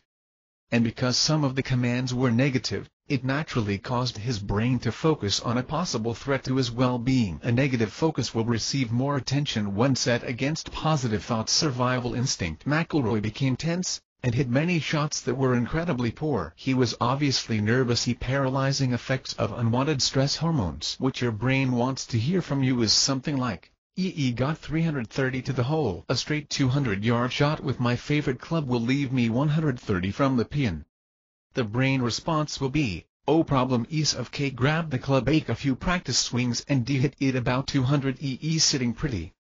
This is so easy that the brain will not even have to question the command, but will set into motion the execution, through pathways already established to produce that shot. After all, it didn't learn to play golf by negative void this, don't do that commands. This is logical. We learn everything we have learned up to this point in our lives by positively applying the techniques and procedures required for each skill. Any negative corrective input is needed only in the learning and training stage. After we advance to become efficient and then proficient, the task becomes positively automatic with little if any negative input. Because tasks and procedures involved in activities like golf require extremely complex coordination between the mind and body, it is understandable that the average person would need fine-tuning, through positive reinforcement of skills already stored in memory, and correction of deviations, but not negative focus. Rory had to learn this the hard way, and so do we. Lack of focus and zone extractions. Deutsche Bank Golf Championship 2012, Louis Oosthuizen opens with a birdie on the first hole, Rs the second, NTERS the zone on the third hole, playing alongside the hottest player of the year, Rory McIlroy. Oosthuizen continues to string birdie after birdie, for the next 7 holes. It's 7 birdies in a row, and 8 birdies out of 9 holes. You heard this scenario at least twice already. Oosthuizen is on the path leading to golf holy grail, 13 under par. My friend, this zone incident is a lesson in what not to do when you are in the zone. Are you saying? You ask. East shot a course record 29 on the front 9, finished with the best round of the day 63, led the tournament by 3 strokes going into the final day, and you say he did something wrong? Well, either he did something wrong, or his playing partner competitor McIlroy did something right. You see, had Oosthuizen continued in the zone for just another 2 holes, he would have been so far ahead that everyone else would have been battling for second or third place. Oosthuizen finished the tournament the next day 1 stroke behind the winner Rory McIlroy, who didn't see the zone. I'm going to put the responsibility for this upset on McIlroy's smile, because I believe many competitors' performers don't have any idea how to stay in the zone once they are there. I'm giving Oosthuizen a pass this time, but next time McIlroy, assuming, after his monumental collapse the previous year, subsequent counseling and reflection, knew what the zone felt like, looked like, and how not to make a premature exit. Realizing Oosthuizen was in the zone, McIlroy used a tactic I'll call emergency zone extraction. This stealth weapon is designed to awaken the zone resident out of his unconscious state, with a subtle yet harsh nudge back to reality. I was astonished as I watched it unfold on that fateful day. Rory deliberately using this tactic. Does Lewis know what is happening here? Will it be effective? I was asking myself. I would have to wait until the next few holes to know if McIlroy had used this deadly weapon effectively. The zone extraction and how to avoid it. The second 9 holes in golf represent a psychological crossroad. Either a chance to turn around a bad round or continue and finish a good front 9. If McIlroy was to deploy this invasive weapon, he would need to wait until the 10th hole to confirm Oosthuizen was indeed deep into the zone, in which case extraction would be required. Lewis started the back 9 with another birdie on the 10th hole. A sense of urgency had to grip McIlroy as Oosthuizen rolled in that 20-feet birdie putt. Lewis must be aroused out of his unconscious state, it now or never. This is how the maneuver was deployed. As Oosthuizen leaves the 10th green, McIlroy waits for him. Moves in very close. They exchange words and then McIlroy bumps him with a shoulder reminiscent of the chest bumps you see in other sports. Oosthuizen staggers a bit, laughs along, and they continue the conversation to the next hole. At that moment Oosthuizen is extracted back to normalcy, but he does and know it. Lewis won another birdie until the last hole out, and the process made his first bogey 1 over par of the day. Although it upset me to witness this extraction, McIlroy can be villainized. He accepted the fact Oosthuizen failed to remember they were in a competition, which might add $600,000 difference between first and second place. In other sports, rash talk is a well-known and common tactic used to distract and get in the head of opponents, especially if they are on a hot streak. For instance, the timeout call right before the critical punt in football, or free throw in basketball, injury timeout in tennis, etc. So, if McIlroy extracted Oosthuizen intentionally, it'd fair play in competition. As confirmation of my observations and assessment, I came across an article on FOXSports.com which covered that day action. McIlroy was quoted stating, "Very happy that I still in ouching distance going into tomorrow." He did enough literal ouching to draw Oosthuizen mind away from that supernatural zone of transcendent performance and back to the tangible world of normality. Interestingly, the same article has Oosthuizen apologizing to McIlroy for having such a great streak, told Rory, "But you got to take it when you can." I wonder if this was just before he exited the zone. Did he mean "I'm sorry for playing better than you today. You deserve this more than I do. Sorry for taking what is yours"? In total contrast, McIlroy took an aggressive, unapologetic, "I need this win" attitude. When Oosthuizen missed his birdie putt on 11, McIlroy made his birdie putt. Waits around for Oosthuizen to finish, holds up a clenched fist, looks at him and asserts, "I got the honors and feel like I got a chance." More distraction to replace the calm mind of the zone. Oosthuizen is said to have high-fived and laughed along as they chummed it up to the next hole. I can guarantee that McIlroy wasn't chumming it up, but sported his aim face while he was securing that trophy the next day. Once a person assumes conscious, deliberate control of their performance, everting focus to peripheral matters, they have exited TZP of extraordinary performance. Oosthuizen should have protected his complimentary ticket into the zone region like many great ones are known to do. Refusing to acknowledge distractions is the appropriate response to competitive extraction attempts. I shared earlier how Annika Sorenstam was given space by her sister and caddy the day she shot 59 in the zone. Baseball teammates always give the pitcher space when he's got a hitter going. It appears this area is so rare. Out of respect for the phenomena, those in close proximity allow it to flow unhindered, even if that means your performance is mediocre by comparison. His zone truly is wonderful to behold. Focus is always a good thing. Distraction always leads to the exit. In light of what we have previously discussed about the power of ED to forge pathways for accomplishment,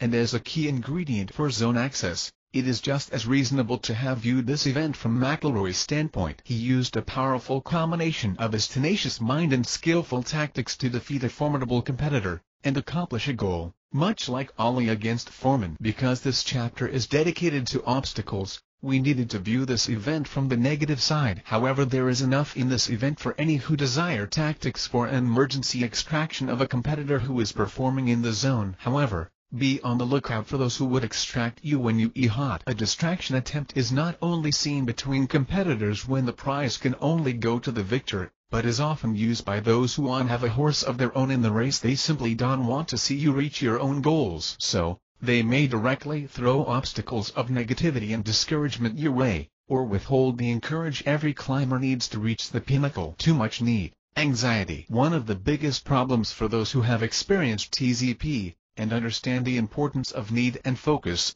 is needing it so much that it becomes a distraction. The person is thinking about maintaining a need. Mental coaches try to prevent this tendency by teaching, stay in the moment, not overwhelming the brain, or weakening present performance by looking too far ahead. This is good advice, but there has to be some forward future planning during performance. So, the question becomes how much forward thinking in TZP. This question is taken out of your hands as you are carried along on autopilot. Assuming you are not in the zone instead of sweating over maintaining a strong need and focus, think about executing the series of tasks necessary for the goal. Need plus task 1, 2, 3 equal goal. Speed bumps, failure and disappointment. It has been said that failure and disappointment are, to those who succeed, opportunities for learning, while to some, these speed bumps are occasions for discouragement and defeat. The relationship between failure and success is well known to motivational speakers, who give examples from a large number of accomplished people who have experienced many failures before they finally ate it big. I believe, understanding how the brain works transforms these anecdotes from theory into tangible fact. Remembering what we learned about the brain neural connections running process, we can better understand the success of those who transcend and overcome despite failure and disappointment along the way. If every new task or skill begins with a multitude of options, a large number of connections between neurons, it is necessary that there be a testing of options until the best pathway is found. After the optimal, proficient, highway is identified, The unnecessary connections failure are allowed to break off prunes so as not to interfere in the future successful performance of the task. The testing process must necessarily involve some failure, or if expectations had been high, disappointment. This is one reason why most highly successful individuals instinctively forge ahead through failure on their way to reaching their eventual goal. So, the next time you meet the speed bumps of failure or disappointment along the road to the zone, remember our brain is in the testing and pruning phase. Chapter 8: Idols, Heroes, and Fanatics. Or who makes you to differ? And what do you have that you did not receive? And if you received it, why do you boast as if you did not receive?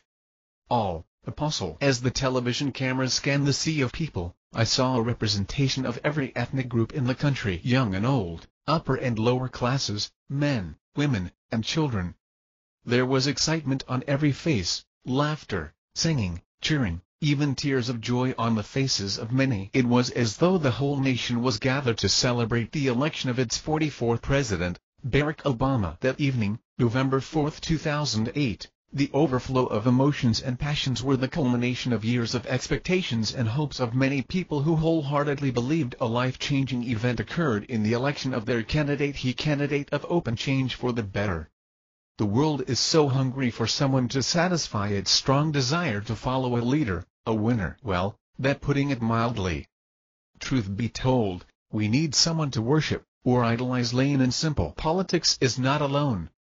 The sports world embodies this mentality more than other entertainment industries, including Hollywood and the music industry. For some reason it is hard to explain, any sports fans don't view their favorite sport as entertainment, recreation, or play. To them, there is always something meaningful to prove in every competition, and it can and does get personal. To some extent, I believe this mentality exists because athletic performance lends itself so easily to comic book superhero type of physical exploits. Similarly, every hero or idol is elevated to superhero status by fans, whether it be through music, politics, acting, or science. I can think of a few more explanations for this mindset. Perhaps it's because we feel a sense of ownership in the success of our heroes. We have a personal interest, investment, and reward in their success. We make this association through any personal connection we can make with them.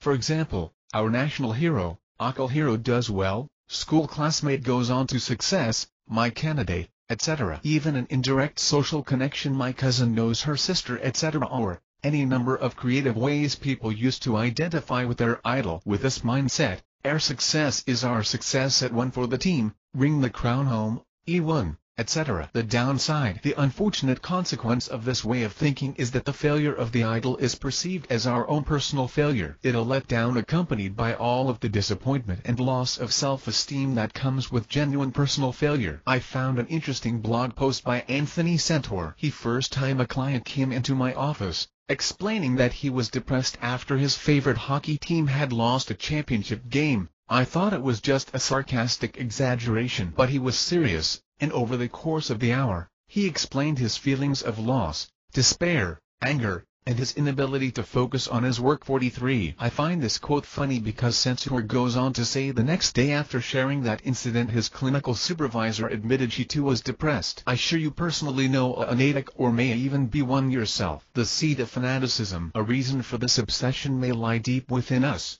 stemming from an innate desire to prove our maximum potential, to conquer our domain, to push through to higher heights as human beings. If our heroes succeed, then mankind succeeds, like adding another rung on the ladder that reaches continually upward. Conversely, the lack of progress means lack of hope, and stagnation. We push our heroes to accomplish more. This prevalent frame of mind is one of the observations which triggered my interest in writing this book.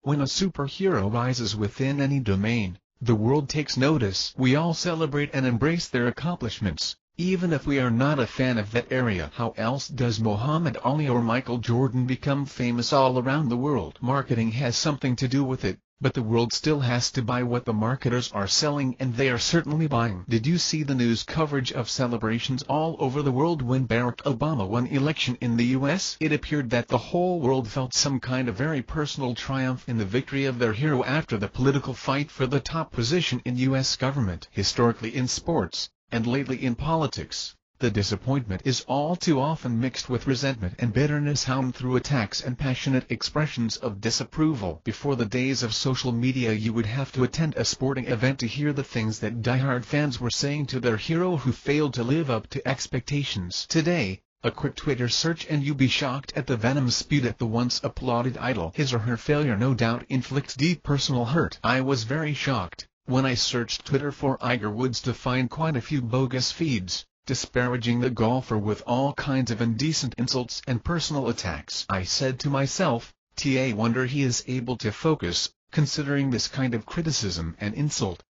For some reason he had, in the perception of some fans, so offended them, they believed he deserved their verbal venom, meant to strip him of all human dignity, and destroy his image in the eyes and estimation of others. I have heard and have seen reports from other parts of the world, which are 10 times as bad as here in the US. Such is our obsession with our idols and heroes. A more realistic view. There is another way to view our great athletes and performers, which I already hinted at. Asking us to look at the big picture, his stage itself, and the individual contributions of great performers to their particular domains. Their exceptional performances confirm the worthiness of that endeavor as a pastime, choice of entertainment, or test of human ability. Most of all, I think the contribution of the great ones should help satisfy our unconscious desire for human transcendence beyond the boundaries that currently exist. These boundaries are marked by records and statistics kept on past performances. For example, the upper limit of the total number of Major League Baseball home runs in a season before Mark McGwire 1998 season was set by Roger Maris at 61. 61 home runs was a wall that for 37 years no professional player could surmount. We were right to celebrate that conquest.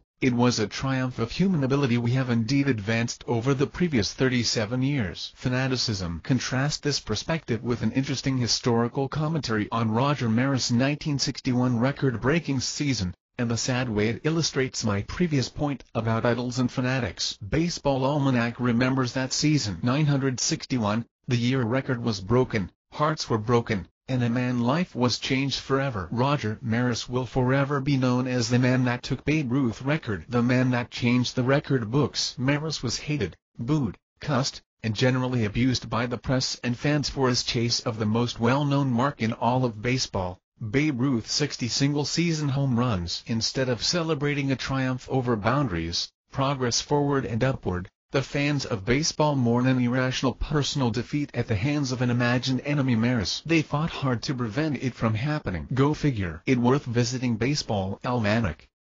Come to read the rest of their commentary on this sad story. What about progress? Don't we instinctively know we are capable of more? A move closer to perfection is not just the stuff of comic books or legend, right? After all, we've been told that we only use 20% of our brain. We also witness hints of possibility which are snuffed out by episodes of inconsistency. We witness streaks of mastery that inexplicably dissolve into apparent mediocrity, as the hailed phenom comes up short of expectations. So we have reason to long for perfection or the real superhero. When he does arise in our beloved sport or favorite pastime, we should celebrate, and take a deep breath of relief that our dreams of transcendence or perfection are still alive and well. This show will indeed go on all live human exploits, and the greatness of our favorite pastimes, to bring out the best in us. The Babe Ruth gave us memories and set the bar so high, we thought it was all downhill from there. But Maris gave us hope that the bar of human potential in the challenge of baseball can be raised even higher. Hatred for the new potential record setter is in essence an addiction to mediocrity,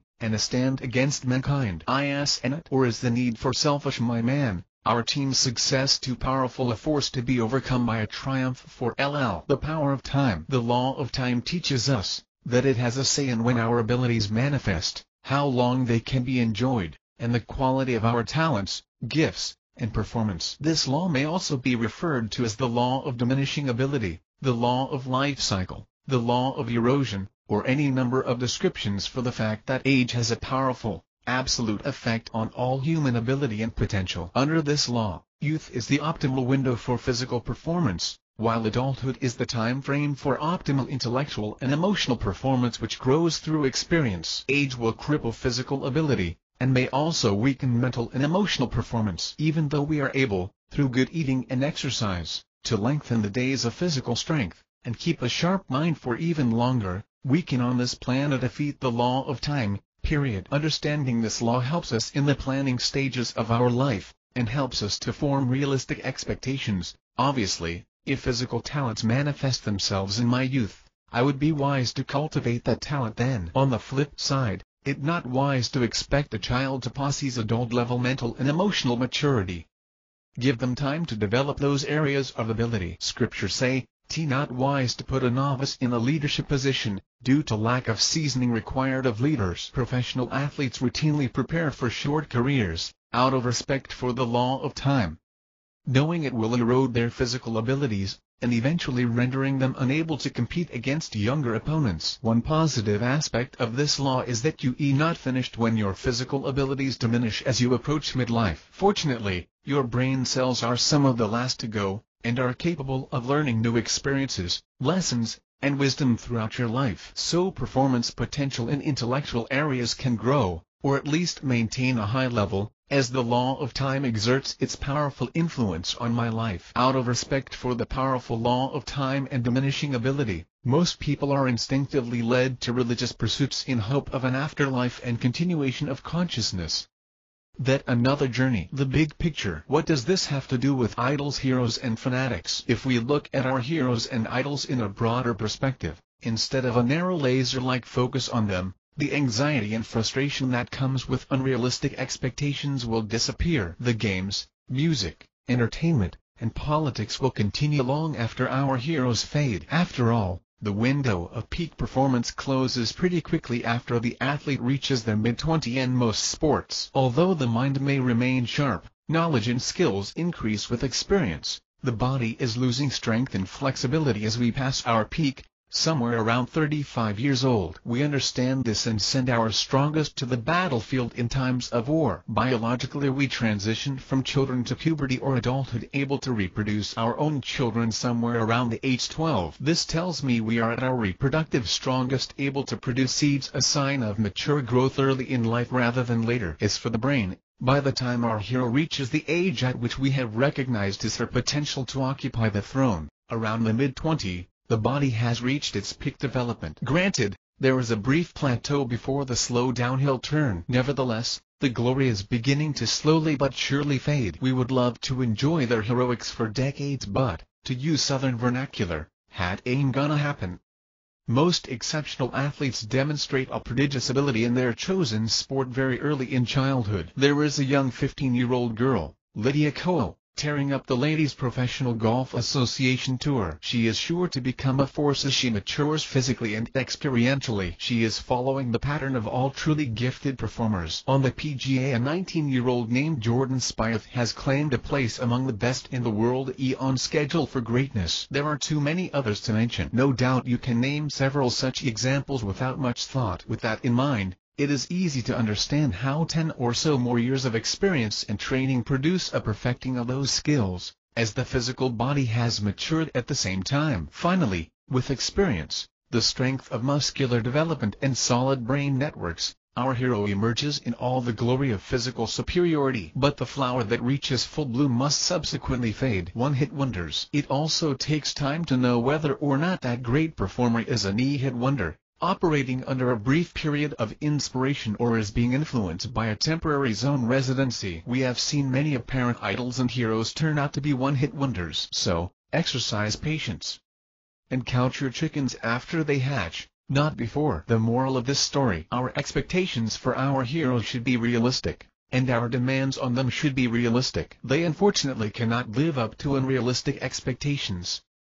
They are only human. Chapter 9. The Laws of the Land. A wise man will hear, and will increase learning, and a man of understanding shall attain unto wise counsels. Proverbs 1-5. When it comes to the idea of greatness, are there the haves and the have-nots, as some suggest, and others fear? Are those incidents we often witness of extraordinary, transcendent, superhuman feats, a peek into man's latent potential? Are we all welcome into that zone of transcendence, or is it reserved for the privileged few? So few among us reach a level of sustained transcendent performance. And of those who do experience the phenomena, most experience it for brief periods of time.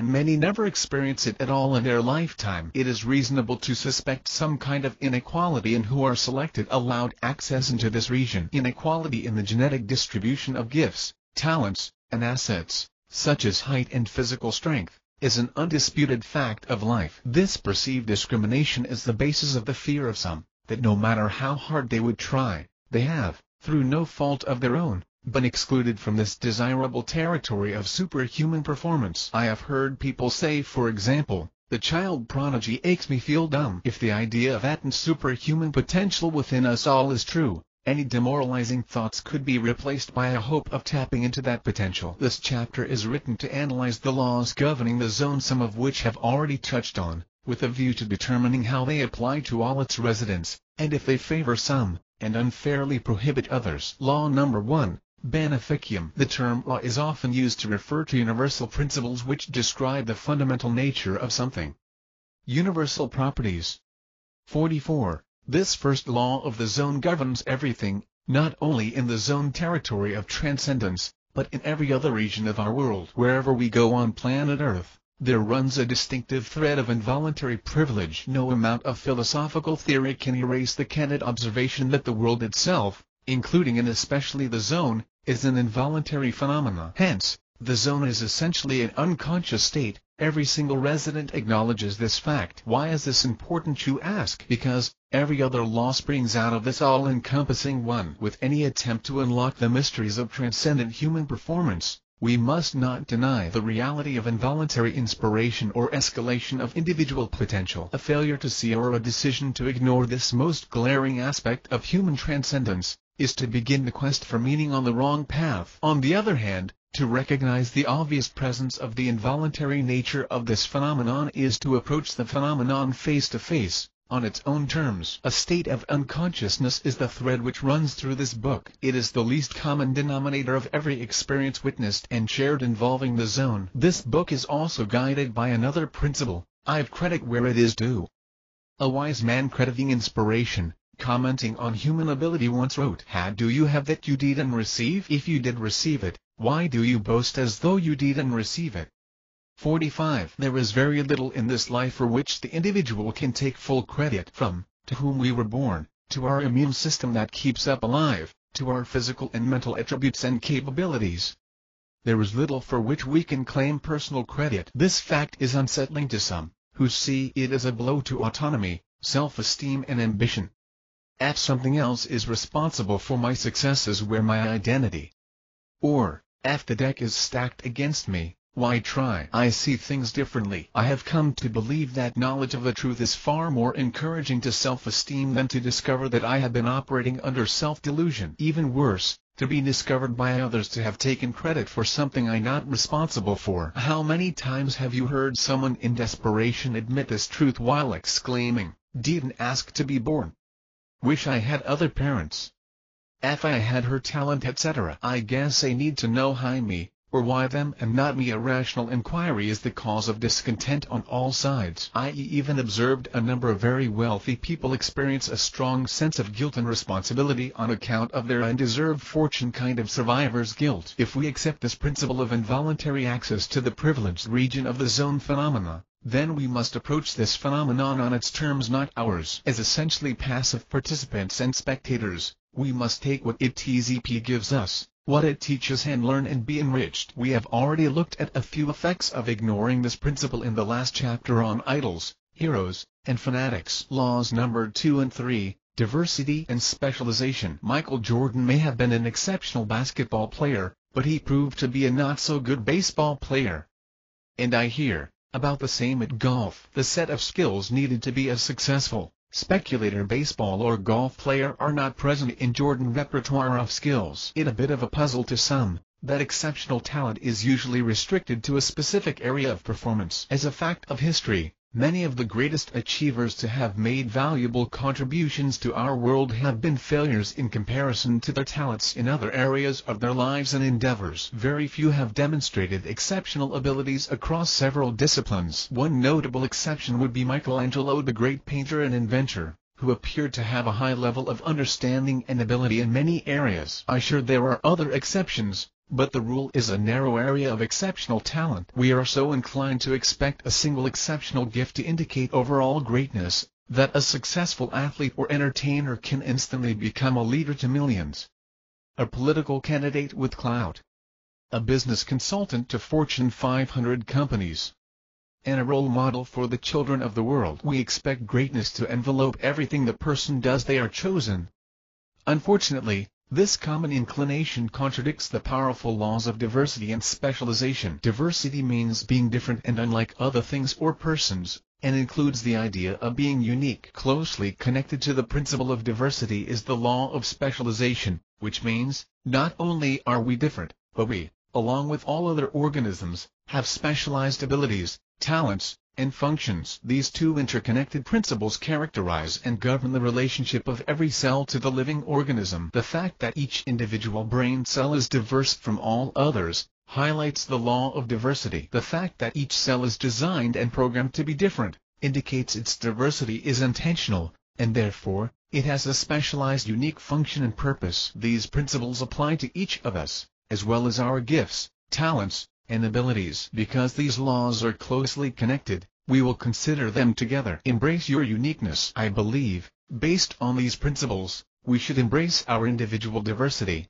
and not seek to be someone else. We should realize that we are born with some specialized ability, and seek to find that abilities, embrace and then maximize our potential. The inclination to use the success of others as an exact pattern for our own ambitions is misleading. I don't believe a scientific study is necessary to validate the existence of these principles, because they are such an integral part of our world. Their existence may be ignored but not denied. Well, I take that back. At times men are known to deny the reality of things everyone else with eyesight clearly sees. The rationale for denying the idea of individual talent leans on interpretation of the evidence. Although diversity is clearly seen, the interpretation of this reality may go something like, "The reason there are managers and workers is because the workers are less ambitious and or intelligent. All are meant to be managers. That level of function is the intended goal of every worker. Some just fail to reach that goal. Everyone is dealt the same hand, it's just how you play it."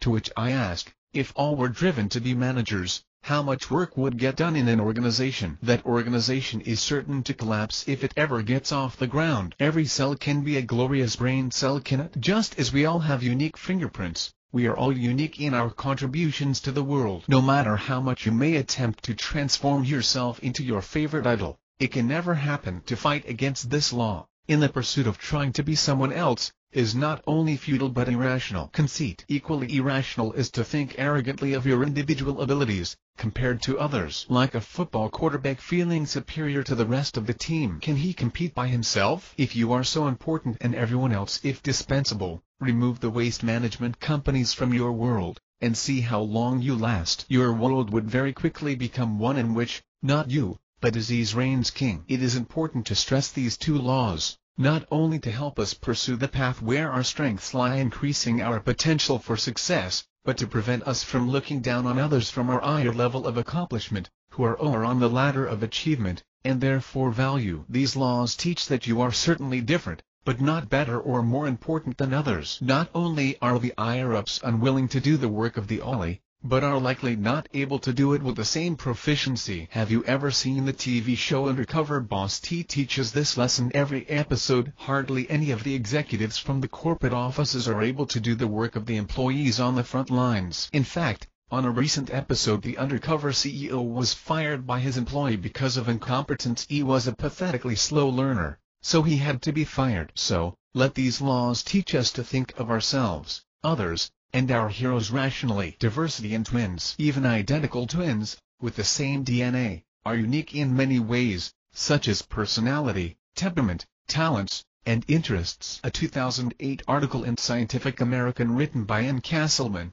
46, referencing a number of experts in the field of twin studies and genetics, concludes that identical twins are different at the genetic level. It appears that having shared the same single egg at conception, and the same physical appearance, they are otherwise very different. This is very interesting, considering identical twins are made at the very same moment, out of identical material, same sperm cell and same egg cell. Yet, they are two different products. If any two people could be the same, Identical twins would be, but they are not. It is also observed that the brain cerebellum region is as different between identical twins as it is between any two people. The cerebellum is recognized as the brain center for coordination and other motor functions, but it is also involved in cognitive functions like language, emotions, and attention. 47. It is also true according to the experts, and observation, that they grow more different as time goes by, due to different life experience. It appears that no two individuals develop in exactly the same way, even if they share the same birth event. Our understanding of genetics and reproduction indicate that many traits of our species human are carefully protected during reproduction so that we reproduce humans. These traits are physical and biological, but soul-level differences are allowed, so that we maintain individuality. So identical twins can have indistinguishable physical differences, but completely different souls, even though the same exact material produced them. No two people are the same or can be the same, therefore diversity is a natural law in our including the zone. Expectations, attitudes, and efforts should be adjusted accordingly. The world and diversity. These truths are also apparent from mere observation of the world around us. I consider these truths indisputable. We may debate how and why, but not the reality of diversity and specialization. Let me offer even more powerful proof. Every single cell in our body has a specialized function, which when performed properly, makes a vital contribution to a healthy, productive human being, able to accomplish tasks and enjoy the pleasures of life. If hair cells attempted to be eye cells, we would be in trouble. But when all cells function as designed, all is well. In a much broader perspective, if all birds were eagles, we would know nothing of the songbird, the bat, the delicious barbecue chicken, or deep-fried turkey. If all sea life were goldfish, SeaWorld would not exist. If all flowers were roses, to what would we compare their beauty? If all clovers were 3 leaves, there would be no St. Patrick Day. You get the point. Diversity is a good thing. Let's embrace it. Innate specialization. Thank God our world is so diverse and wonderful. Envy the unintelligent non-human, from the one-celled amoeba, to the killer whale, to the scavenger vulture, had no choice but to embrace their diversity, and live out their specialized function, thereby contributing essential balance, harmony, and beauty to the world. It is only we humans with a much higher level of intellect, volition, and brain power, who are often determined to be what we are not suited to be, particularly someone else. Whenever the topic of success in any area of life is discussed or contemplated, the question of a repeatable pattern always arises. Who can repeat as her success? Can you indeed be like Mike? There are a plethora of how-to books. You may have grabbed this one for the same reason, touting the secret to repeating the successes of other exceptional human beings. Based on the sales of these type of books, it is a good bet that most of us believe, or at least hold out a hope, that we can indeed be like Mike, Tiger Woods, achieve like Bill Gates or Steve Jobs, or even look like a supermodel. The facts indicate that it is possible for everyone to reach a level of outstanding, even zone-like success in their life. The potential is there, and the raw material is present in all of us. The difference lies in the diverse and specialized way that raw material is programmed to manifest in each of us, and whether or not we discover it. That's what this book is all about. Law number 4. Respect the power of the law. This 4th law may sound like an attempt at being clever, but I believe it necessary to add this principle as a law because it is often overlooked or ignored. To put this law succinctly, if your area of expertise or endeavor is well established and has identifiable laws governing its performance, make sure you know them, keeping in mind the first 3 universal laws which govern how all things work and relate to each other. Ignoring the first beneficium will result in a distorted perception of the talents you possess, especially their value compared to everyone else. Ignorance of the next 2, diversity and specialization, will result in wasted energy and effort by trying to emulate someone else, misplaced expectations, and ignoring or underdeveloping your own natural abilities. After understanding and embracing the first 3 laws, we can turn our attention to the special laws affecting any particular area of performance. The more you know about those laws, the stronger foundation you will be able to build upon, while pursuing a goal of exceptional performance. Law number 4 is about the necessity of being a good student. Knowledge or learning is a fundamental part of everything we do in this life. Every system of education is built upon it, from preschool to postgraduate school. The relationship between knowledge and performance is universally accepted. Some of its principles are: the more you know, the greater your performance potential. Knowledge must begin with the fundamentals foundation, then build upward. The fundamental laws governing an area of performance never change, but may be forgotten. It will be necessary at times to confirm the foundation is intact. Sean Foley, the golf instructor, who came to notoriety after becoming Tiger Woods' third instructor since turning professional, is known for his scientific approach to teaching professional golfers how to improve their games. He appeared on a Golf Channel instruction segment, and sounded more scientific than any instructor I ever heard. Was impressed as well as enlightened. Foley has been harshly criticized by some golf commentators and analysts for going away from playing the game by yellow instinct, and relying too much on the cold mechanics of Achene-like physics in his teaching methods. One of the approaches used in this book to teach the etiquettes of the zone follows the same general philosophy, starting with the most essential, the least common denominator, which needs to function properly for the whole system to function properly, then take care of every other component in the process toward optimal performance. This is an approach based on logic, physics, and biology. If that cell can function properly, the entire system is subject to malfunction. This approach can also be understood as going from cause to effect and understand what causes this action to happen.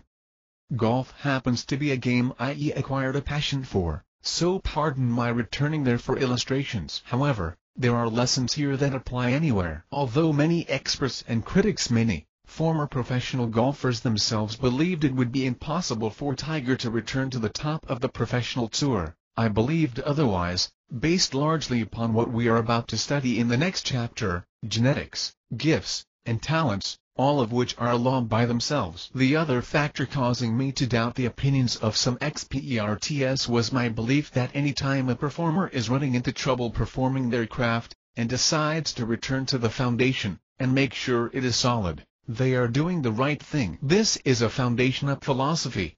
Make sure the Oz is present and the FFECT will follow philosophy. Foley rebuilt Tiger's swing based partially on the physics of how every golfer hits good shots, those laws which have to be adhered to hit a good shots. This is an example of number 4, respect the power of the law of golf. In full agreement with the principle we learned, that teaches, the brain seeks the most efficient path for accomplishing every task, so as to eventually make it easy and automatic, unconscious. Foley helped Tiger reduce the number of movements in his golf swing, simplifying the task, and lessening strain on his body, effectively extending his golf career. That called acknowledging the laws of age deterioration, and planning accordingly. A principle here is, know the fundamental laws governing your area of performance, and respect them. Now let's move on to another law of the zone that deserves its own chapter, heredity, which will enhance and complete what may be lacking in the other laws. Chapter 10. The Law of Heredity. He apple does and fall far from the tree. The passing on of traits from parents to their offspring is a law affecting performance in and out of the zone. Inside the zone, although extraordinary performance is not likely to run in families, sometimes it does. Additionally, the potential for exceptional performance has to be contained within the DNA of the species for it to surface in the first place. Therefore, even if transcendent performance can be obviously linked to a parent, it was nonetheless transmitted through the parents. The only exception would be a miracle, such as a man walking on water.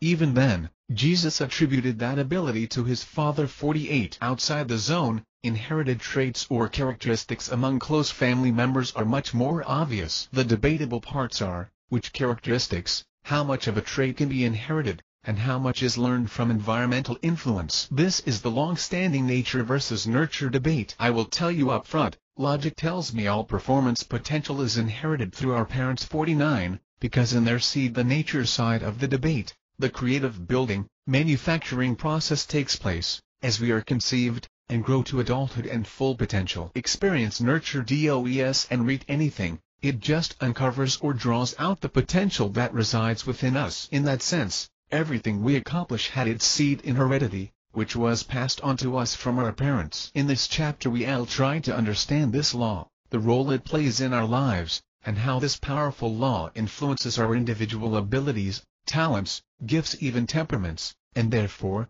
our potential. We'll also consider how to find your area of talent for optimal performance if you don't already know it. Let's begin this look into the role of genes and heredity on our talents, abilities, and performance potential, by starting not with the genes themselves, but the parts which compose them. This chapter is an enhancement to the last chapter, and complement to chapter 3, the power source, because it relies on science to enhance our appreciation of TZP in particular, and the phenomena of life in general. The atom, the smallest part of all matter that cannot be broken down by ordinary chemical means, is called an atom. As a unit comprised of protons, neutrons, and electrons, the atom is the least common denominator of all things tangible, physical, material. We not even going into subatomic particles.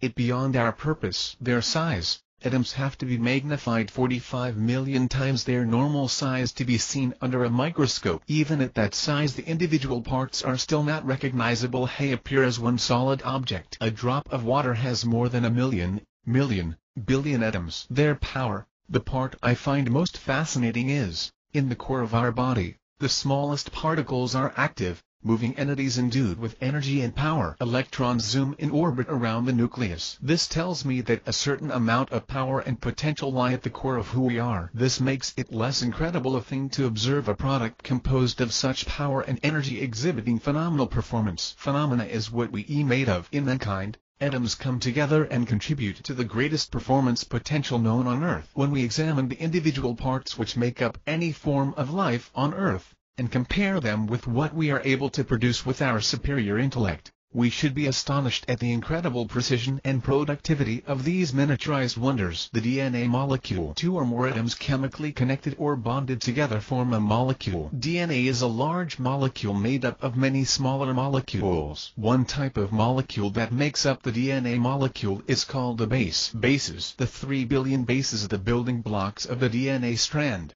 have been compared to letters, whose arrangements form words, and the combination of these words forms sentences with meaning, in a special, complex language, the language of life. Those tiny energized atoms have come together to produce the phenomenal DNA language of life. It would take about 9.5 years to read out loud without stopping the 3 billion bases in a person's genome sequence. This is calculated on a reading rate of 10 bases per second. 50. The amazement continues. I am not writing this so that you will understand all this stuff, although some of you will. My intention is to show the potential inherent in the human body, based on the phenomenal assembly and contribution of parts, and the history of the incredible performance of those parts, beginning at our conception. The incredibly intelligent programmed language, letters, bases, words, the rungs of the ladder, communication, the arrangement of the words into sentences, and meaning instructions interpreted and executed, of the DNA code shouldn't be overlooked either, as we consider our potential. E. Wilder Smith compares the DNA to a book of information that reads and executes its own instructions. It resembles,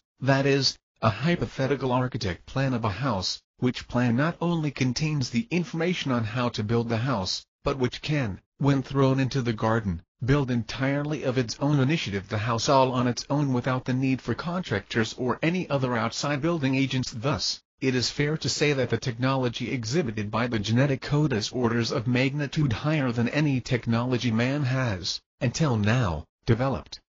51. Professor Gitt reminds us that this book of self-executing information is equal to 15 million pocket-sized paperback books, 160 pages each. Enough for 6 billion people to get 2,500 copies each. 52. This is the substance of human potential, and it is intelligent, energized, powerful, and effective in its purpose. It produces phenomenal life. Now, how is it transmitted from parents to children? How heredity begins. When it comes time for the body to prepare reproductive egg and sperm cells, the DNA inside of that cell packages itself like stuffing a suitcase for a trip. The DNA, which normally floats loose inside the nucleus of a cell, begins to wind itself into tighter and tighter coils, until it becomes capsule-like structures known as chromosomes. Refer to previous diagram. Just a reminder, you cannot see a human cell with your naked eye. Ought to mention the nucleus where all of this is taking place. Cells are much smaller than the period at the end of this sentence.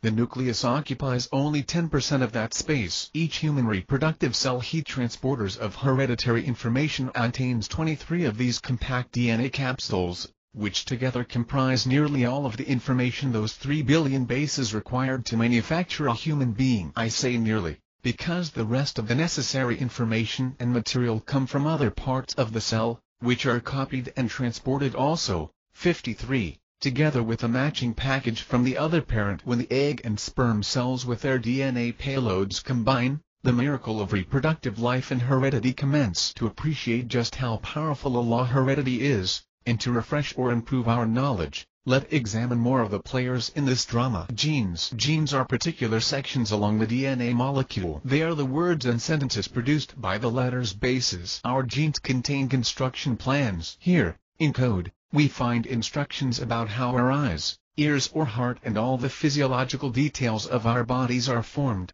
as well as all our abilities. 54. Experts say, around 21,000 genes are distributed among the 23 chromosomes received from one parent. Gene system of instructions are very complicated, because genes can overlap, and have multiple beginnings and ends. 55. A US-funded project, called the Encyclopedia of DNA Elements in Code, uncovered 4 million spots in our DNA which act as switches controlling gene activity. Those switches can be both near and far from the gene they regulate, and act in different combinations in different cell types to give each cell type a unique genomic identity.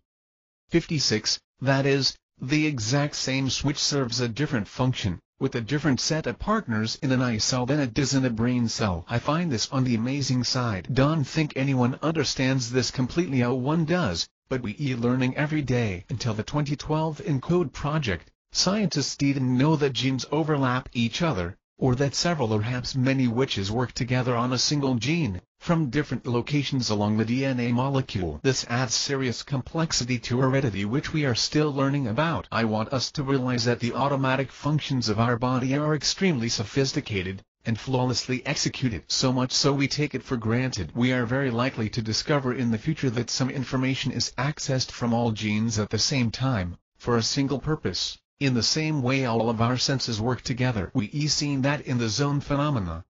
All of the senses become engaged together. The eye see the scene, hearing is narrowed to critical sounds, while everything else is muffled.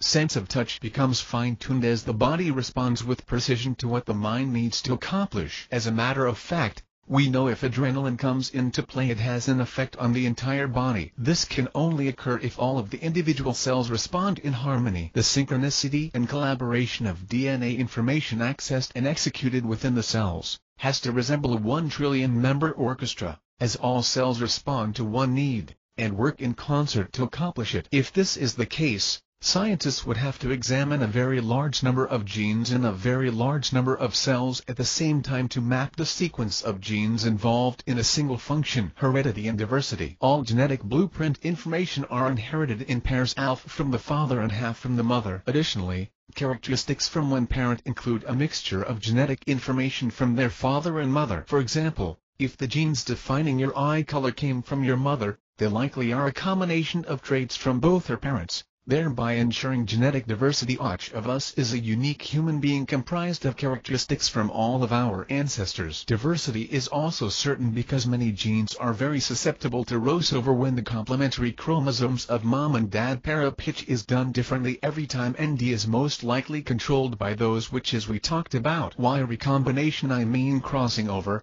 insertions, deletions, transpositions, jumping genes, and any other enzyme-mediated process. Since recombinations are enzyme-mediated, it reasonably implies that God created recombination to be the primary means of variation.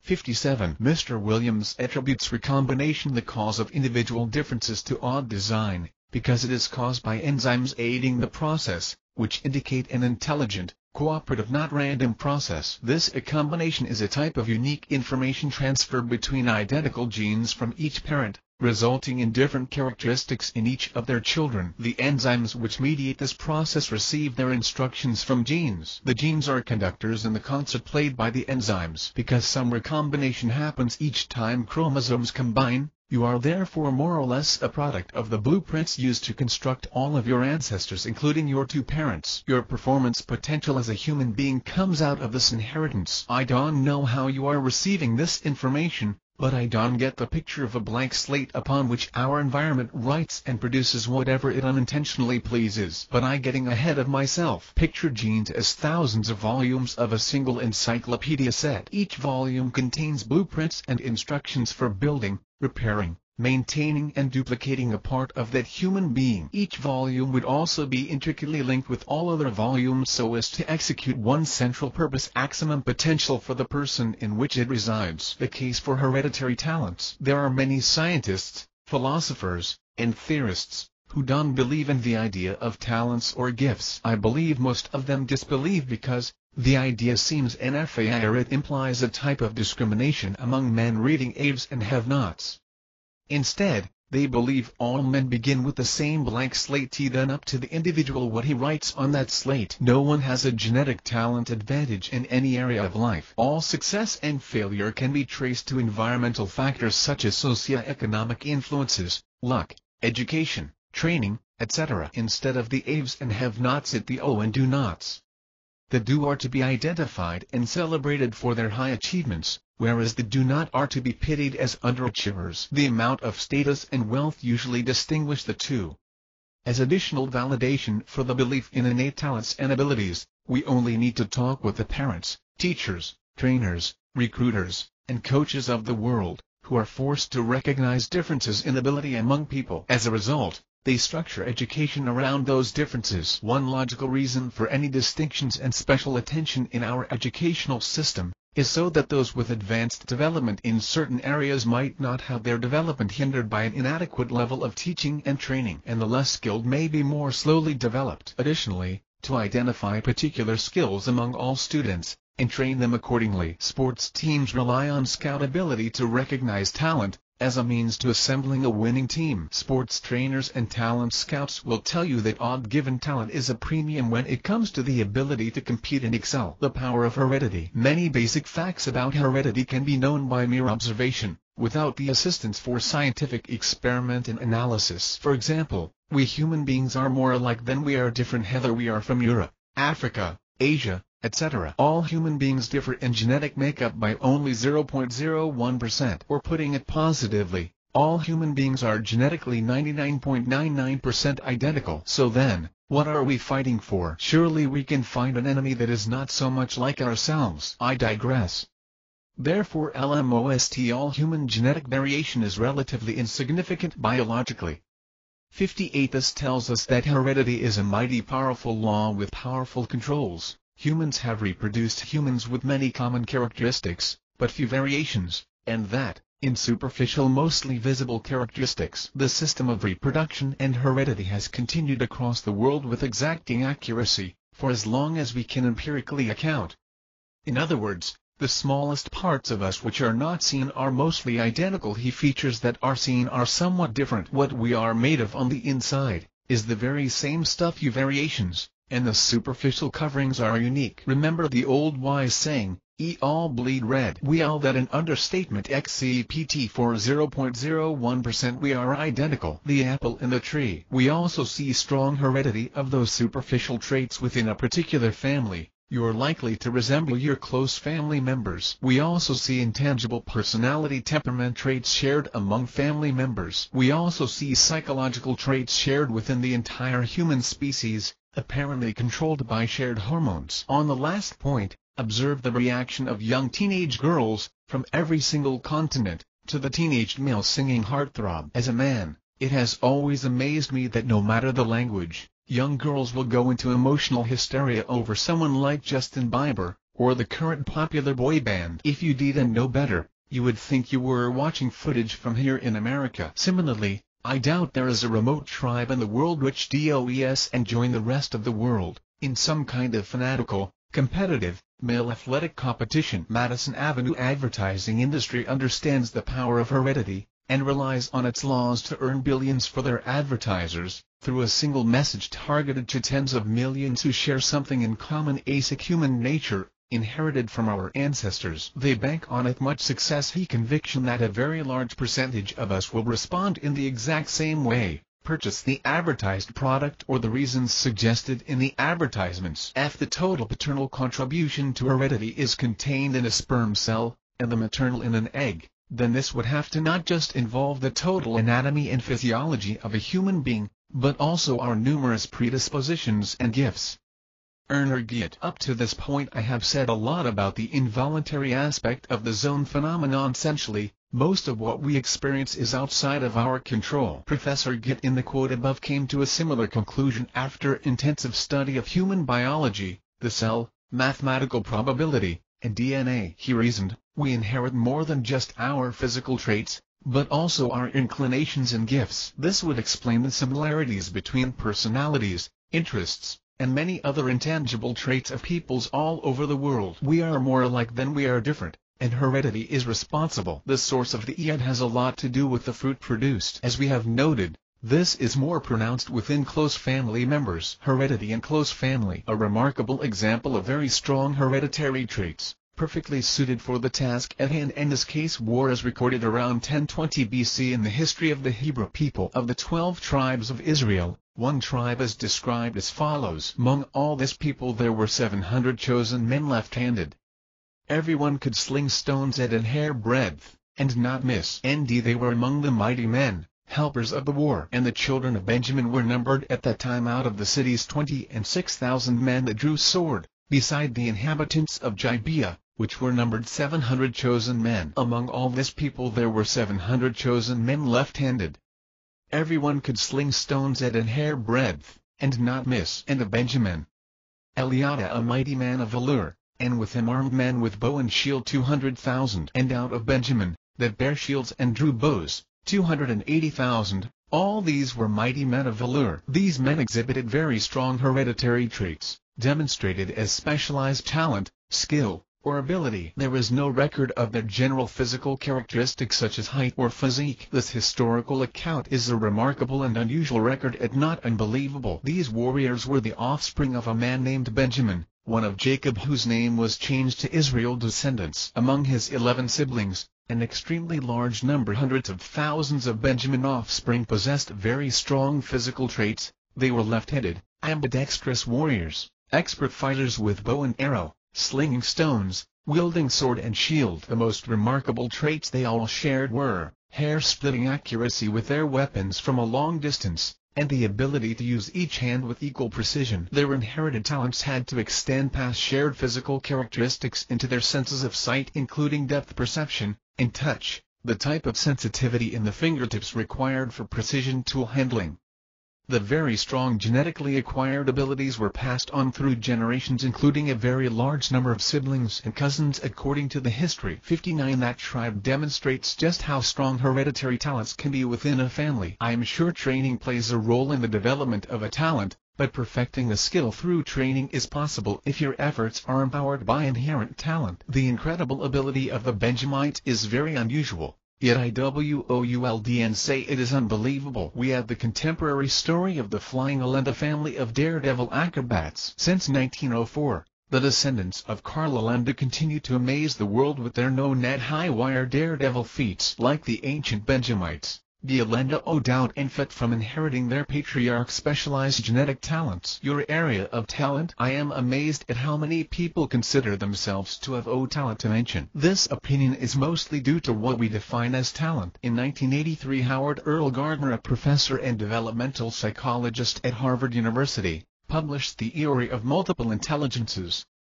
Gardner, who has worked with gifted and varied children, believes that everyone learns in different ways, based on their particular area of intelligence. This sounds like the laws of diversity, specialization, and gifts, DOES, and I love it when we are careful to observe the law, especially when the signs are clearly posted. Gardner identifies at least 8 specific intelligences into which most people gifts or talents would fit. He calls them intelligences because, to him, they each apply to essential areas which are just as vital to our lives and the harmony of our world as those the Q-test measures. In my opinion, it is the height of arrogance for those with exceptional logic and reasoning abilities to hold that ability as the standard by which everyone else's intelligence and value is to be measured. Those who lack a high level of mathematical, scientific, memory, or linguistic ability are considered less intelligent, less important, and therefore inferior. According to this theory, the great artist, dancer,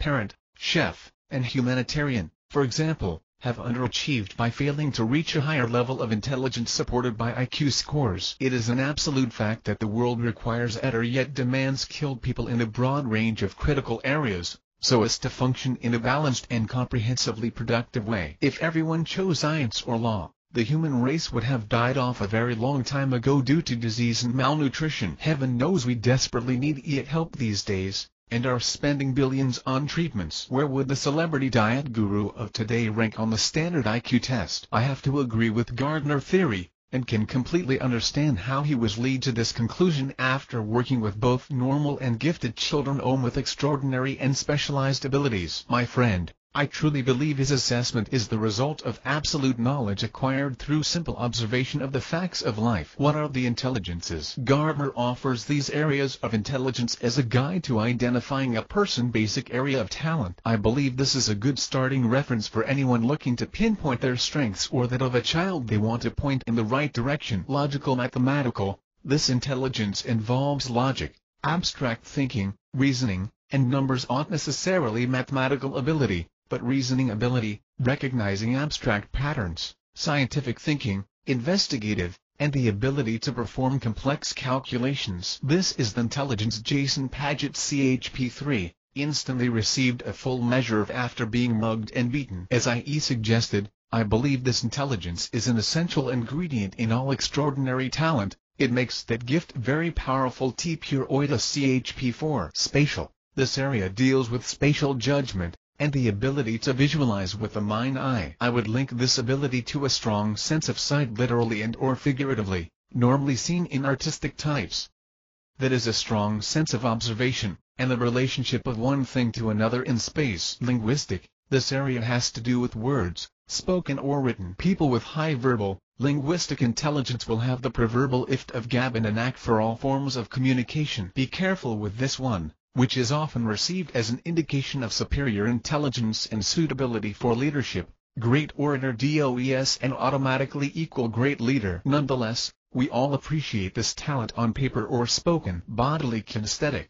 These people are generally good at physical activities such as sports or dance. They are very physically coordinated. Those Hebrew Benjamites, acrobats, dancers, athletes, craftsmen, etc., fit this category. Musical. This area has to do with sensitivity to sounds, rhythms, tones, and music. Mankind can absolutely not live without this talent. Interpersonal. They communicate effectively, sympathize and empathize easily with others, and may be either leaders or followers. Talents not of the mouth, but of the soul and heart. Interpersonal. Thinkers. They are skillful at deciphering their own feelings and motivations. Likely interested in philosophy, health, psychology, etc. This refers to having a deeper understanding of oneself. No doubt some of us are driven to answer the deeper questions, who am I, we and why, and mere interest for all, but obsession for some. Naturalistic. This area has to do with nurturing and relating information to one's natural surroundings. Attracted to areas such as agriculture,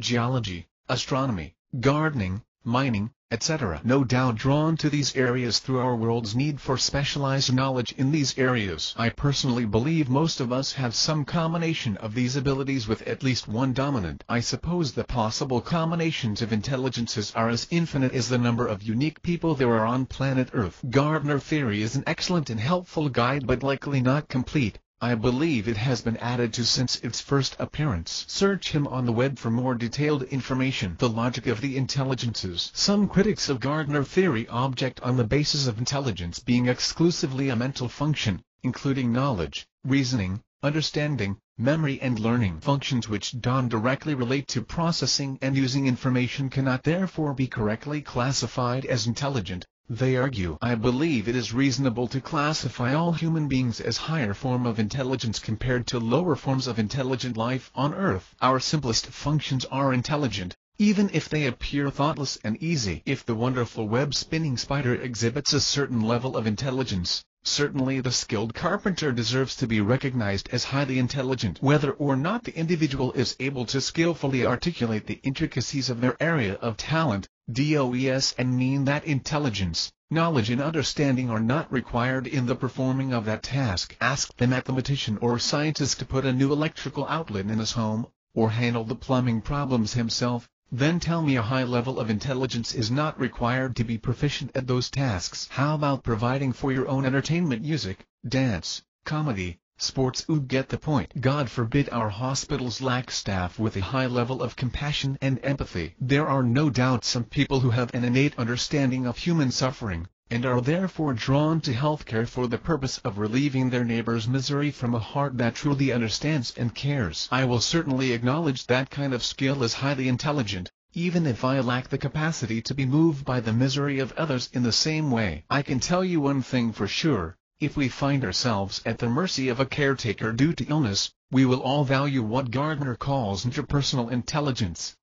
Harness talent, specialization at the top level of any area of expertise. We can conclude that all of the performers are talented and have skills suited for that profession. A high degree of ability, natural or acquired through learning and training, can get you to the top. Being at the top of your occupation or hobby of choice should be very rewarding because you have demonstrated a high level of achievement. However, reaching and maintaining an extraordinary level of performance is reserved for those who have harnessed their uniquely specialized abilities. An even higher level of transcendence is reserved for the few who find and embrace their diversity and therefore set a new standard with their own unique, individual contribution. They have found, and or have been found, by an endeavor for which their brain and body are particularly wired. By wiring I mean the synchronized collaboration between all body parts and systems to accomplish a task. Your maximum potential, because of our brain's tremendous ability to learn and adapt to whatever task we put it to, we can do well at almost anything we determine to do. What that falls short of reaching full potential. Take the game of chess, for example. Most of us have the capability to learn to play the game, and some of us will become very good chess players. However, our level of success will depend on our ability to master all of the skills required in the game. According to Chess Basics by the U.S. Chess Federation and Peter Kersdorfer, the skills required to play a strong chess game include the ability to visualize, the ability to memorize, the ability to recognize patterns, the ability to use analytic logic, the ability to plan ahead, the ability to make decisions, and the ability to accept the consequences of your actions. 60. Analytic logic involves 3 stages: learning from the past, diagnosing the present, and planning for the future. All are required to play good chess. So genius-level memory is not enough. Interesting. It is my contention that the great players, 61, like Bobby Fischer, who was 8 times U.S. champion, and many more titles around the world, and Garry Kasparov, at the age of 22 the youngest chess champion in history, at that time, possessed all of the skills required to play the game of chess. They possessed these skills in abundance, and to a high degree of proficiency, which allowed them to beat other skilled players, who may have been lacking one or more of the key skills needed to dominate. Working in an area you are innately gifted for, or to which your innate talents are suited, is a key for access into the zone of extraordinary human performance. It is what separates the real ones from the rest. Find your talent early. This specialized wiring usually manifests itself at an early age, when the brain is feverishly forging those unique connections that will make us who we are, and laying the foundation for who we can become as an adult. Our potential as we mature. It all starts early, very early in childhood development. Some children are more inclined toward creative and imaginative pursuits, while others gravitate toward analytical interest. Mommy, why this? Mommy, why that?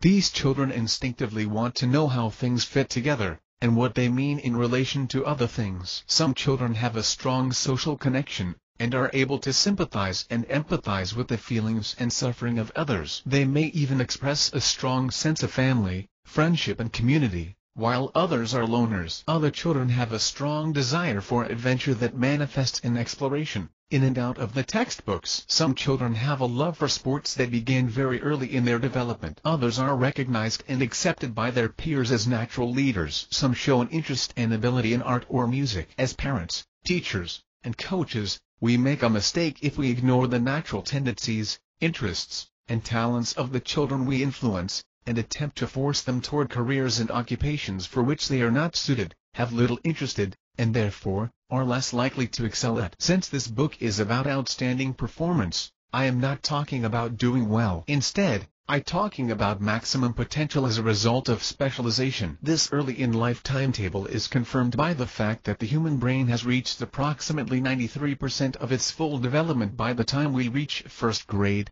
somewhere around the age of 6.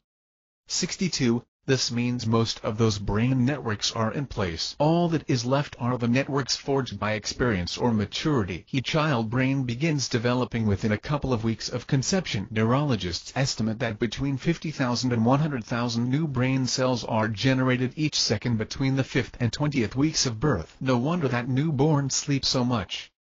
The brain will grow to about 80% of the adult size by the age of 3 and 90% by the age of 5. 63. Therefore, depending on the child's unique genetic wiring, he or she most certainly will begin to demonstrate some area of special ability, focus, or interest at an early age. Sometimes the neural pathways may be strong enough that the child will demonstrate a prodigious genius level of understanding and capability in a particular area. After all, his brain is 93% developed. The only difference between his brain and his mother or father brain is 7% additional growth, learning, and life experience, which ingrain knowledge, preferences, and patterns. If this is in fact true, it is no wonder child prodigies usually manifest their extraordinary abilities around the age of 5 or sooner. The only logical explanation for this level of ability at such an early age is specialization, gift, or innate talent. Professional golfer J.B. Holmes, in an interview on the Golf Channel playing lessons from the pros, said he has the same swing now that he had when he was 5 years old. It seems that after first picking up a golf club at the age of 14 months, and beginning to swing, his brain perfected the pathways for his particularly unusual method of swinging. So that by the time his brain was 90% developed around the age of 5, it had forged the networks that would serve him into physical maturity and his professional golf career. For him, a foundation for athletic performance, laid during his first 60 months of life, was good enough to build upon specialization, eventually taking him to the top of professional golf. The same is true for young prodigies in other disciplines, few of which we looked at in early chapters. The neural networks for their talent are extremely powerful at a very early age. Just today on a national talk show there was a 13-year-old music prodigy who first began to recognize words at 6 months old. Idol Stevie Wonder demonstrated remarkable musical maturity in his first hit record Fingertips 64. I will venture to say, at the age of 11 he was as musically brilliant as he is today. I am not sure that in his entire illustrious career he has outdone the instinctive brilliance of that first hit record. It was a masterful combination of compositional genius, musical performance, combined with an unusual ability to engage his audience. Another example of early demonstration of music talent is Keith Jarrett, the successful jazz musician who, before the age of 3, demonstrated what is referred to as absolute pitch (AP) or perfect pitch. AP is the ability to name or reproduce a tone without reference to an external standard. 65. In other words, he was either born with the ability or rapidly somewhere between birth and his first 36 months on Earth acquired the ability to perfectly repeat tones and notes. He also started piano lessons before his 3rd birthday. This is incredible to me, an average person, who enjoys music of all types, but have little ability to recognize broad or dimensional differences between tones and sounds. The most reasonable way to explain these examples is that the wiring in these children's brains, Keith Jarrett for example, 80% developed at age 3, are more fully developed compared to other children and most adults in the particular areas related to sound or music, and they just happen to discover or demonstrate the particular innate area of specialized talent at a very, very early age, while many of us miss it altogether or discover it much later. Think of what would have happened if their parents insisted on them becoming lawyers or baseball players. These guys would have no doubt put their brain to it and become successful, but would have missed their true potential. Physical talents blossom later. Now, if J.B. Holmes' arms were 90% of their adult size at the age of 5, we would expect a by Huey or Ambam type of strength from the toddler, but unfortunately physical development is much slower. Since most prodigies lie in non-athletic areas, it's like being super strong, except not in the body, but in the brain. J.B. Holmes, although a talented child golfer, couldn't compete with adults yet. But Matt Savage CHP4, the music prodigy, could, because strong muscles are not necessary to play piano. The logic of sticking with it. Allow me to digress for the purpose of extracting some meaning. In light of J.B. Holmes staying with a single swing method from childhood, more light is shed on Tiger Woods' E-wired golf swing. Remember, Most experts said the third and most recent overhaul would prove disastrous to Tiger golf career. They were theoretically right, but we know theory and practice don't always agree. Logic says, through consistent and repeated use, a skill will improve. It was so for JB and Tiger during their rise to the professional level. But, you change the pattern, redirect the wiring, alter the route to the destination, and it is unlikely you will be able to reach your destination with the same proficiency as before. The law of the learning curve. Number 5. The biggest reason many critics discredited Sean Foley methods was, in my opinion, ignorance of how learning takes place. Tiger, the once dominant golfer, was having a very difficult time incorporating the new methods, which was perceived by many observers as failure. The first reason he was experiencing difficulty, we discussed in several places previously, is the powerful principle of pruning. After selecting the most proficient, efficient pathway to accomplishing a task, the brain goes through a pruning process, reducing the number of connections along a pathway by pruning unneeded connections. This process creates an unwillingness in the brain to accept change, because hopefully, through trial and error, by process of elimination, and approving the correct methods, there is no need to change what has been established. You may be familiar with the wise proverb, which speak to the power of ingrained habits. Leopard can change his spots. As such, therefore, if it becomes necessary to rebuild pathways to performing a task once perfected due to age, injury, discovery of more efficient methods, etc., expect it to be a difficult task. Expect therapy, mental, physical, and likely, emotional. We can add to the law of the learning curve, the law of perseverance. Tiger has disproved popular theory, and is number 1 in the world again, and it appears he will remain in that vicinity for a while, as neural networks pruned, and new ones reinforced. I like this scenario, because it proves that although the rule is, who can teach an old dog new tricks, there is an exception where there a will, there a pathway. Albeit, that ill must be accompanied by specialized talent, founded on knowledge of what is possible with the resources we possess. Application, theoretical rules, and the history of other individuals' performance cannot trump innate talent. Guided by knowledge. Talents have several applications. Simply because my family and I have strong artistic ability, DOES and mean, if I want to be all that I can be, I am confined to a career as an artist. Although, it is a fact that a career in art could very well produce an opportunity for me to reach a level of performance above the average artist because of my inherited gift. But, because my set of talents will be different from my family members, it is likely I will have other dominate or complementary talents received from somewhere in my ancestry. Remember how recombination of genes guarantees each child is unique. For example, my artistic ability allows me to not only see the relationship between the visual shapes of objects in the world, but in a very similar way I see the relationship between concepts and ideas. Similar to the way my mind appreciates the harmony between visual objects, I have a natural aversion to random abstract art.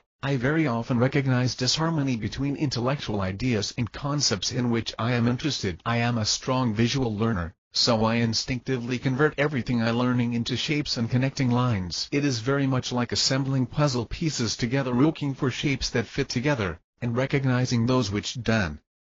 Although we are talking about ideas instead of objects, I know a musician would distinguish sounds in the same way, and a talented mathematician would likely calculate things numerically. This is no doubt inherited ability. Therefore, I may do well, and reach a high level of performance in an occupation other than art, where an ability to harmonize intellectual ideas and concepts is a premium, such as non-fiction writing. The point is that a person's talents and abilities can flourish in areas that other observers are not obviously related. This is also a result of the law of diversity. Intelligences and senses. I noticed that some of Gardner intelligences may be explained by one of the 5 senses being dominant in an individual, thereby creating a strong intelligence in specific areas of life and vocation. This makes sense, and may be the result of genes or well-developed areas of the brain which relate to that particular sense. It appears a fact to me that, the greater number of senses involved in a talent, the greater the performance will be.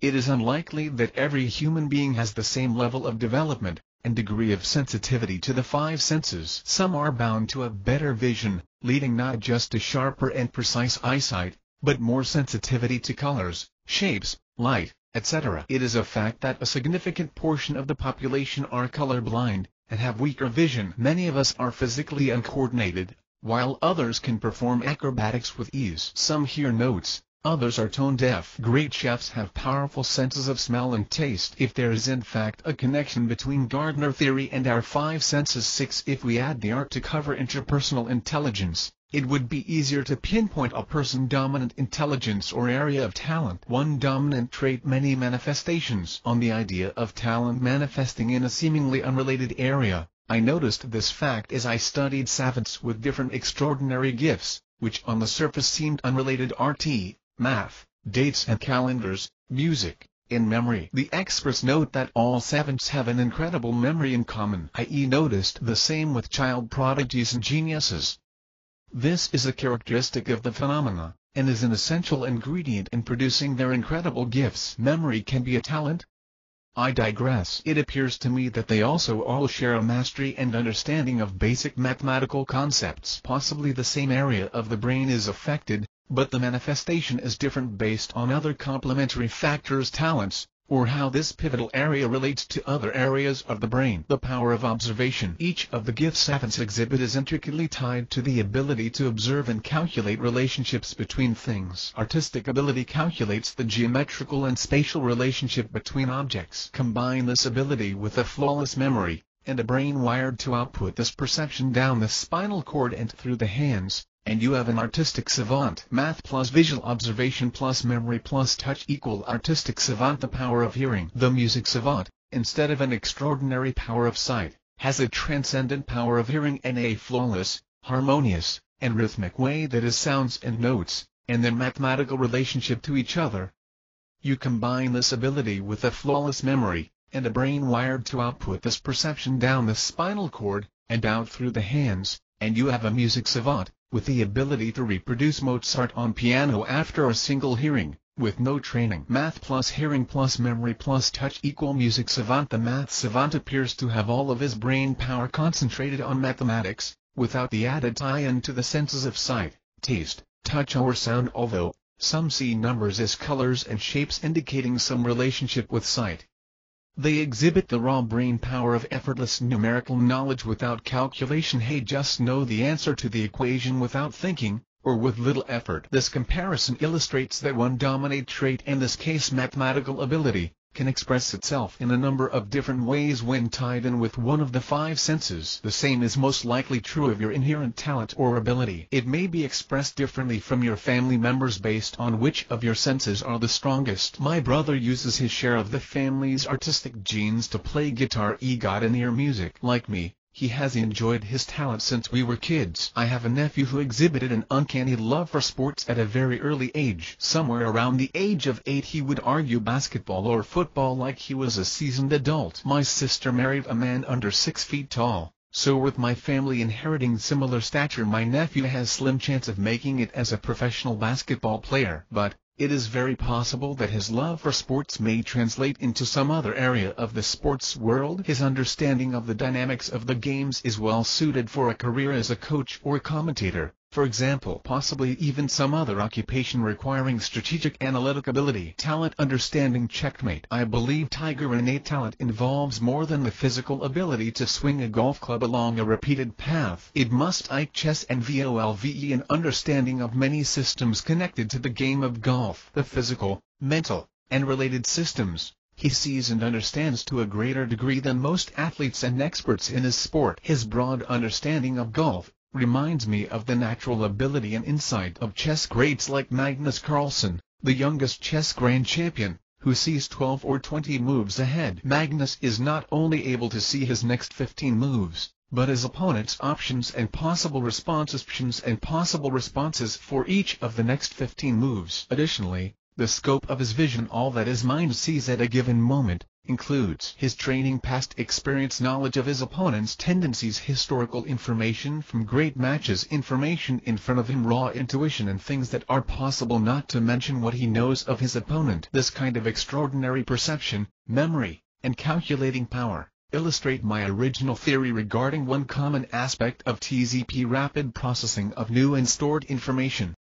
What if Magnus calculates chess options at the blazing speed at which Daniel Tammet or Iger Gam calculate complex math problems? Although not as spontaneous, it very much like Magnus Iger draws upon his very broad, deep knowledge and understanding of the game of golf to outperform his competitors and increase his winning percentage. How so? Magnus is known to sacrifice a queen chess most powerful piece in battle, in order to eventually win the war many moves later. Innate talent that synchronizes all of the brain resources, producing remarkable performance in a given area, allows the individual to see with the mind, not only the possibilities, but the limitations in the options. During one match, Magnus sacrificed his queen. His opponent and spectators thought it was a misstep against a capable opponent, but it was calculated wisdom, based on broader, further vision, and deeper knowledge, which became shockingly apparent several moves later. Checkmate. Likewise, when Tiger decided to sacrifice his queen, that is, to scrap his old swing system, and file for bankruptcy reorganization, his opponents, golf experts, and many fans thought it was a fatal misstep for sure. However, it has proven to be checkmate. Exceptional talent encompasses the being wherein it resides, the vision, the mind, including the understanding, creating the ability to see possibilities hid from the sight of others. This is also the power of specialization in action. General observation on the law of heredity. Mastering more than one ability. When we factor in specialization, the difficulty of mastering more than one ability becomes obvious. As I mentioned elsewhere, pg 150, the more related the abilities, the greater the possibility of mastering them both. Conversely, the less related the activities, the less likely it is to master them both. By the way, trait A in school is no indication of exceptional ability across the board, it likely evidence of a good memory, that all shaping talent. There is no doubt everyone is able to shape or influence their inherent talents through personal experience, or as scientists classify them, environmental factors. I'm 5 feet 8, 175 pounds, but if I overeat environmental factor, no matter what my family genetics dictate, I can pack on another 100 pounds. I can also pack on another 50 pounds of muscle if I train with weights. I can learn to distinguish musical notes and sing raps. I can take drugs and alter the way my brain works by disrupting its delicate chemical balance and cripple my artistic ability. I can starve my brain of water and nutrients through a poor diet. All of these things will change the way my inherited abilities are manifested, or whether they manifest at all. You get the point. Talent compels. I believe we are compelled in the genetic fiber of our being, when we discover and are drawn toward activities and endeavors for which we find ourselves exceptionally suited. Did you know that Dwayne Johnson, aka The Rock father and grandfather, were also professional wrestlers? One may love the sport, and desire to get in the ring, but suitable genes could be the difference between thriving or merely surviving. One professor of psychology, 66,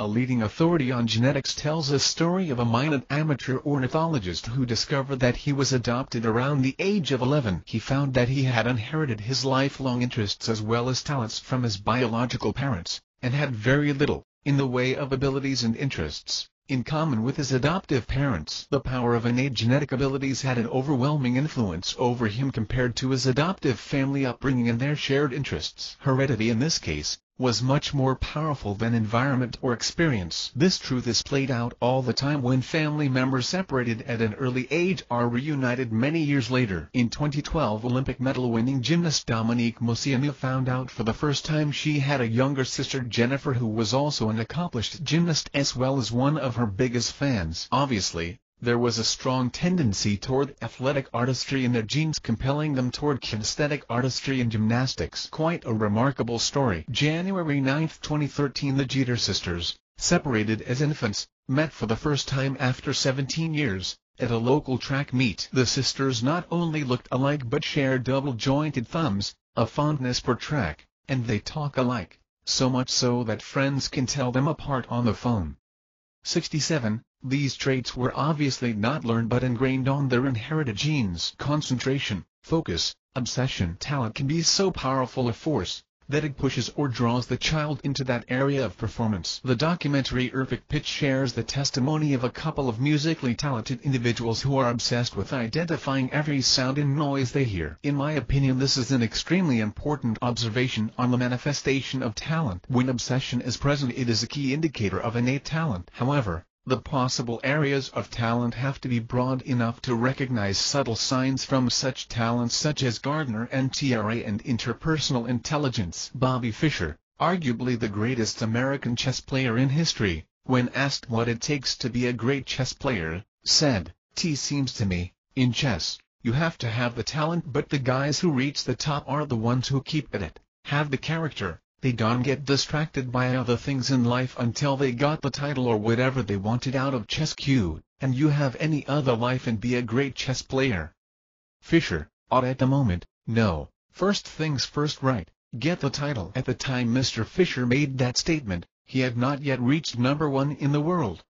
He was the best American chess player, looking higher up the mountain, calculating how much he had already spent, and how much more it would cost to reach the top. Concentration. Some time ago, while attempting to teach a young relative how to draw, I observed what I perceived to be a lack of concentration on his part. I added concentration to my keys to the zone. It has an obvious connection to talent and gifts also. You may not realize how much concentration or focus is required to accomplish a task that comes easy for you, until you try to teach someone else how to do it. When I would instruct my potential artist to draw the flower vase sitting on the table, I noticed concentration was difficult for him. First of all, I know that we are both seeing the same thing with our eyes, so any difference in what we draw is not a result of seeing two different things. I am assuming we both have fairly good eyesight.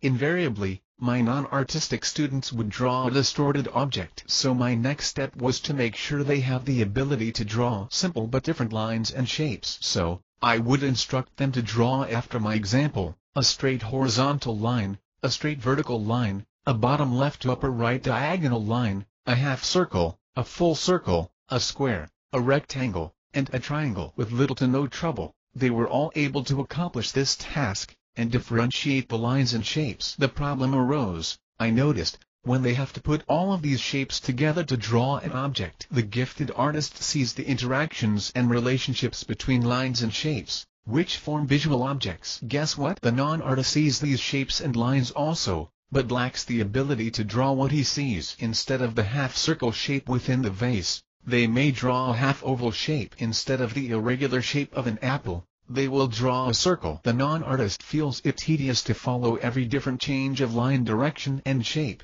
and their relationship to each other is beyond their ability or desire to focus on those details. They lack the patience, concentration, and interest for the task, or, I believe, their brains are not wired for it. Their area of specialization or talent lies elsewhere. My wife, a gifted and talented singer, was one of my art students. Her attempts to teach me to hear the difference between music notes while attempting to sing were just as futile. I can hear the beautiful music and melody, but am unable to detect and repeat different notes and tones. My hearing and vocal system are not as strong as my seeing and touch systems. The failure is not in the hearing, it is in the processing of what I hear. It is as though my brain stops somewhere after the hearing, while my wife's brain starts with the sound, and sends it to her vocal center, as well as other areas, for a much fuller understanding of what the sound means, and how it can and should be used. Because music is difficult for me, I am unwilling to apply the focus, concentration, and effort it would take to learn and to distinguish tones. Truthfully, I may never be able to accomplish that task,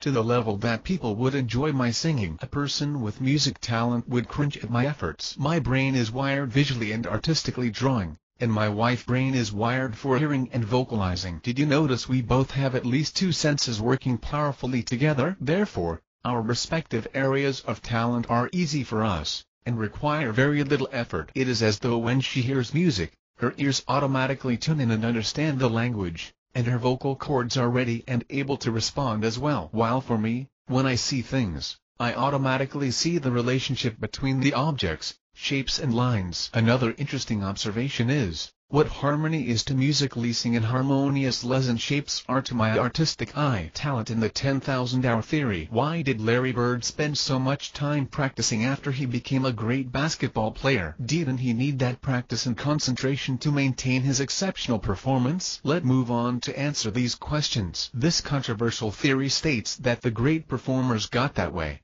not because of any inherent genetic advantage, but because they have dedicated at least 10,000 hours of intense practice. Performance will succeed in accordance with the number of hours you practice, 8,000 hours will produce good, not great, results, 5,000 will produce average, etc. The theory goes. Key distinctive characteristics of exceptional performers are the result of adaptations to extended and intense practice activities that selectively activate dormant genes that are contained within all healthy individuals' DNA. Rickson et al., NYS, 1172, 199-217, 2009. Dr. K. Anders Ericsson, Department of Psychology, Florida State University believes dormant genes are not activated below the 10,000 hours of training threshold. Those dormant genes evidently trigger greatness or exceptional performance. Everyone has the same abilities, but only the very hard trainers tap into those abilities, Ericsson believes. Malcolm Gladwell made the theory more popular recently, through his best-selling book Outliers. There are a number of criticisms of this theory online from scientists, athletes, and musicians, so I won't rehash all of them here. The observations and facts I already shared regarding diversity and specialization powerfully contradict the idea that everyone has the same exact genetic wiring and potential. The 10,000-hour theory attempts to remove a fear of he-haves and have-nots by teaching, if you work hard you can have the same success as the read ones. We learn that even identical twins with apparently identical DNA have different abilities.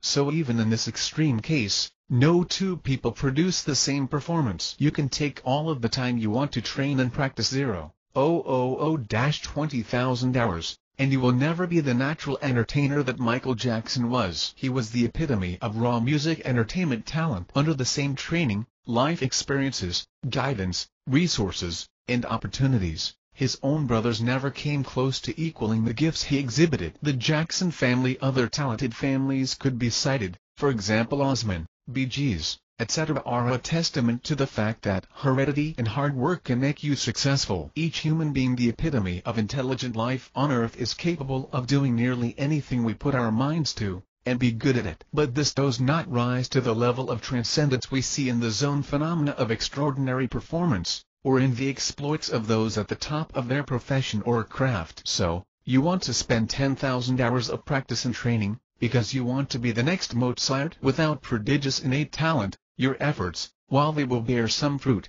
will fall far short of your aspirations, and therefore be futile. Hard work and drive. Why did Larry Bird, the basketball great, practice so hard? The supporters of the 10,000-hour theory of high performance will point to a number of top performers as proof of the theory, and as inspiration for those who aspire to follow in their footsteps. The truth is, a number of factors come together to drive the ambition of top performers at a very early age, resulting in thousands of hours of practice. These factors include a strong perception of the area of interest, an ability to understand the dynamics of its operations, various aspects and components, an instinctive understanding of the area of interest, early success in performing the fundamental tasks related to the interest, skillful performance. This is a aspect of success which fuels the insatiable thirst for more success, a desire to reach the level of perfection the talented individual perceives as within reach, based on their level of talent and skill. When you are Larry Bird and a Magic Johnson comes along,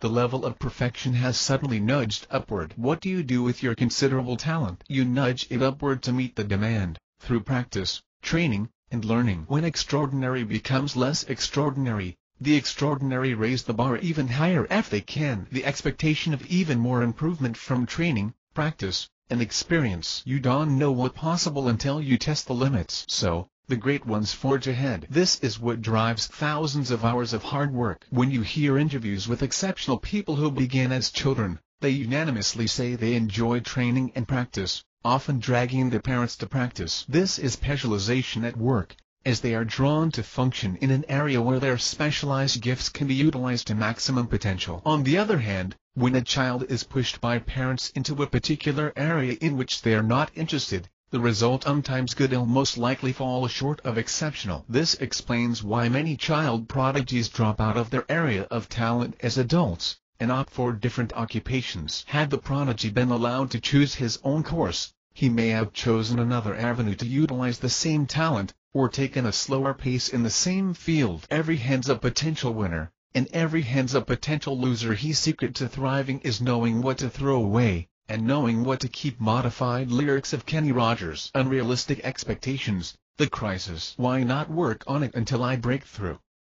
If I can do good at anything I put my mind to, because a dangerous byproduct of unrealistic expectations is psychological and emotional problems resulting from the disappointment accompanying failure and unsatisfied expectations. Unfortunately, we don't often hear about the emotional and psychological effects of ambition that ended in failure, because the successes are publicized, celebrated, and they sell news. Only the families and close friends get to witness the disappointment of the misguided dreamer. You know the way I see the well-known midlife crisis theory phenomena? A man finding out in his 40s he'd been pursuing the wrong thing. He has found a gaping hole in his development, which he now is compelled to stop and fill up or fill in. He has reached a point of despair, having forged a course for which he finds himself unsuited, or he recognizes another path for which he thinks himself better suited. It is best to establish your expectations and plans, based on your ability to meet the necessary requirements for the goal. Do I have what it takes to be as good as Mozart? Is this a rational expectation? Are my talents and equipment comparable to my anticipated competition in that area? Heredity, specialization, and diversity summarized. Heredity from our ancestors or parents is responsible for all human performance, and we are involuntary recipients of this gift. The reality of this powerful law should also serve to discourage jealousy as well as pride, because we understand that the apple can be greater than the seed which produced it. This is not the which came first, the apple or the seed debate.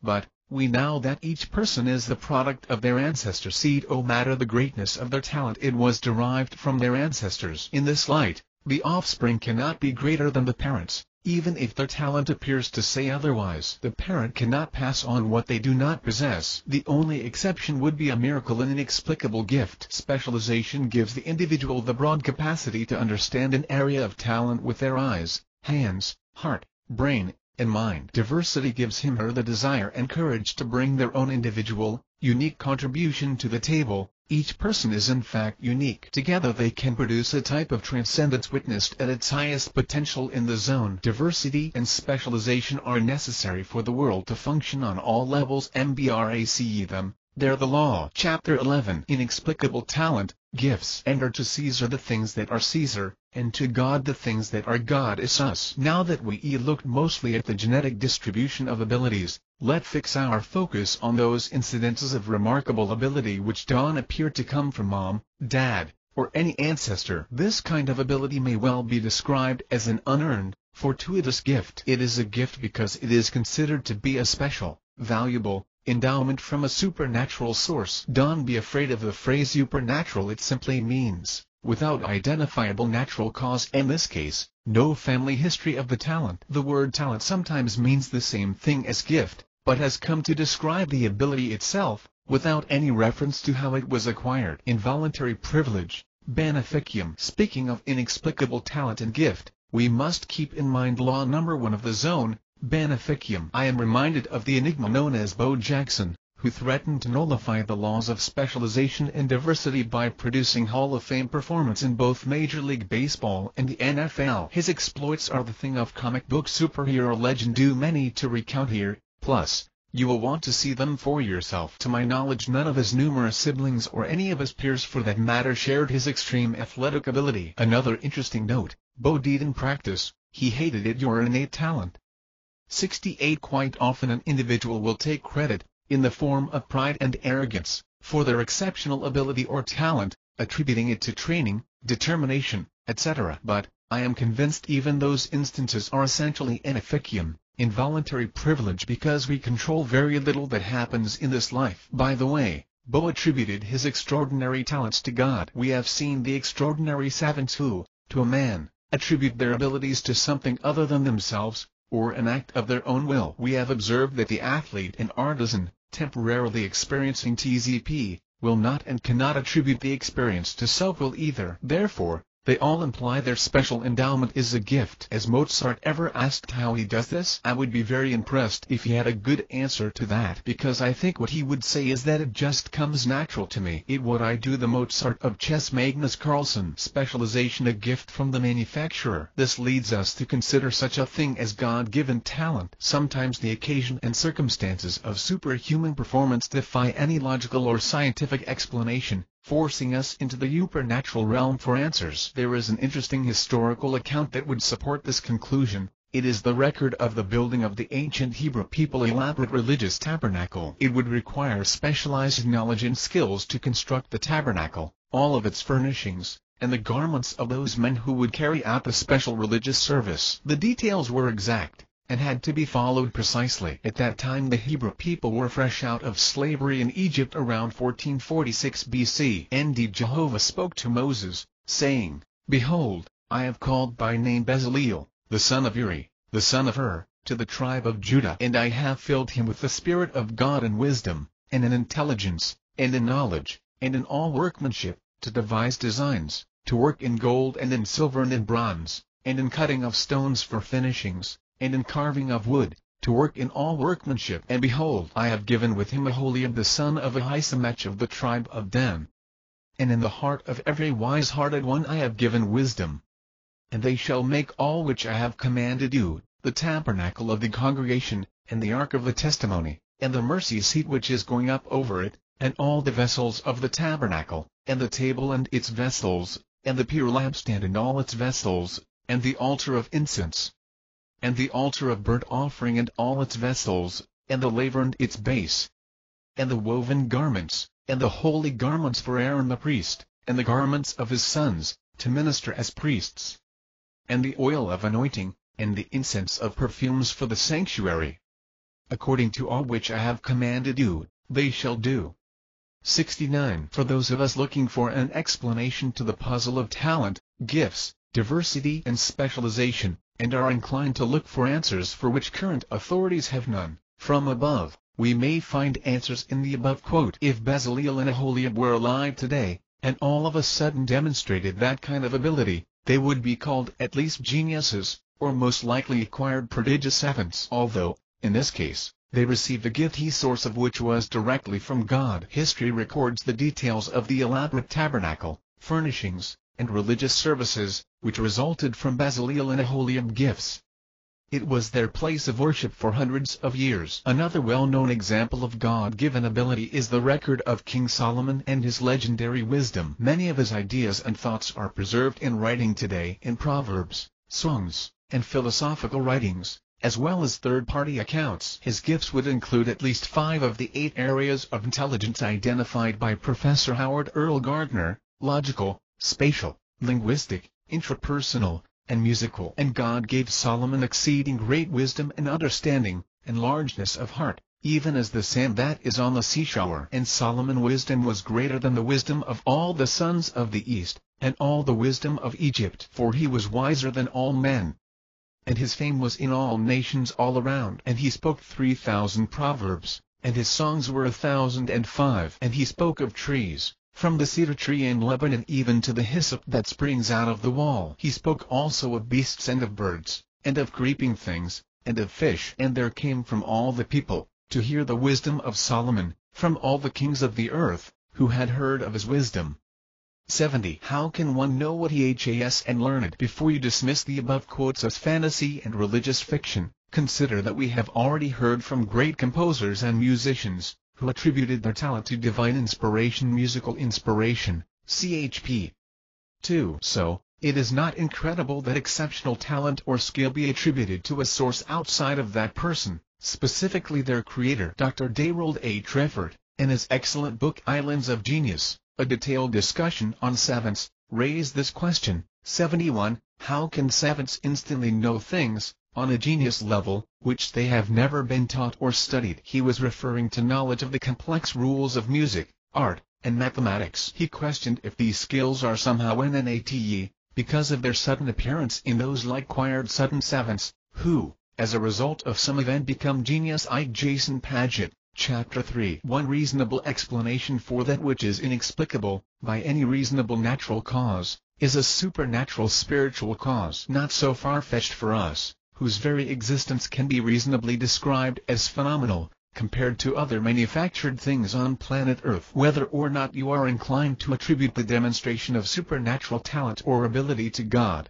It is nevertheless a fact that some people exhibit abilities which defy our explanation and understanding. See permanent residence. Add the laws of diversity and specialization, and the suggestion of intentional purpose forces us to consider God as the source, opposed to something unintelligent and purposeless. The gift to teach. Commenting on how music ability relates to heredity, the Journal of Heredity Volume 7 states, "Think it is a matter of heredity, but that almost everyone possesses the heredity." 20 years of teaching give me reason to believe that, although great genius will doubtless continue to be sporadic and unaccountable, real musical ability is much more common than has been supposed. This conclusion, based on many years' experience teaching young people how to play music, is no surprise if we accept the facts discussed in this book. Mainly, the super ability of our brains to learn and do well at whatever we apply it to. But we are seeking to understand that sporadic higher level, which the journal calls real genius, and we are associating with his own phenomena. Perhaps the writer's confidence in his ability to teach has as much to do with his conviction that music ability is innate within everyone, and his success in teaching reinforced this belief. I would argue that the ability to teach is itself a gift which some have a greater portion of, and he has put in his heart that he may teach. He and Aholiab the son of Ahisamach, of the tribe of Dan, he has filled them with wisdom of heart to work all kinds of work. Of the smith, and of the skillful worker, and of the embroiderer, in blue, and in purple, in scarlet, and in bleached linen, and of the weaver, of those who do any work, and of those who work out artful work.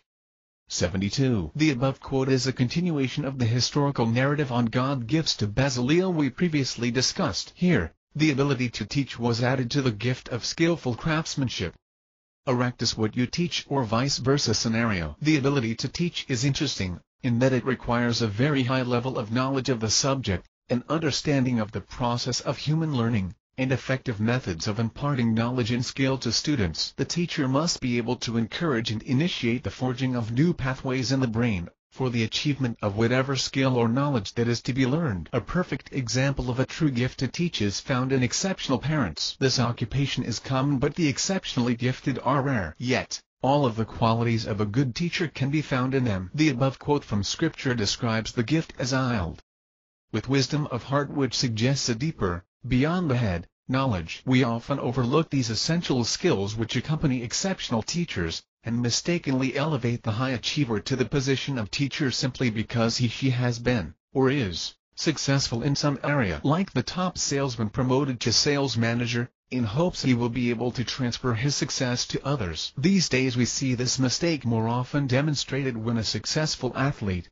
entertainer or business person is promptly elevated to life coach and encouraged to teach the world the secrets of success. In our example of parenting, I'm sure we all know successful people who are unsuccessful parents, and therefore poor teachers at home. These considerations should also serve as a guide for anyone looking for a mentor to instruct you in the ways of life. She may very well be a lowly but wise sheep-herder Ild with wisdom of heart. Many such are found in Scripture. The fact that Bezaleel and Aholiab were given craftsmanship and teaching ability as two separate and distinct gifts from God, demonstrates that great talent does and automatically come with adequate ability to teach the skill to others. Interestingly, most top-level athletes hire coaches for themselves, demonstrating their belief that great skill does and often come with the additional gifts the teacher possesses. Conversely, most teachers of professionals don't have the gift of exceptional performance in the area they teach, yet they instruct the gifted professional. The truth is often perplexing, and causes many to stumble in their judgment. Although not in the supernatural category, this next story sheds light on our current conversation. At an early age, Sean Foley became interested in the game of golf, not only from the perspective of a player but from that of a coach and teacher. However, it would take over 20 years for him to reach genuine skill, which has allowed him to not just be a teacher of other men's methods but transform his chosen profession. This assessment is not an exaggeration. Remember, many of his professional coaching peers were vocal in their conviction that his methods and philosophy with Tiger game were wrong and would fail. The nerve of this unknown to think himself a member of the elite coaches in professional golf. Few if any were vocal in their support for him. I can recall a one. The main reason was because, historically, such dramatic change in playing philosophy and method resulted in failure. Another reason was, Foley methods were unorthodox and appeared at first to be unsuccessful. In the face of criticism, and at the risk of a very short professional golf coaching career, he ignored the pressure to waver, and persisted toward success. I believe a major part of Foldy's success is due to a genuine gift to teach, evidenced by his uncanny ability to connect things which are at first glance unrelated to golf performance. Connecting geometry, physics, biomechanics, and human psychology to the game of golf is not new. However, to connect them all in a way that defies conventional logic, and does them doable, is remarkable. Remember in Chapter 4 my discussion on why most savants and prodigies lack experiential knowledge. I said knowing all the acts related to a subject is quite a bit different from knowing a thing inside out, upside down, and from many conceivable and inconceivable angles. The former is impressive, but the later makes it possible to connect your subject with everything it is minutely related to, because you understand more of its parts. When a related object or idea appears, the creatively gifted one is able to make the association with the subject, because she knows her subject intimately. She is then able to transform the world appreciation by broadening their knowledge of the subject. This explains the difference between oida knowledge perception and gnosko knowledge turned intimate. Foldy gift allows him to recognize learning styles, and utilize different teaching and coaching methods to impart the same knowledge and skills to his professional clients and other students. Purportedly, Justin Rose, the successful professional golfer, is a thinker, and appreciates the precision of scientific theory. So Foldy feeds him facts and theories necessary for improving his particular game. Hunter Mahan requires images and feelings, to which Foldy coaches as if he were instructing Picasso to paint a canvas. The inexplicable gift may indeed defy conventional logic. Inability to teach or to learn. There are times when failure can be attributed to the teacher lack of skill or knowledge, and occasions when the failure rests with the student inability to learn. The gifted teacher has the ability to overcome both of these, providing the student has the necessary prerequisite, a willingness to learn. After all, we are talking about the highest intelligence on earth, so the ability to learn is generally assumed. I am reminded of Mr. Jamie Escalante, whose gift of teaching was the subject of the movie Stand and Deliver. Mr. Escalante was a mathematics teacher at Garfield High School, a troubled inner-city school on the east side of Los Angeles. He taught teenagers who showed no interest in math, demonstrated by very low test scores, and he taught them advanced mathematics including calculus. I have to assume the teachers previously occupying his position were incapable of or unwilling, leaning toward the former, to teach those students the knowledge of mathematics they themselves possessed. At that time, it was popular for educators to believe inner-city children were incapable of comprehending any knowledge past the basics. Therefore many teachers didn't even exert serious effort to pass on their knowledge. In my opinion, a failure to teach is a personal failure, arising from either apathy, or incompetence, or both. Complete student failure belies the title teacher. If most of your students are failing, you need another occupation. Escalante proved this by bringing the knowledge, and consequently the college placement test scores of those at risk of failure teenagers to so high a level it attracted the attention of the testing company, who expressed suspicions of student cheating. After retesting, the students again passed. They had indeed achieved the improbable, and mastered complex mathematics. His students went on to become scientists, engineers, and professors. The power of the gift to teach. Our own species, which is endowed with exceptional ability to learn, has extraordinary implications. Many other examples of gifted teachers can be cited, but I'll just mention one more. Joe Clark, in New York City, played by Morgan Freeman in the movie about his teaching success, Lean on Me. Clark took his convictions to another level by demanding his teaching staff equip their children for exceptional performance in the real world they will face after graduation. We know he was effective because they made a movie out of his story. If the cognitive ability was encoded on the DNA, Clark was able to make it function up to its potential. If to teach separates the great ones from the rest, as the teacher is able to intimately understand, not only with the head but the heart, not only the subject, but how it should be taught, and can be learned by the student. In the case of Bezaleel and Aholiab, this gift was attributed to divine bestowment. For the likes of Escalante and Clark, the gift, although not supernatural, is nevertheless extraordinary and transcendent. Great teaching is always a gift, God-given ability to learn. In the case of Bezaleel and Aholiab, the special ability to teach was a gift, but the ability to learn was also a gift to the students.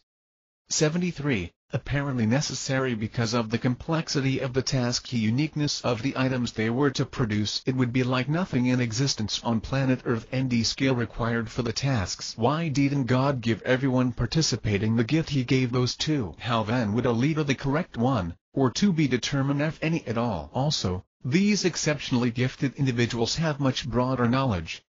Their students would specialize in particular areas. The instruction would develop the learning gift to full potential, so that the required skilled workforce could be assembled. We have a record that the elaborate religious system of the Hebrew people was in fact constructed, and became a way of life for them for many years. Solomon Temple, a product of similar craftsmanship, was an architectural marvel. There was also the Ark of the Covenant, one of the items produced by Bezaleel and Aholiab.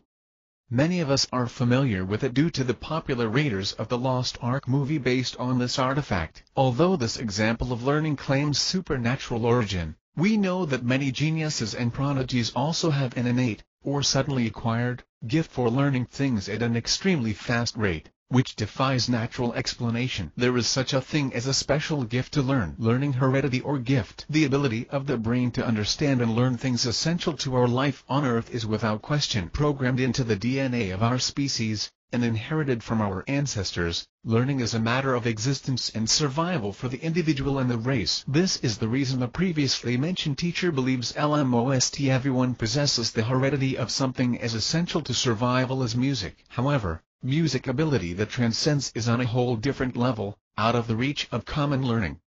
It accompanies learning ability in a student that usually surpasses their teacher's knowledge. Foul ball or illegal play. Again, some are tempted to cry "Ooh" or unfair in response to the idea of God-given talent and gifts. They reject any hint at the concept of he-haves and have-nots, and they fear any suggestion of unfair treatment and unequal allotment of gifts from a fair creator. Surely a creator would not discriminate when he distributes gifts, would he? Those who don't believe in God, believe fate operates without discrimination also. So gifts don't exist because everyone has the same opportunities. Even if you ignore the fact that some people around are at a disadvantage when it comes to access to education and technology. Oh, do we make sense of the obvious discrimination in the distribution of talent and ability among the rest of us? We must return to the laws of specialization and diversity. Simply put, the world appears to function on all levels through diversity of function and responsibility among the members within any organization or organism. All members contribute to complete the whole organism. Therefore, discrimination in the sense of diversity and specialization is absolutely essential for any complex organism. Specialization also teaches us, all parts of the organism or organization are vitally important, and no one part can get too much credit. Inexplicable gifts are a fact. The answer to the fear of unfair distribution of gifts then is wisdom and understanding of exactly how the world operates. Next, the answers to why this phenomenon and what it really means. Chapter 12. Let us have dominion, though he be not far from every one of us, for in him we live, and move, and have our being. As certain also of your own poets have said, for we are also his offspring. CTS. Finally, how do we make sense of all that we discovered regarding the zone phenomena? Allow me to remind you how I began our expedition. If we didn't have proof of its existence, we would be tempted to think this idea of a one of superhuman performance to be the product of fantasy and imagination. Think about the hurricane, tornado, earthquake, all of these natural phenomena. What do they say to us? They occur and make their mark in a powerful and convincing way. We hurry to forget, and hope they will not return. But we can ignore their power when they arise and disrupt our normality. They are all forces to be reckoned with. So it is with the incidents of the zone phenomena. TZP. Are we supposed to act like a DOES and mean anything? We may attempt to ignore its influence, and forget its brief appearances, but it too is undeniably a considerable force. It shakes our perception and reality. Perhaps the zone phenomenon asserts its power and influence to tell us something about ourselves that we are unaware of or carelessly overlook. The tornado tells us how comparatively small and powerless we can be, but maybe TZP tells us how powerful we could be. Our true potential? It is on the last paragraph we will now concentrate our focus. Does this phenomenon in fact tell us how powerful we could be? There no doubt the phenomenon of human life and consciousness is amazing in its normal state, But when we are empowered to lift 10 times our body weight, calculate complex equations at the speed of light, master the piano before we can spell music, remember everything we have ever read, now things we never learned, and the meaning of the word phenomenal is stretched even further. What if phenomenal was meant to be the norm? In a video I created before finishing this book, I made this statement: genetic scientists would contribute these rare and extraordinary human feats to gene mutations, abnormalities. They are often classified as dysfunction. What if the opposite were true and they were meant to be the norm, and what we know as normal is actually the result of some kind of genetic mutation or abnormalities in the genes we inherited from our parents? Dr. Alan Snyder, an expert on Savant, expected to uncover autistic abnormalities when testing out IgG CHP. 4. The math savant, but was surprised to discover his extraordinary gifts were not caused by a brain dysfunction.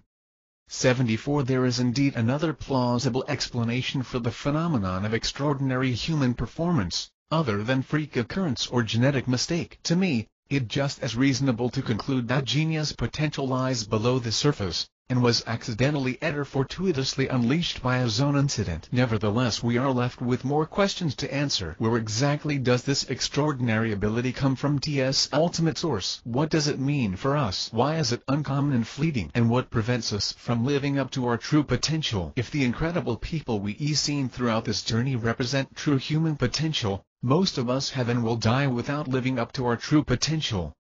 Why is this a fact? Why is homeostasis, normality, stability, fixed below our true potential? Our body has checks and balances built in, to assure we function in a normal, healthy and hopefully optimal way. If we drop below homeostasis, our body signals we are sick, and tries to correct us back to healthy normal function. If we lag and need a boost, our body will call on fight or flight response to increase our performance. If we don't wind back down to homeostasis, we will blow a fuse, have a nervous breakdown, nervous system overload. We need rest after overexertion. We discussed previously how much demand is placed on the body's systems when we perform at maximum potential physically, and how unlikely it is to remain at that level. Our body therefore keeps us somewhere between low and high performance. Even permanent residents of the zone like geniuses have only a narrow area of high performance, which is usually offset by areas of subpar performance. Hence, homeostasis appears to be a law, in and outside of the zone. But,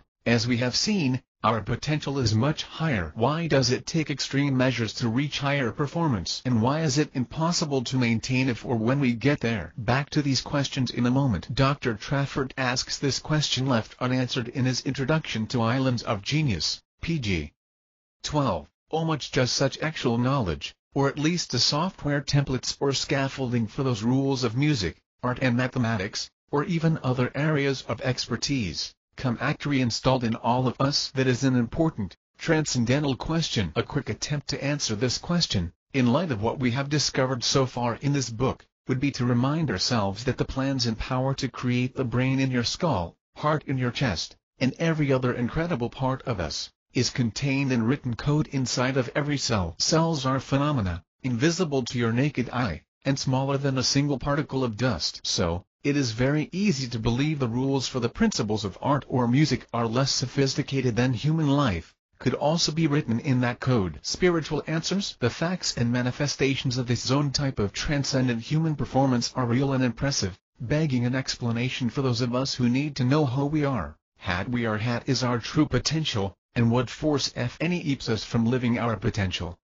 Because this is indeed a transcendental question, it is reasonable to describe it as a spiritual question, especially if it continues to defy any natural, tangible explanation. According to some experts, we've been around for millions of years. I incline to disagree. Nevertheless, we still can answer these questions about ourselves satisfactorily. Who or what are we? For answers I turn to an ancient authority, written some 3,500 years ago, merely yesterday in evolutionary dating, at the beginning of recorded history on planet Earth. The Book of Beginnings, Genesis, written around 1416 BC, by the man known in history as Moses, purports to chronicle the first 3,500 years or so of human history. Moses is credited with writing 4 books, copies of which are available today in hundreds, maybe thousands of languages. A very large number of people around the world embrace his writings. In fact, Many people groups who don't rely on Moses' writings for early human history maintain similar versions of the same history, adding credibility to his accounts. The history of the human race, recorded in the Book of Beginnings, answers this transcendental question by stating that God did, in fact, create man with these incredible gifts implanted within his body and being. Some of you will say, "Oh, you have gone from tangible science, off into the world of religion, fantasy, and make-believe. I was with you, but you about to lose me. Faith or phenomena." I can understand your apprehension to venture into the realm of ideas and information which seem unscientific, and possibly require much faith to embrace. I want to remind you that up to this point we have been discussing the realm of phenomenal human performance, which itself would be a venture into fantasy, had it not been for the super-powerful electron microscope which allowed us to see the hidden world of things like atoms and the genetic code. Who would have imagined that at our core is intelligent programming? The incidents of superhuman performance themselves would be comic book fantasy if we didn't witness them with our own eyes. We are not venturing into the world of the supernatural because we desire to go there or are driven there. Or, like the zone phenomena, we have received an invitation. Scientists agree. The first book I happened to purchase when I decided to write this book was Brain States by Tom Kenyon, 75, a scientist, psychotherapist, and musician, who pioneered methods of treating his patients with the aid of mood-altering devices such as music. Dr. Kenyon, as a result of his research, knowledge, and experiences with the brain and its potential, I am speculating as to his motives, now claims to have been visited by aliens from outer space, who have a higher level of consciousness, and have shared their knowledge with him. 76. He in turn teaches others how to tap into the higher level of consciousness he believes to be innate within all of us. He is by no means alone among psychologists and neuroscientists with a supernatural persuasion. The scientific theory of evolution, that is the foundation of nearly every area of secular science, requires all who believe in it to believe in theories reaching back billions of years, which can never be proven. Some scientists classify evolution itself as a religion because of the eighth and hypothetical forces like hence the Kuiper Belt, and Oort Cloud 77, required to support its foundations. My point is, that one cannot closely examine the incredible entity we are as human beings, especially our brains, and not be driven to reasoning and conclusions which transcend the bounds of our knowledge, and spill over into the metaphysical, supernatural realm. This is a fact I have found with nearly all scientists who study the brain closely. This includes those who attempt to get their feet planted on Earth with the theory of evolution. Pick up any book on the natural and theoretical sciences or self-actualization, and see for yourself if it does and conveys some form of supernatural ideas. Is it reasonable to insist on a natural tangible explanation for something intangible and absolutely transcendent? Make no mistake about it,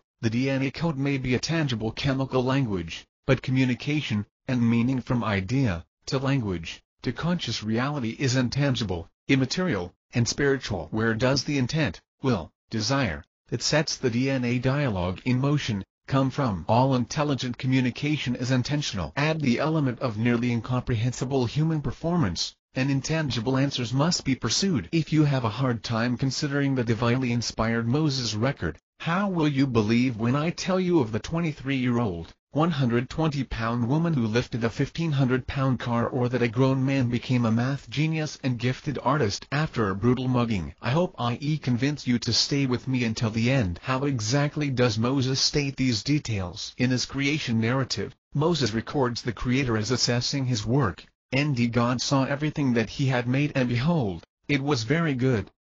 78. Now, first of all, we may second-guess Moses' authority to claim inspiration for his statements. He speaks for God as to the origin of men in our world. But we have to admit, he has as much a right as any other historian or scientist to offer a reasonable explanation for the pressing question, who are we? We have already seen people who instantly knew things they have never learned.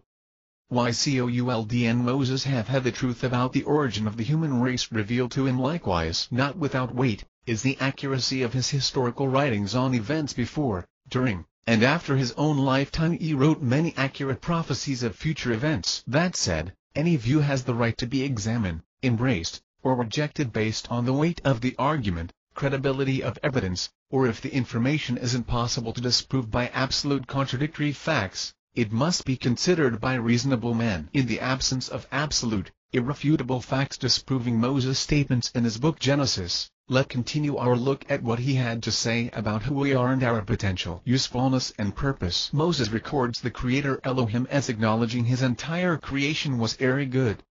Now, we can take a look outside and agree, yes, this is a very good thing. Our world is marvelously put together and ordered. The sun, sky, wind, plant life, birds of the air, the oceans, the life in them, and us, are oh so very good. Now, if the tree, for example, was said to be pleasant to see, and good for food 79, two of its intended purposes, then it must include the ideas of usefulness and purpose. A tree that should bear fruit, but doesn't, would not be very good. All other forms of life are impressively adapted to their specific environment's domains. The birds masterfully navigate the air, build their nests, navigate the seasons, and everything necessary to their existence. Trees and plants faithfully do their part for our delicate ecosystem. Just the other day I saw several vultures. They looked like eagles from a distance, with broad wingspans, soaring gracefully in 30-mile-per-hour winds on a chilly day. If I were the manufacturer, I would say I did a very good job. The same can be said for the myriads of fascinating insects, land animals, plant, and sea life. If very good means they are more than adequately suited to function up to their intended purpose, ability, and potential, then it is an appropriate description, because they do so in a marvelous and beautiful way. What about us? Now, as for man, what is his potential? The man and woman were very good for their intended purpose, which is declared to be, you'll subdue, have dominion as the supreme creation, made in the very image or likeness of God,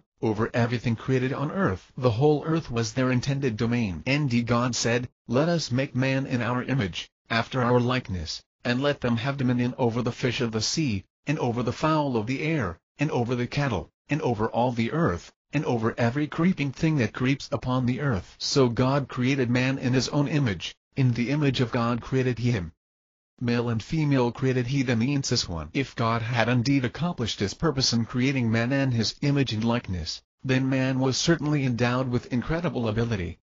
Phenomenal, extraordinary, transcendent ability is more like it, oh say the least. What would constitute very good as a description of living out this intended purpose? Very good would have to include the potential and ability to perceive, understand, and accomplish the things ought only possible in this world that essential, like music, art, mathematics, harmony, beauty, symmetry, science, etc. At them have dominion over all.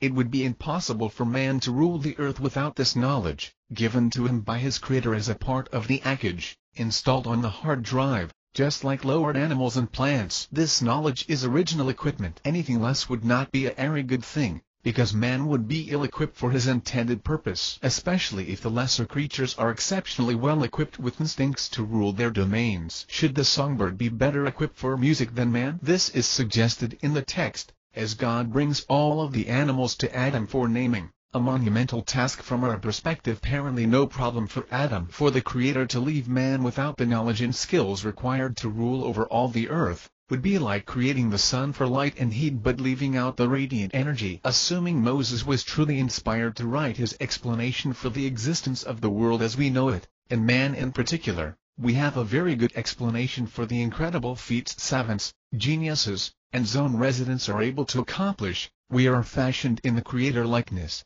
and endowed with superior knowledge and abilities above anything on earth.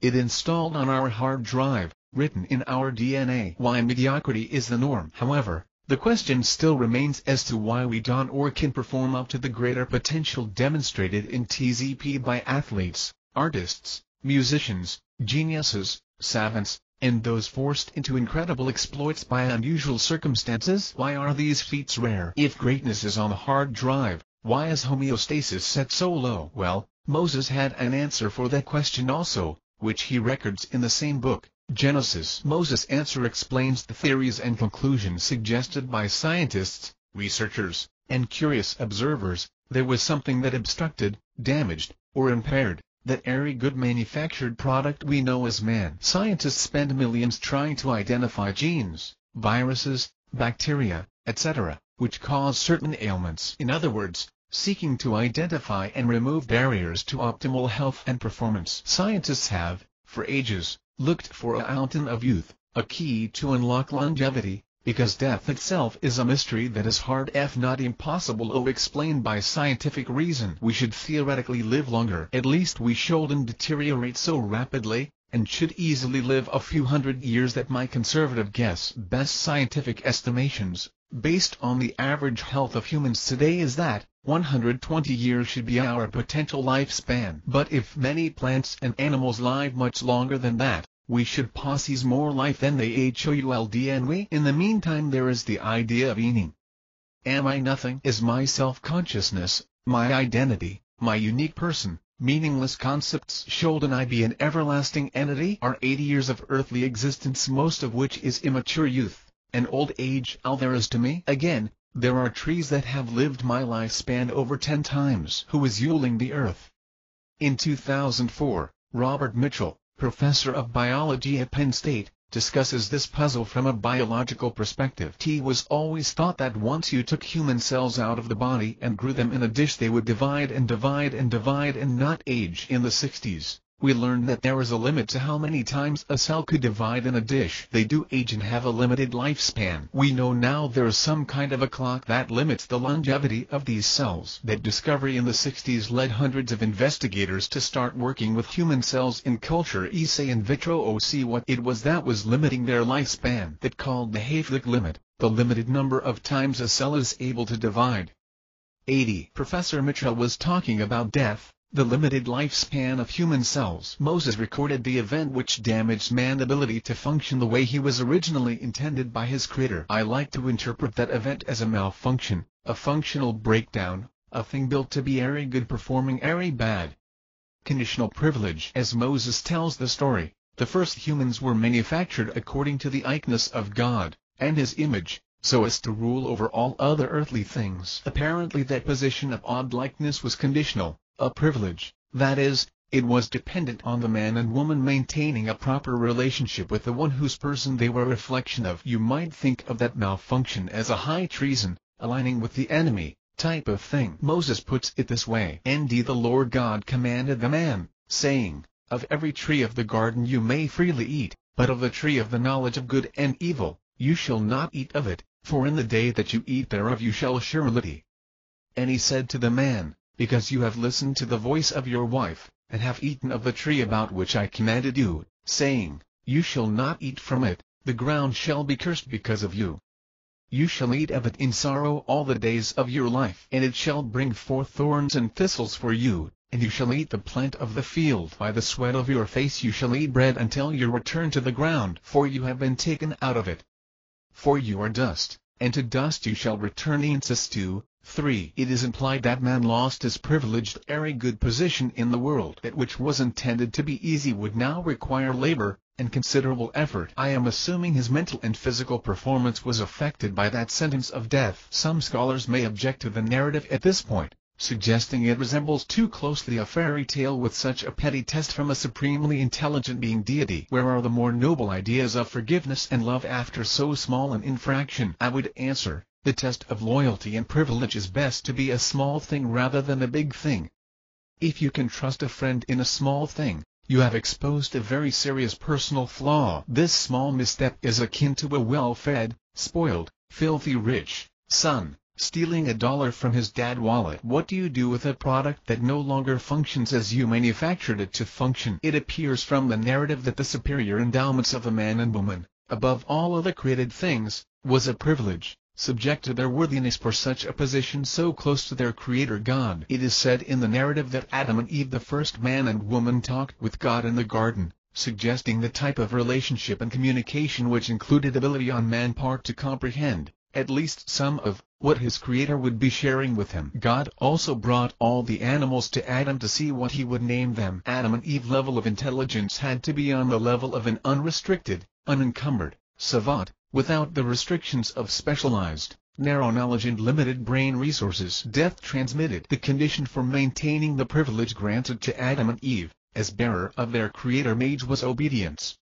Genetic defect. Cellular death. 81. Incurred by Adam son of God and Eve his wife, is transmitted to all of their offspring heredity. The most obvious proof in favor of this assertion is physical deterioration and death within the species. This also explains why normal performance, homeostasis, is held above poor, but well below the maximum potential. We glimpse in TZPE inherit the sentence of death at our genetic core. Death is transmitted along with life. The story does end here, because we may hope for a positive ending to this journey to NLOCK, the secrets of the zone phenomena. I will attempt to provide just that in this last and final section. After all, we have identified the roads to the zone, its potential residents, how it operates, including its power source, roadblocks, and obstacles which would prevent entry, a number of keys which open the gate into this region, the laws which govern this state, and the likely reason for the existence of this phenomenal territory in the first place. Are we now,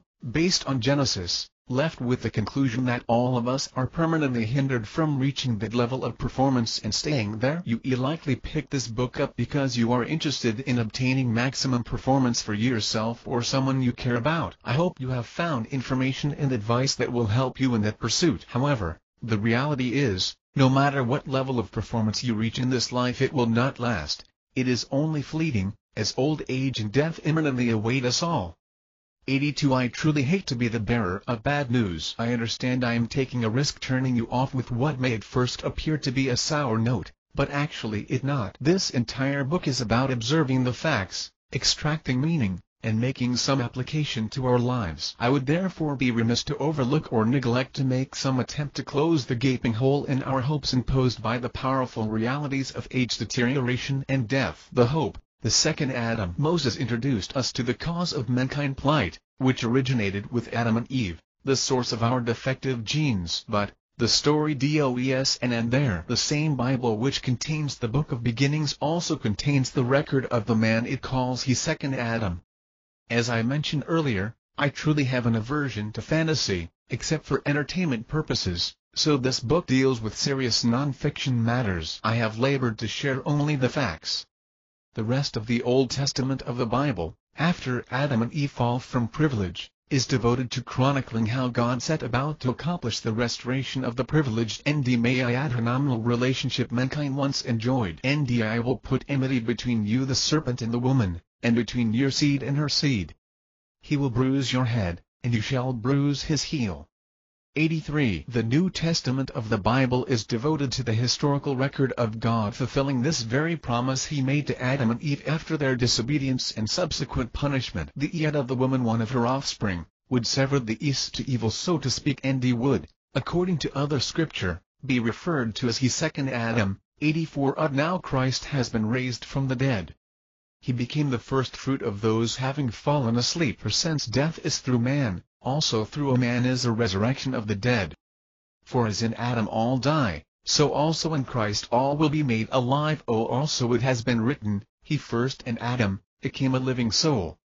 The last Adam a life-giving spirit. He first man was out of earth, earthy. The second man was the Lord out of heaven. Such as is the earthy man, such also are the earthy ones. And such as is the heavenly man, such also are the heavenly ones. And as we bore the image of the earthy man, we shall also bear the image of the heavenly man. To simplify these passages in plain English, the first Adam caused death for his offspring, the second Adam gives life to his posterity. These statements from Scripture promise a full restoration of all that the first Adam lost, and that is accomplished through the second Adam. As all men have borne the earthly image of the first Adam, so, some will bear the non-earthly image of the second Adam, Christ. The guarantee of the second Adam ability to transmit this life to those who are otherwise dying, is the fact that he resurrected himself from the dead. He experienced a complete reversal of deterioration, accompanying earthly limitations, and death. The secrets of unlocking that supernatural phenomenon are disclosed within the New Testament of the Bible,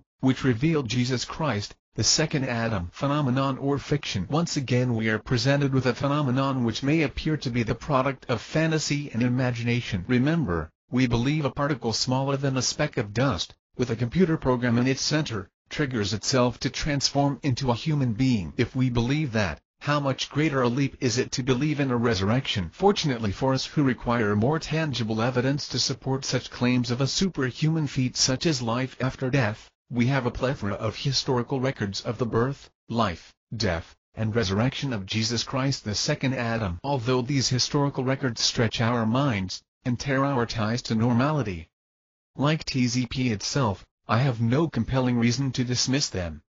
85. Are we supposed to act like a DOES and mean anything? On the contrary. The greatest factor convincing me the Bible record is trustworthy, is the large number of prophecies, predicting events hundreds of years before they actually occurred. There are at least 2,000 such prophecies written at different times in history by a large number of men. 40. 86. So then, for us who are convinced by the Scriptures, there is yet an opportunity, moreover, a promise to realize our full phenomenal potential. A hope of unhindered, unending, unconscious, extraordinary human performance. In the meantime, knowledge, and I hope books like this can help us minimize mediocrity, and maximize our existing potential for experiencing the zone phenomenon on planet Earth. You made him a little less than the angels. You crowned him with glory and honor, and you set him over the works of your hands. You subjected all things under his feet. C. 8, 4-6. For in order to subject all things under him, he left nothing not subjected to him. But now we do not yet see all things being subject to him. 2-7, 8. The end. Thanks for letting me be your guide into the zone region. Enjoy your stay or have a safe trip home. Acknowledgements. After all this discussion on extraordinary human potential and performance, I must thank the one who makes our participation in this marvelous phenomenon, life itself, possible. Not to mention the future hope we discussed in the last chapter. In the words of the Apostle, describing the Lord Jesus, "Oh, to the King eternal, incorruptible, invisible, the only wise God, be honor and glory forever and ever. Amen."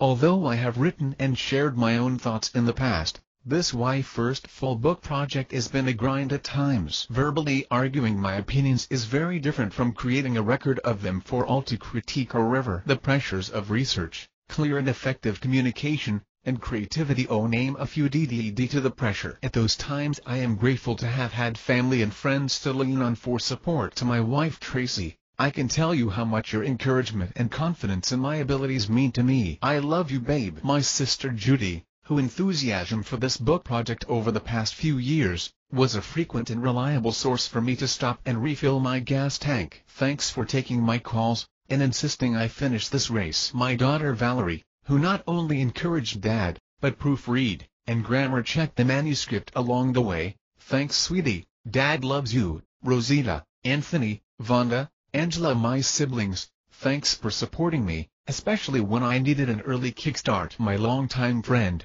and fellow soldier in Christ, Richard Leggett, who provided meaningful support to me as I shaped the outline and arguments for several sections of this book, as well as gave time to help with the final proofreading. Thanks, friend John Ball. I could not have started this project with stable footing without your enthusiastic help. Kim Clifton, your words of encouragement after reading the first draft were a frequent motivation for me to reflect upon over the past 2 years. I am truly thankful for all of my friends who positively encouraged and supported me. To everyone who will read this book, thanks for considering this book worth your time. I hope it exceeded your expectations. Last but not least, all of my teachers, whose scholarly books, blogs, articles, and videos I relied upon to complete this project. Thanks for sharing your knowledge with the world. I am a fortunate guide because of you all. Contact information: joe@un-conscious.com